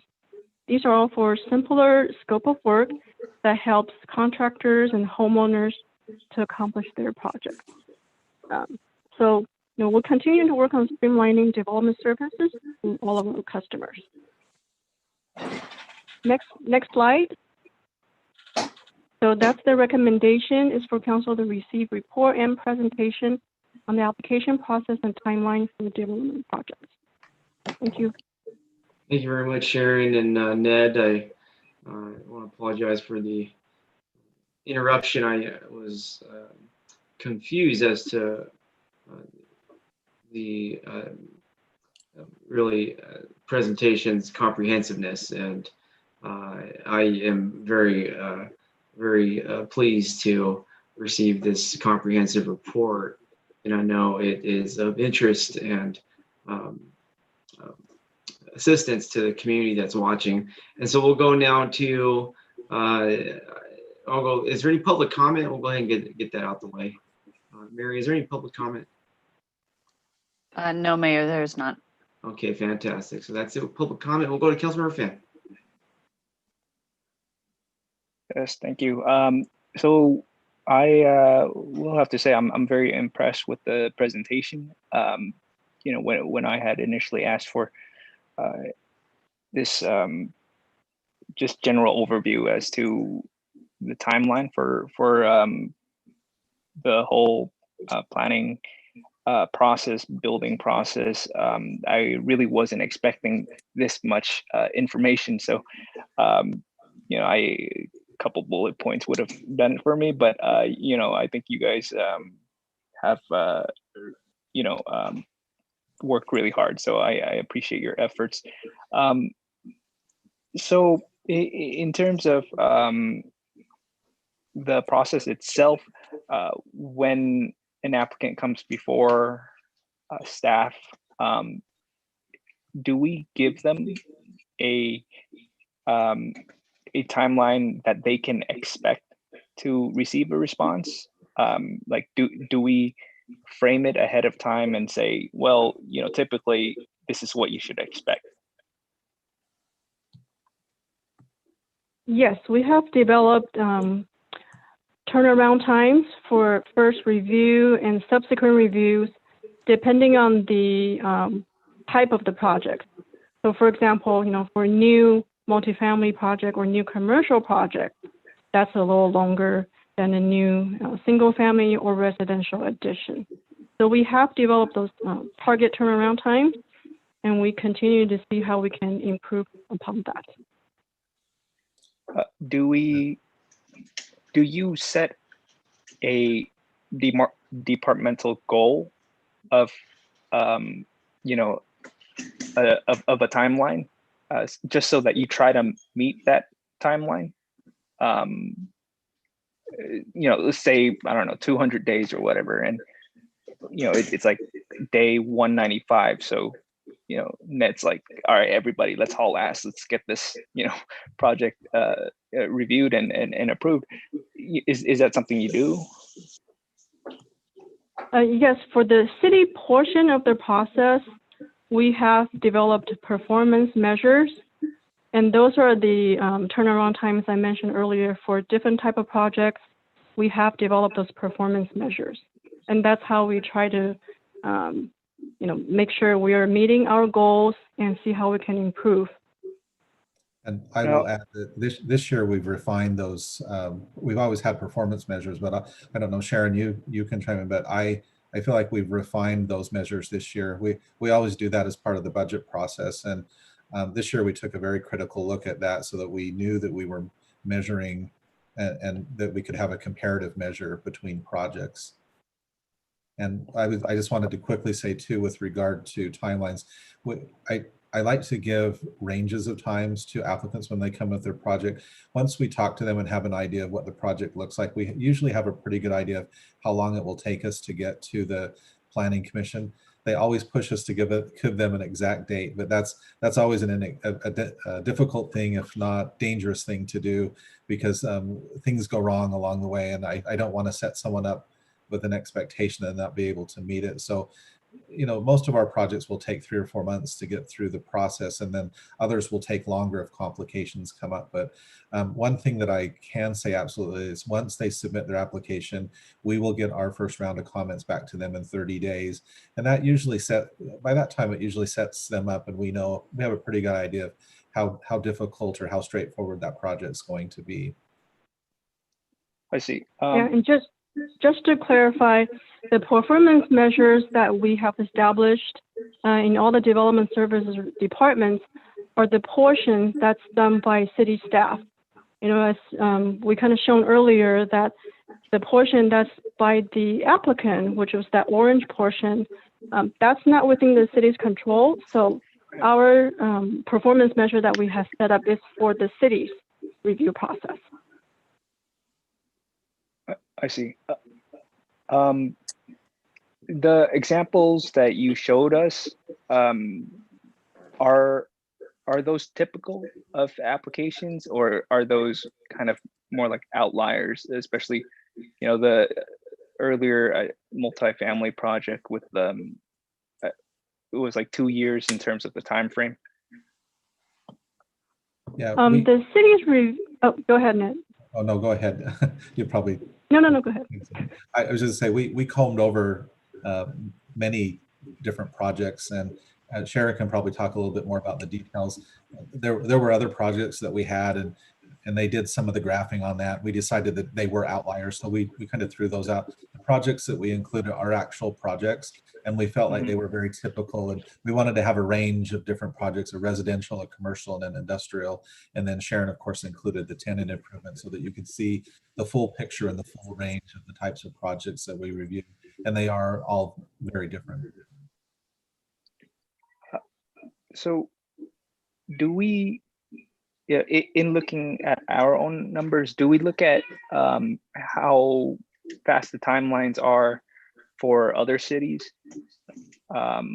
Or, have we been getting feedback from the applicants, who have projects in other cities that, maybe they'll come forward and say, hey, why don't you do this? This is how city of, X, Y, and Z does it. And we expect our applications processed by, a certain day. Yes, we have gotten feedback from developers. And the example projects you saw actually go back a few years, because those are the projects that have completed an entire timeline in order for us to graph that to show you. And in the last year and a half, we have done a lot of efforts to recruit and retain staff and to streamline the process. So the feedback from the developers have been much better than the prior years. Yeah, and I would just add to what Sharon said. I don't think you can put another, this is very valuable to have well-trained staff and to have experienced staff in that jurisdiction, because every jurisdiction is a little bit different. And at least in the planning department, I'm pleased to say we have had stability for the past almost 3 years. And that really helps us in a very somewhat intangible way, but it helps us streamline the process because people know how to navigate, people on the inside know how to navigate the process and be efficient in their use of time. I think that might actually be a record. Yeah, in recent years, I think so. But to answer your question too, I would say every at least on the planning side, most cities have a very similar format. We all have pre-application meetings. We all have the 30-day letter is actually for certain types of projects. It's state law that under the Permit Streamlining Act that we have to return comments within 30 days. That standard only actually applies to a certain group of projects because it's just easier.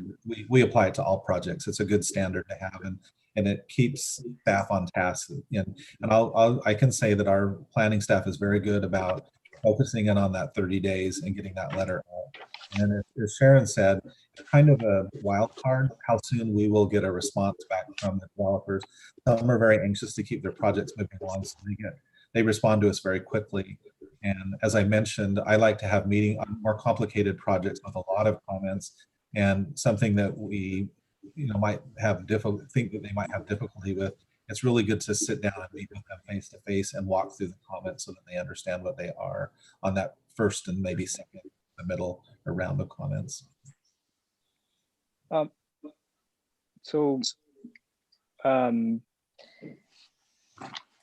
Moving forward, I think we're on a good track right now.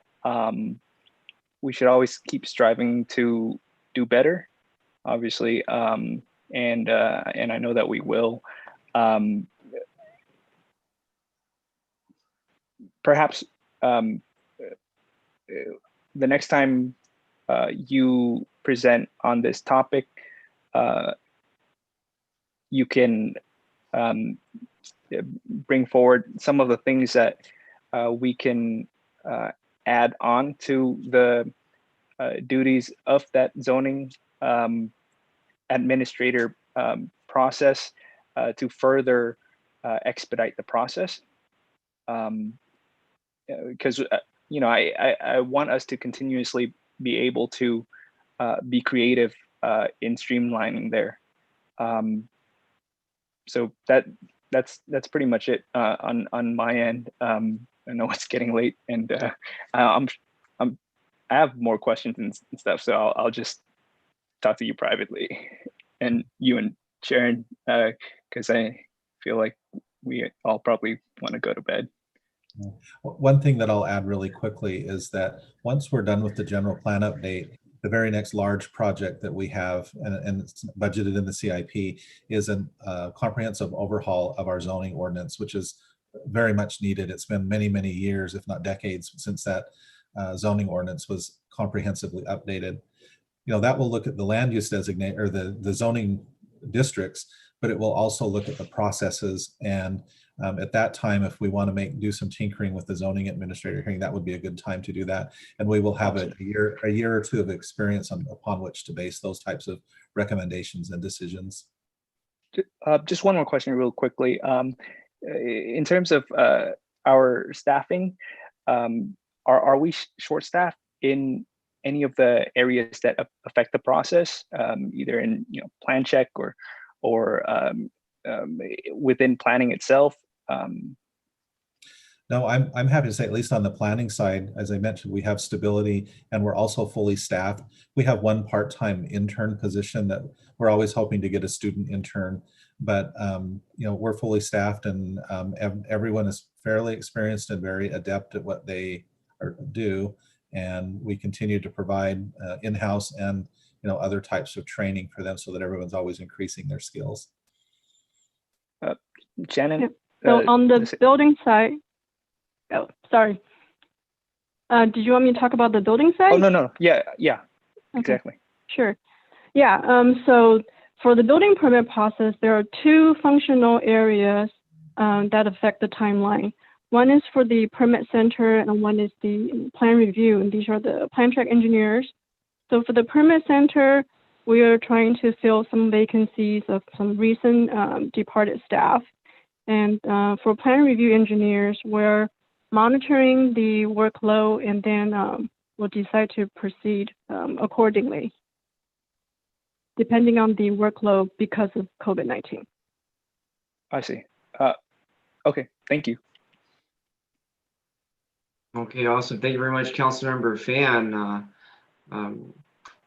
Certainly providing us a thorough discussion on where we are today with the planning and building process. And I actually want to say I greatly appreciated this presentation. It was very informative and educational. And these are some of the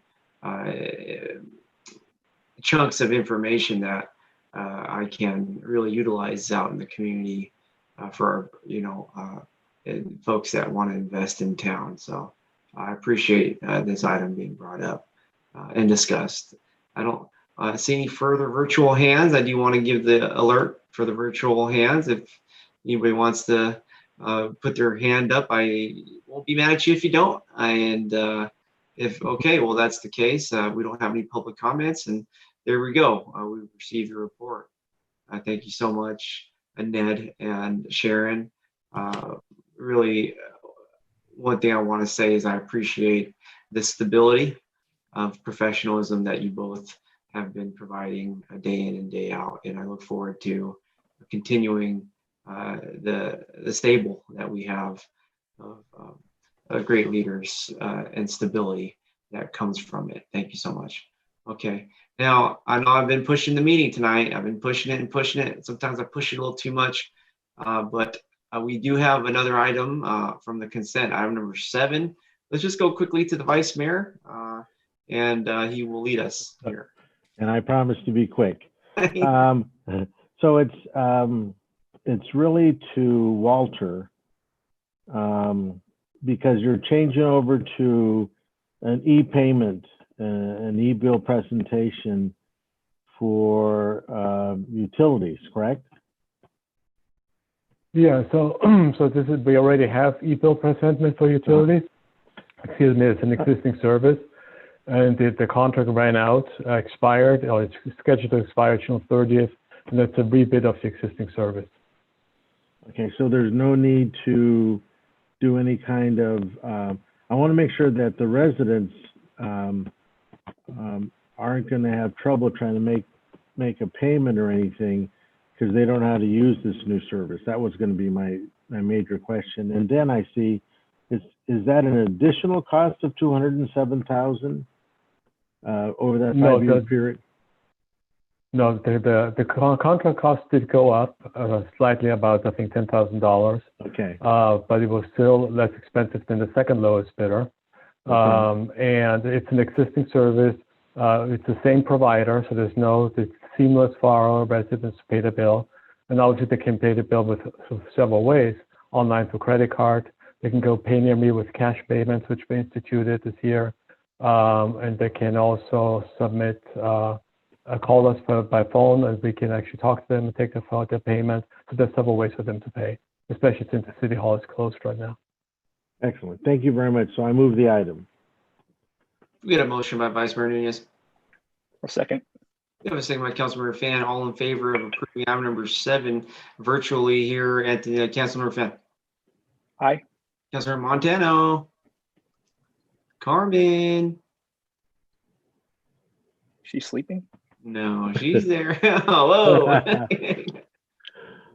Councilmember Montano, we're voting here.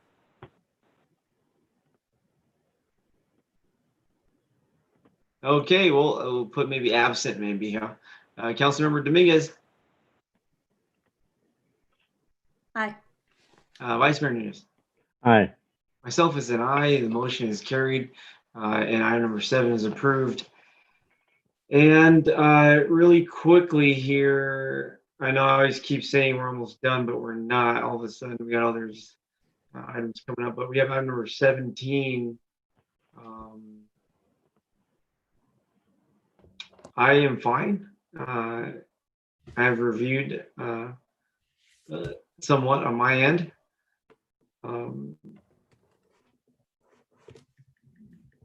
If there's any questions or concerns, requests for 17, we can look at it.